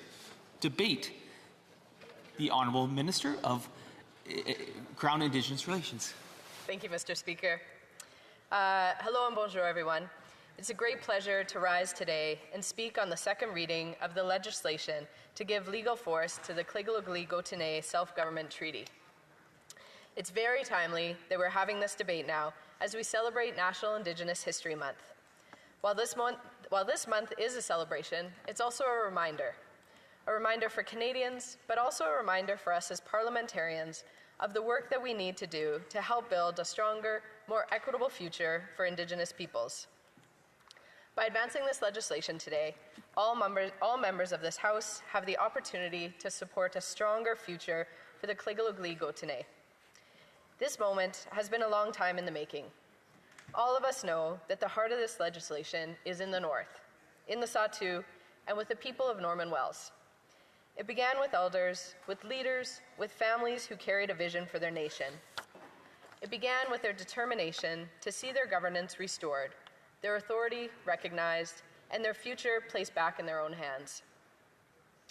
Mr. Speaker, when we speak about progress, we must also speak about legacy. And in the Sahtu, that legacy is profound. More than 30 years ago, the signing and enactment of the Sahtu Dene Métis Comprehensive Land Claim Agreement fundamentally changed the landscape of Indigenous governance and land management in Canada. It was a landmark, not only for the Sahtu, but for the entire country. It created certainty, it created stability, and it created a foundation strong enough to support other self-government negotiations into the future. The agreement brought clarity to land stewardship and resource management across a vast region that has since shaped decisions, influenced national policy, and guided how we approach modern treaties across Canada. It set precedents, and communities across Canada refer to it as they advance their own agreements. It made space for new models of partnership between Indigenous governments and Canada, between communities and industry, and between Northern peoples and the federal system. The 1993 agreement changed the way Canada understands shared responsibility for land, water, wildlife, and resources. It proved that reconciliation, when grounded in respect, can create not only fairness, but stability for investment, for planning, and for shared prosperity for future generations. From that foundation came the first self-government agreement in the Sahtu, the Delaunay Final Self-Government Agreement. It was a milestone that inspired and encouraged others across the region. And today, we are here to advance the second of 5 potential agreements that were envisioned all those decades ago, the Kligalugli-Gootenay Self-Government Treaty. This treaty is not an isolated achievement. It's part of that continuum, a living legacy of a region that has consistently led the way on land claims, on self-determination, and innovative governance. Today, we build on that legacy through Bill C-27. If passed, it would establish the agreement as a self-government treaty in Canadian law. It would formally recognize the Kligalugli-Gootenay government as the government of the Sahtu, Dene, and Métis of Norman Wells. And it would affirm what has always been true, that the Kligalugli-Gootenay hold inherent rights of self-government, rights affirmed in Section 35 of the Constitution Act of 1982. This is practical, meaningful, legally binding recognition.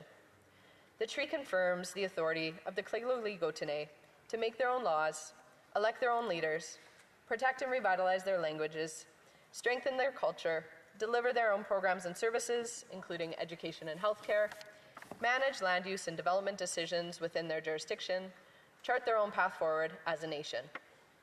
However, I also want to consider what this means not just for governance, but for people. Fundamentally, self-government is a deeply human concept. It affects the classrooms in which a child learns. It affects the homes in which families live.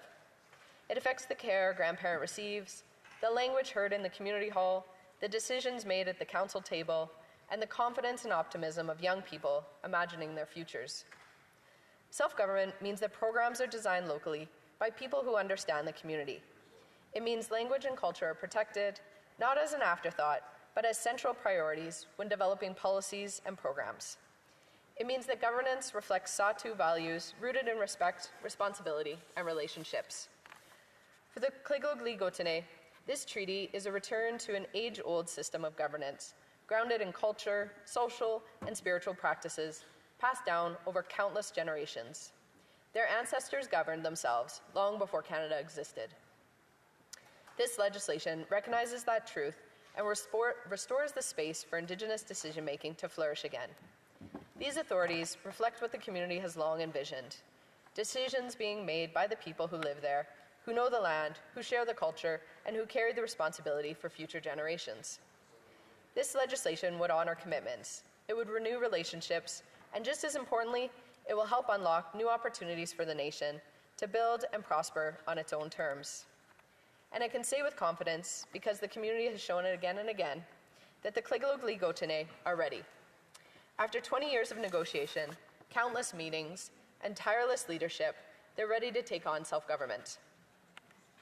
One of the most important aspects of this legislation is the foundation it establishes for economic opportunity. Under the legislation, the Kligalugli-Gotine would have jurisdiction with respect to direct taxation of its citizens within its land, authority over internal and local affairs, as well as the ability to finance their self-government. These tools would help support long-term planning, create jobs, and generate their own revenue. As an Indigenous government, the Kligalugli-Gotine government would be positioned to engage directly on development projects, ensuring that benefits flow into the community and that development reflects local priorities and values. This is good news for the Kligalugli-Gotine. It's good for the region, it's good for the Northwest Territories, and it's good for Canada. Stable governance encourages investment. It speeds up decision-making, it gives clarity to investors, it aligns economic development with cultural and environmental stewardship, and it means projects can move forward with community support. This is how the North succeeds, by making certain that the people who live closest to the land have a real voice in how it's used. Before I close, I want to take a moment to thank everyone who played an important role in getting us to where we are today. The leaders, elders, youth, negotiators, community members, thank you. You have shown what can be achieved when partnership is genuine and relationships are built on trust. To the Kligalugli-Gotine, Masicho for your leadership, Masicho for your patience, and Masicho for your partnership. As a proud Northerner, as a Minister of the Crown, and as someone who has spent my life working with and learning from communities across the Northwest Territories, it's an honor to play even a small role in this moment. Mr. Speaker, as we observe National Indigenous History Month, this legislation gives us the chance to live up to our highest ideals as a country, to honor our commitments and walk forward with Indigenous peoples together. I urge all members of this House to join me in working to pass this critical piece of legislation without delay. Thank you, merci, and masicho. Questions and comments? Question et commentaire, the member for Haliburton, Kawartha Lakes. Thank you very much, Mr. Speaker, and thank you to the Minister for her tabling of this legislation and her work on the file. In regards to the pushing forward C-27, we did note that in 2022-24, then Prime Minister Trudeau announced an expansion of 1 million square kilometers within the Northwest Territories, covering 25% of its land and waters to reach that goal by 2025. That announcement was included. Now we have Imperial Oil and Norman Wells that just a few months ago announced that they will be ceasing operations within that village. That village itself receives about 70% of its tax base from the operations of Imperial Oil. They have a pipeline that takes energy from Norman Wells down to Alberta, Line 21, that is caught in 3 separate environmental assessments. What is the Minister doing to spark economic activity for the people of Norman Wells? Minister for Crown Indigenous Relations. Thank you, Mr. Speaker. What's before the House will be an important part of that. The establishment of the self-government of the Kligalugli-Gotine. One of the other initiatives that this Parliament approved was funding for the Our Land for the Future, which is a land guardian program. So it's working with Indigenous governments across the Northwest Territories to develop the land guardian program. Another Indigenous government in the Sahtu region, the Fort Good Hope, I was just talking to them yesterday about their land guardian program. It is creating $2 million worth of local wages. It's 12 full-time positions, with over 100 community members who are participating throughout the year. It's an important for land, for culture, for wildfire protection, and many more things. So I tip my hat to all the land guardians across the Northwest Territories. The other thing I would note in the Sahtu is the recent Mackenzie Valley Highway, working to expedite that project, and we've seen Rio Tinto is looking to explore for copper in the region. Thank you, Mr. Speaker. Questions and comments? Question et commentaire.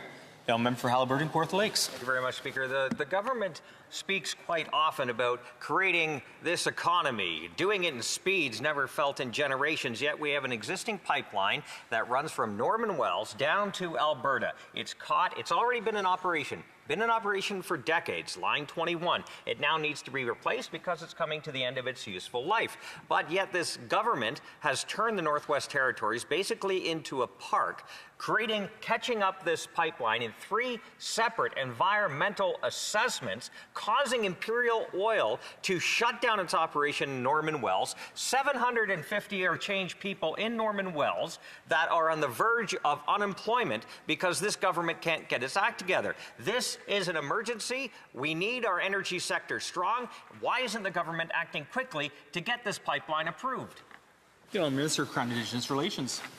Thank you, Mr. Speaker. It is important to go through the regulatory process. One of the initiatives that will support the Mackenzie Valley region, including Norman Wells, is the government's announcement of referring the major project of the Mackenzie Valley Highway to the Major Projects Office. That's the opportunity to work with communities as well as the territorial government, which is the proponent on this project, to accelerate it.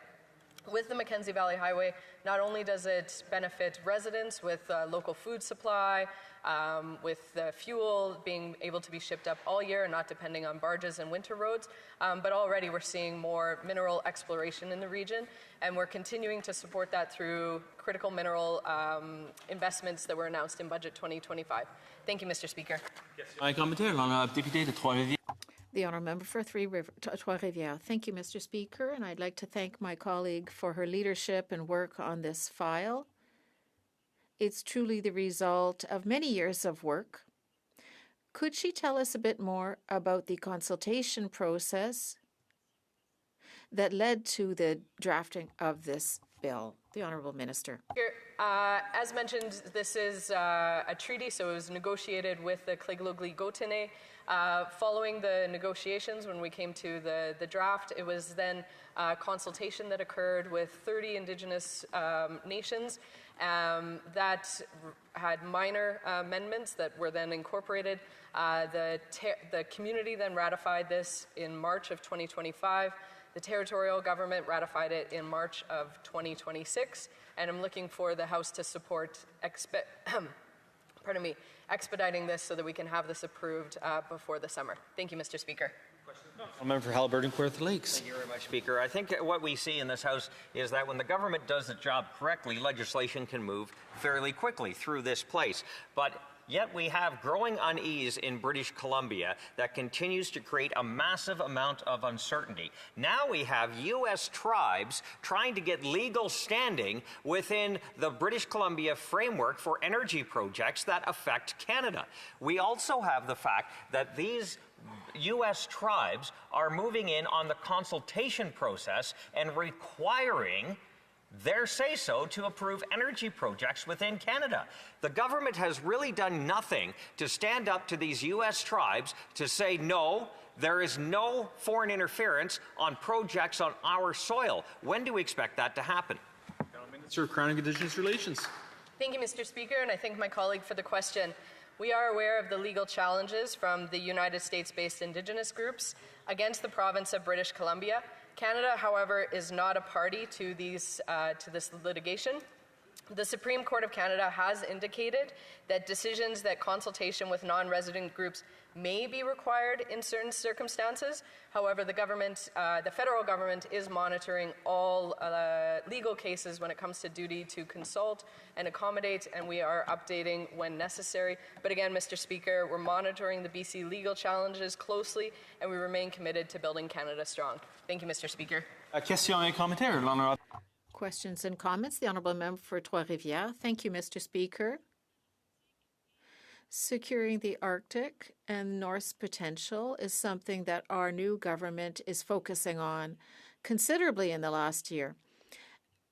Could our colleague tell us more about how this agreement will support Canada's broader goal of defending, developing and transforming the North? The Honourable Minister. Mr. Speaker, and I thank my colleague for the question. Beyond the investments such as the Mackenzie Valley Highway, the Slave Geological Province, the Tolston Hydro expansion, the important thing of of accelerating this legislation is really the importance of the self-governance to the Kligalugli-Gootenay. With that, they'll be able to make their own laws, elect their own leaders, protect and revitalize their language and culture. This is incredibly important. Without this legislation, right now they're an organization that has to follow the not-for-profit, and so it's a bit disrespectful, really. We should be passing the self-government agreement. This is part of the 1993, land claim agreement that we would be going on to self-government. But this would be the second of the five communities that would be looking to seek self-government. So again, urge my colleagues to pass this as fast as possible. Thank you, Mr. Speaker. Questions and comments. Questions et commentaires. The honourable member for Nunavut. And I'd like to thank the Minister for her excellent presentation and explaining very clearly why this bill is so important. I wonder if she could share with us what it means for the people that will be impacted by this and why it's so important for them to be able to enact their own legislation. The honourable Minister for Crown Indigenous Relations. Thank you, Mr. Speaker. First and foremost, I think it's important that the self-government agreement, it's legislated under the Constitution. Their legal authority to pass their own laws, to set up their own elections, to protect their culture. And the first self-government agreement was the Delaunay Final Self-Government Agreement. It will be having its 10th year this year, and we've really seen the incredible importance in the community of Delaunay, and I really look forward to seeing the Kligalugli-Gootenay's self-governance as it continues to grow in the community of Norman Wells. There is the opportunity to also consider moving to the Indigenous public governance. However, at this stage, they're not looking to do that authority. Thank you, Mr. Speaker. Time for a brief question. The honourable member for Langley Township, Fraser Heights. Good, thank you. I want to thank the Minister for her speech on the, I won't try to pronounce it, the TG Self-Government Agreement, which he says could inform future agreements. Now, there's the Musqueam Recognition Rights Agreement in Vancouver, which has become very controversial. Now, it says that it's not a land agreement, and it goes on to add some comfort that nothing in this agreement is going to impact any Aboriginal rights. But what's missing is some comfort for the other party, 3 million people of Vancouver, who are worried about private property rights. Perhaps it could say something like, quote, the protection and inalienability of free, simple property rights for all Canadians. Would that be an improvement? I've given the minister time to have a very brief response. The honourable minister. Thank you, Mr. Speaker. In February, we did sign 3 Musqueam agreements. The one was about a framework agreement, which is really outlining how we'll work nation to nation. And included in that is Section 5.1, which says that it's not a land claim, and Section 5.2, again, I encourage the members opposite. These are available online. The other 2 agreements, one was about fisheries and one was about marine stewardship, but it is not about private property. And today, this government, the Kligalugli-Gootenay, again, this is a self-governance agreement. The land claim was settled in 1993. Thank you, Mr. Speaker. Resuming debate. Reprise débat. The honourable member for Haliburton, Kawartha Lakes. Thank you very much, Speaker. I'm pleased to rise today to speak to Bill C-27, legislation to implement the final self-government agreement for the Kligalugli-Gootenay, for the Sault Dene and Métis of Norman Wells in the Northwest Territories. And now, of course, the name breaks down into 2 main parts. The Kligalugli is the place, it means the place where the oil is, and Gootenay, the government of the people. So, at the outset, I want to be clear about the Conservative position. We will be supporting this legislation to send it to second reading and to send it to committee for further study. And we do so, and I mentioned this a few moments ago, we do so because we recognize the importance of meaningful reconciliation, because we respect the rights of Indigenous communities to pursue self-governance, and because we believe that decisions affecting northern communities are often best made by the people who live, work, raise families, and build their futures there. This agreement before us is the product of decades of mostly Conservative-led negotiations. It builds upon the 1993 Sault Dene and Métis Comprehensive Land Claim Agreement and represents another step in the long evolution of governance in Canada's north. It recognizes that TGG's inherent right to self-government establishes a new Indigenous government and creates a framework through which that government can exercise authority over matters that is of importance to its citizens. And those are goals, of course, Conservatives can support. In fact, support for Northern self-government and devolution is not new to our party. It is part of a long Conservative tradition that stretches back decades. In 1993, under the leadership of Prime Minister Brian Mulroney and then Minister of, at the time, Indian and Northern Affairs, Tom Siddon, which I'm told his wife Pat was a strong advocate of good local and constituency work, and she often attended events in his behalf when he was working elsewhere. So at that time, Canada signed the Satu Dene and Métis Comprehensive Land Claim Agreement. So that agreement provided certainty, it recognized rights, it established the foundation upon which agreements like this one we are debating today are built. So, years later, under Prime Minister Stephen Harper, Conservatives advanced one of the most ambitious Northern agendas in Canadian history. Our government at the time recognized that Canada's North is not simply a remote region to be administered from Ottawa. It is home to vibrant communities, rich cultures, extraordinary natural resources, and tremendous economic potential. Prime Minister Harper at the time developed a comprehensive Northern strategy built around 4 pillars. 1, exercising Canada's sovereignty. 2, promoting social and economic development. 3, protecting our natural and environmental heritage. And 4, improving and devolving Northern governance. And that strategy reflected a simple but very important principle. Northerners are best positioned to make decisions about the future of the North.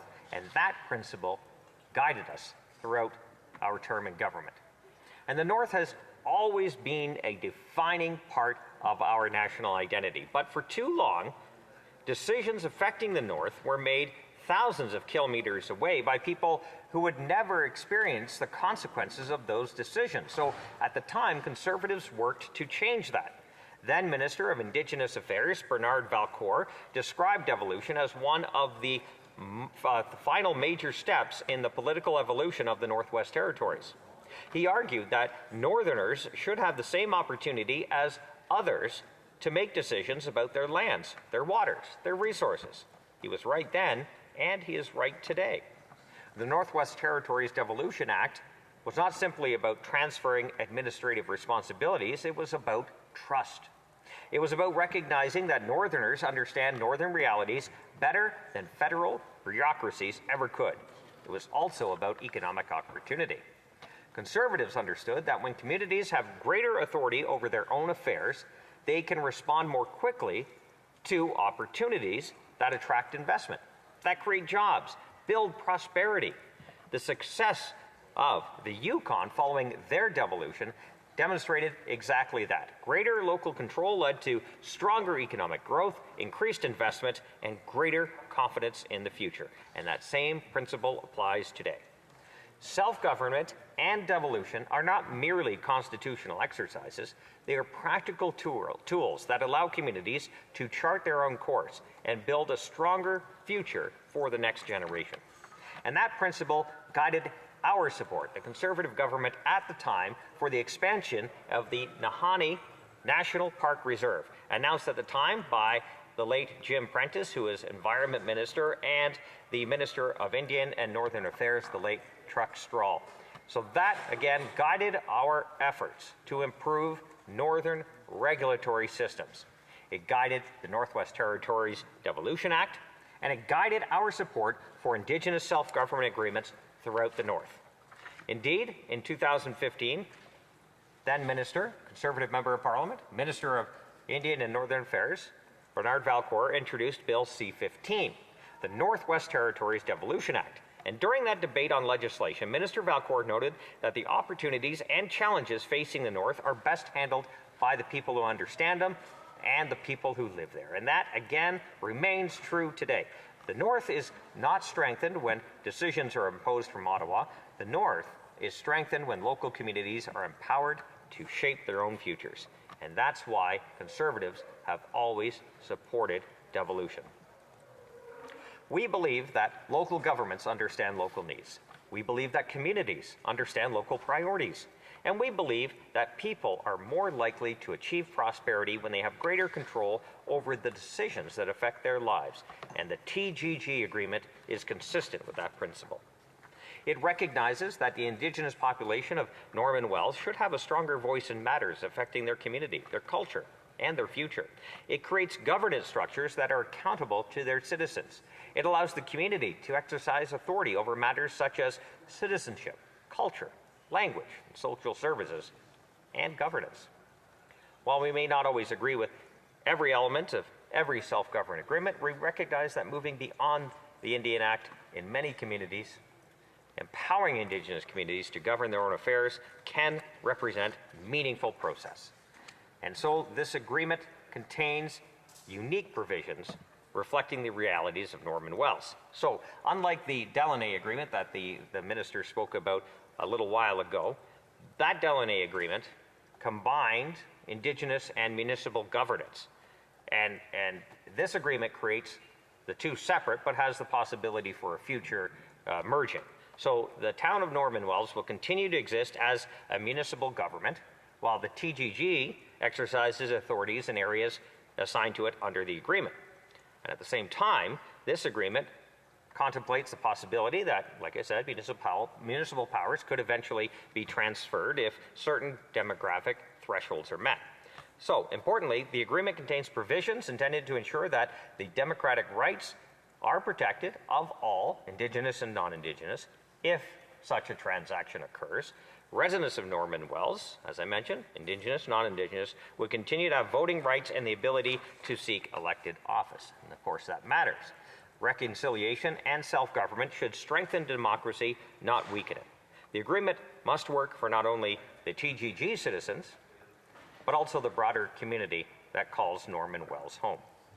So, Speaker, one of the most compelling aspects of this agreement is the potential contribution to economic reconciliation. And too often, reconciliation is discussed in only terms of governance and structures and legal frameworks. Those matters are important, and reconciliation must create all kinds of opportunities.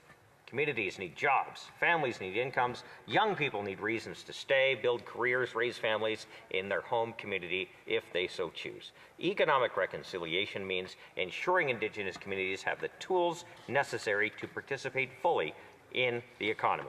And Norman Wells now, unfortunately, faces some significant economic challenges.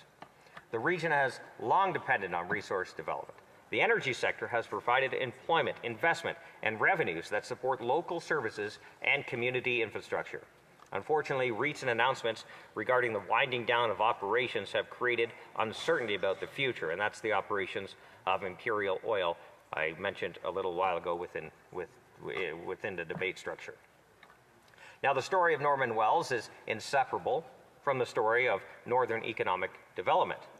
For more than a century, oil production has been part of the community's identity. It's actually in the name of the bill we're discussing today, the Indigenous translation.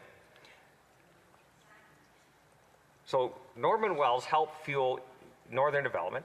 It supported generations of workers, families, the economic stability for the entire region. And as I mentioned many times, the planned wind down of Imperial Oil operations has created understandable concern throughout the community. Jobs are now at stake, local revenues are at stake, future opportunities are at stake, and the TG have been very clear that greater local control over economic decision-making can help address these challenges, and they want to be active participants in shaping the future of their region instead of just observers. And so Conservatives can very much support that objective. We believe Indigenous communities should be partners in economic development. We believe resource projects should create opportunities for all. We believe Northern communities should have a meaningful role in determining how development occurs within their region. And the future of Norman Wells cannot be built solely on government transfers and bureaucratic programs. It must also be built on jobs, investment, entrepreneurship, and responsible development. And that is what economic reconciliation looks like. It means ensuring Indigenous communities possess not only the authority to govern, but also the tools necessary to create prosperity for their people. And the TG have argued that greater local control over those development decisions can help support economic growth, attract investment, and ensure future opportunities benefit the community. Unfortunately, as I mentioned a little while ago, the Imperial Oil Company has decided to shut down their operations. They have an existing pipeline that has existed for decades, Line 21, taking energy from Norman Wells into Alberta. The pipeline has come to the end of its useful life. It's caught within 3 separate environmental assessments. Now, the Prime Minister tells us that we need to builds at speeds not known before. Yet we're seeing a pipeline in existence for decades, creating jobs, opportunity, and wealth, being shut down because of a lack of action by this government. 750 or so people live in the village of Norman Wells. 70% of their tax revenue is from the energy sector.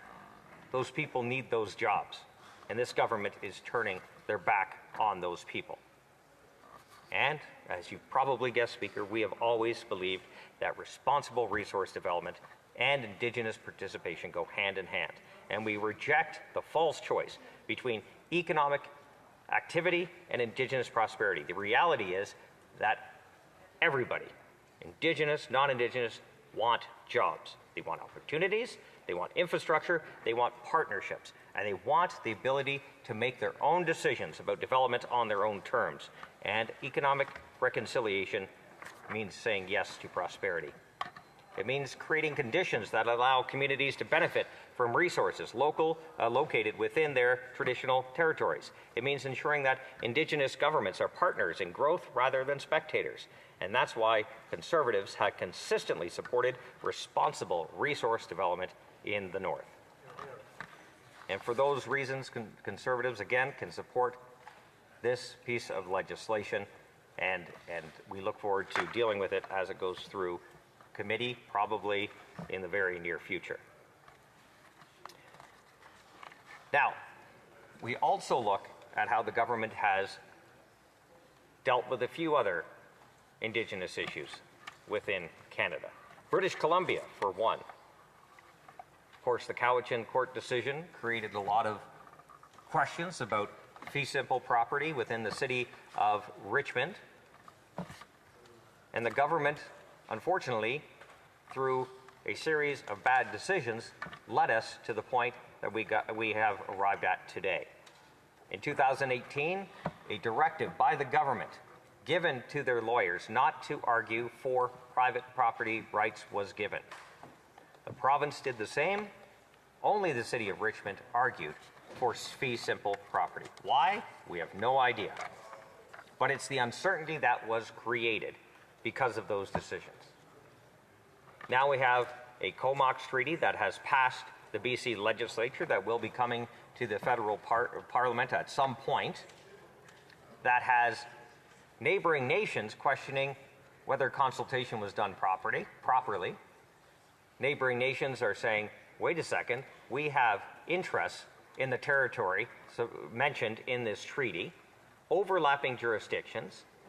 We have what's called the living document, which means it can be opened every 10 years, which kind of goes against the whole view of establishing a treaty. It's finality that we're looking for, that everyone is looking for. This legislation gives that finality, but it's not given in the Comox Treaty. Why? We have no idea. So again, like I said off the start, when things are done correctly, legislation can move very quickly through this House. However, when the government continues to do things that boggles the mind, perhaps to create a level of uncertainty within British Columbia that no development ever happens again, that seems to be what the government is doing here. But on the other hand, they're saying, let's build as fast as possible. Let's get the economy back on track. But they can't be doing two at the same time. They can't create uncertainty in a province that needs access to Pacific Coast, that scares off investment. You have to have that certainty. You have to have that ability to attract that investment, that certainty that people are looking for, and the protections for private property owners, that if you own a piece of property, you know that it is protected. The underpinning of our society. And I mentioned earlier, too, that the Delaney Agreement, because I only have a few more minutes left, I did want to get to this. The Delaney Agreement was negotiated under Stephen Harper and Minister Bernard Valcourt. It was a self-governing agreement, as the minister mentioned in her speech, one of 5 potentially coming our way. That was something that the government at the time recognized the potential for the people to create their own path forward. And again, that is something we support wholeheartedly. And also, as I mentioned a bit in my speech, I didn't get to as much as I wanted to. I'm running out of time. But it's the hybrid Indigenous municipal government that was created as a result. And it was actually the town of Fort Franklin that is now known as Delaney, because of the actions by the Harper government to recognize that opportunity means opportunity for all.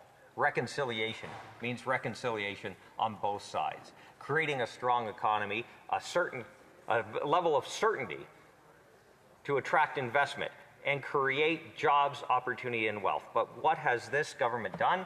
Well, in 2022, it basically announced that the Northwest Territories would be a park, shutting down development, shutting down existing pipelines already in operation, shutting down the ability to create opportunities for the local population. And that is deeply unfortunate, because the North has so much potential, so much going for it, amazing people, and we want to see them succeed.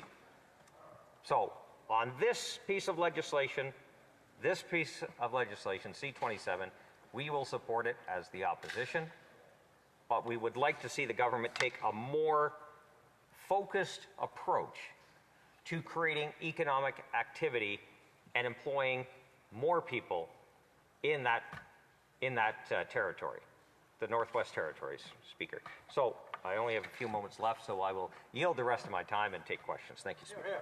Questions and comments. The Honourable Minister of Crown Indigenous Relations. Thank you, Mr. Speaker, and I'd like to thank the opposition for the support of this legislation. As mentioned, this is one community of 5. Delaney was approved in 2016. We're moving forward with this one. The consultation is in process for Colville Lake, which is one of the other communities. Just wondering if the members opposite, if that legislation comes forward and is similar to Delaney and Cléglogley-Gôtenay, would you support an expeditious passing of that legislation as well? Thank you, Mr. Speaker. And a member for Haliburton Kawartha Lakes. Thank you very much, Mr. Speaker. I'm excited to see those future agreements when they come forward. I would like to say the government knows where our lines are in the sand. If it's going to impact private property, that's something we can't really accept on this side of the House. But if the legislation is laid out clean, like it is here, I think there is greater potential for that to happen. And of course, this legislation, C-27, is built on the framework of the Delaney Agreement, C-15, brought under Stephen Harper. So again, when it's done properly, you can get things done quickly here. Questions and comments. Questions et commentaires. L'honorable député Louis Saint-Laurent, Aki-Wenrock. The Honourable Member for Louis Saint-Laurent, Aki-Wenrock. To hear the speech of my colleague, and I deeply appreciate his work for the First Nation. As a member, and everybody knows, I am very proud to be member of this House, and because I have the representative in my riding of Wandake.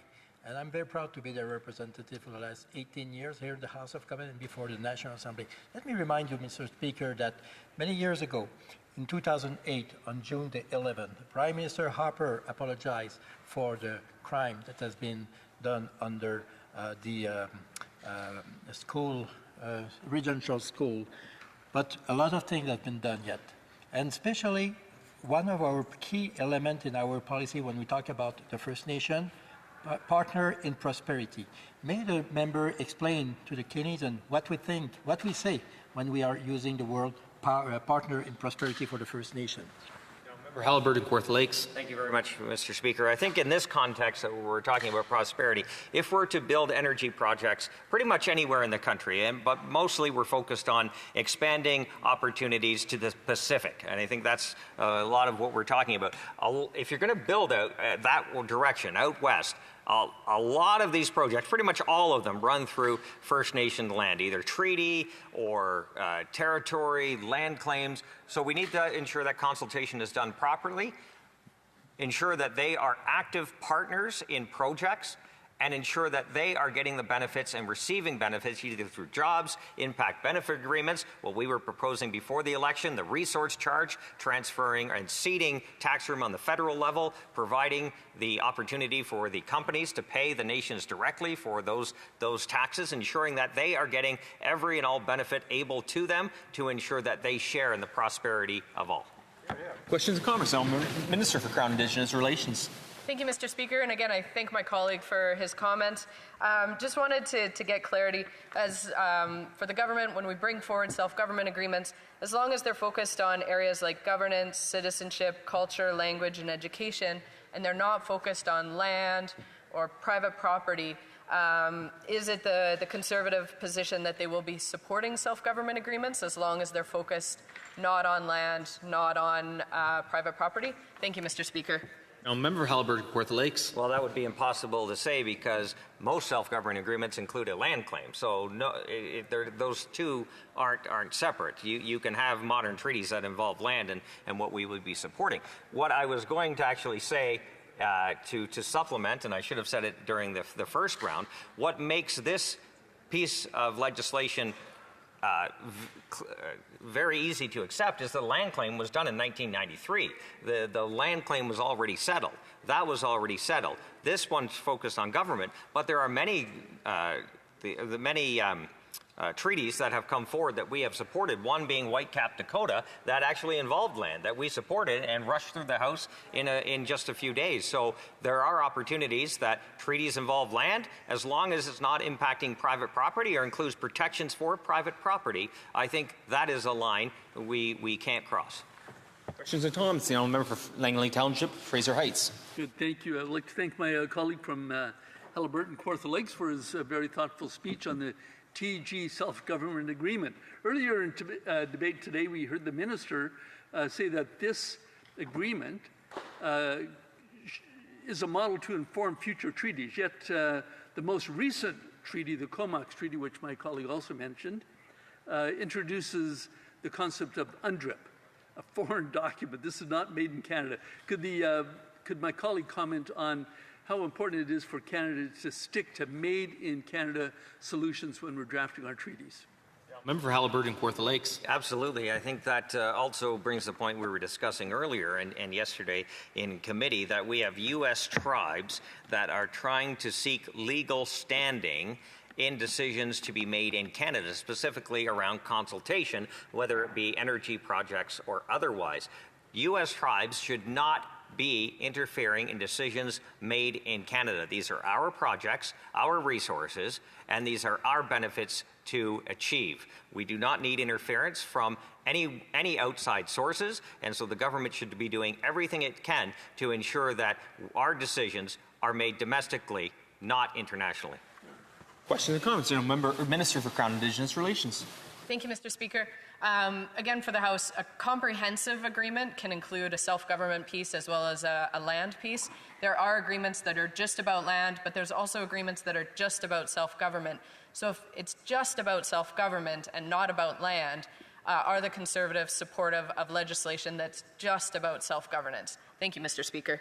Member for Halliburton, Kawartha Lakes. No, we understand that by solving land claims is a good thing. We understand that self-governance is a good thing. They're not always mutually exclusive. They often intertwine and are the same. We are more than happy to see land claims get resolved, self-government over those lands, and we would be very supportive. But the government is kind of mixing up the two. So the land claim here, we're talking about 27. I'm not talking about anything else at this moment. 27, the land claim was already dealt with, and we're just dealing with the governance structure of it.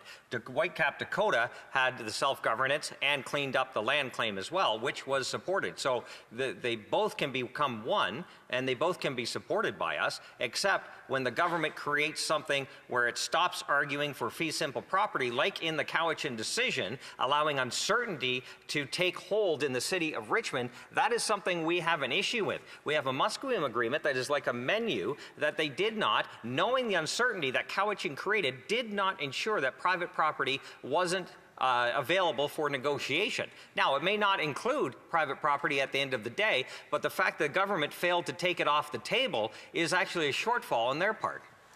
Questions and comments? Question et commentaire. The Honourable Minister for Crown Indigenous Relations. Thank you, Mr. Speaker. Again, I do think it's important that we distinguish. There's self-government agreements, there's land claim agreements, there's comprehensive agreements, there's constructive arrangements such as parks agreements. And so, again, it would be important to understand the Conservative position when it comes to just self-government agreements, because they are sometimes standalone agreements that are separate from land and that are separate from other constructive agreements. If I could understand the Conservatives' position when it comes to self-governance, that'd be really appreciated. Thank you, Mr. Speaker. Member for Haliburton Kawartha Lakes. I think I've answered this. It depends what the government's putting on the table. I think we've outlined what we will support, what we won't. So if the minister would like to, in her time available, to maybe lay out a specific example, maybe I can give a better answer. But by throwing out, will you support this? Well, we don't know what's in it.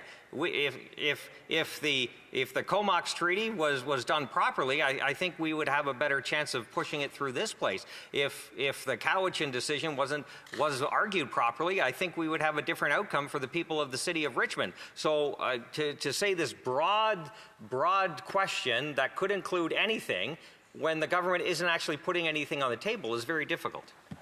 Time for a very brief question. The Member for Okanagan Lake West, South Kelowna, 25 seconds.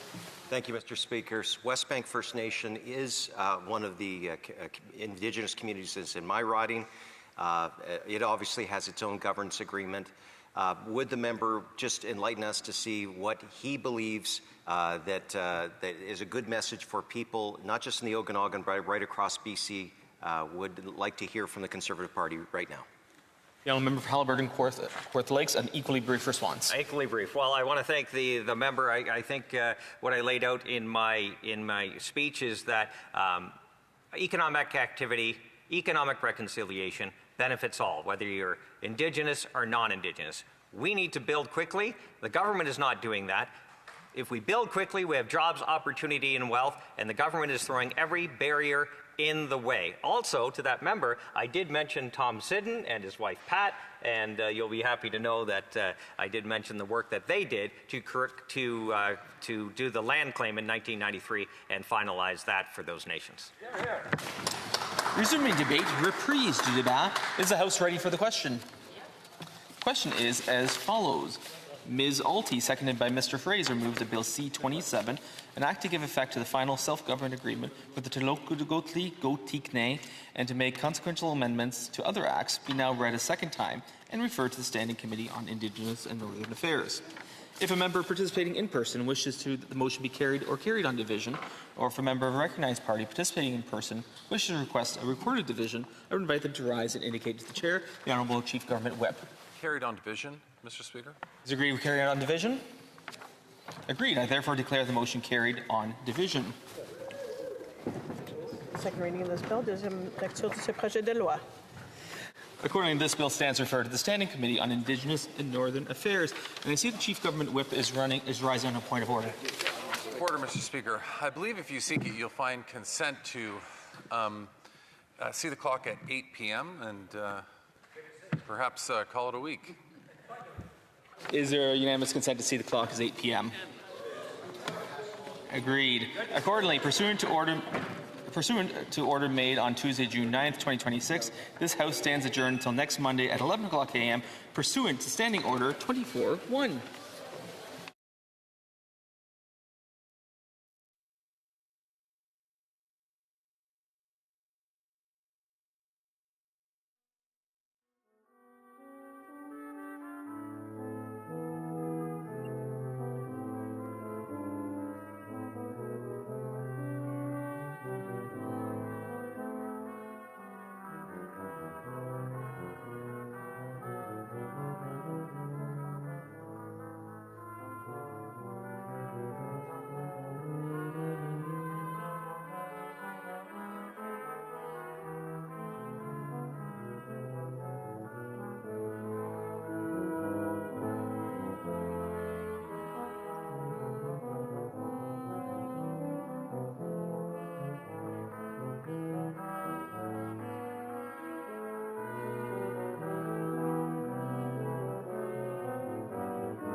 you.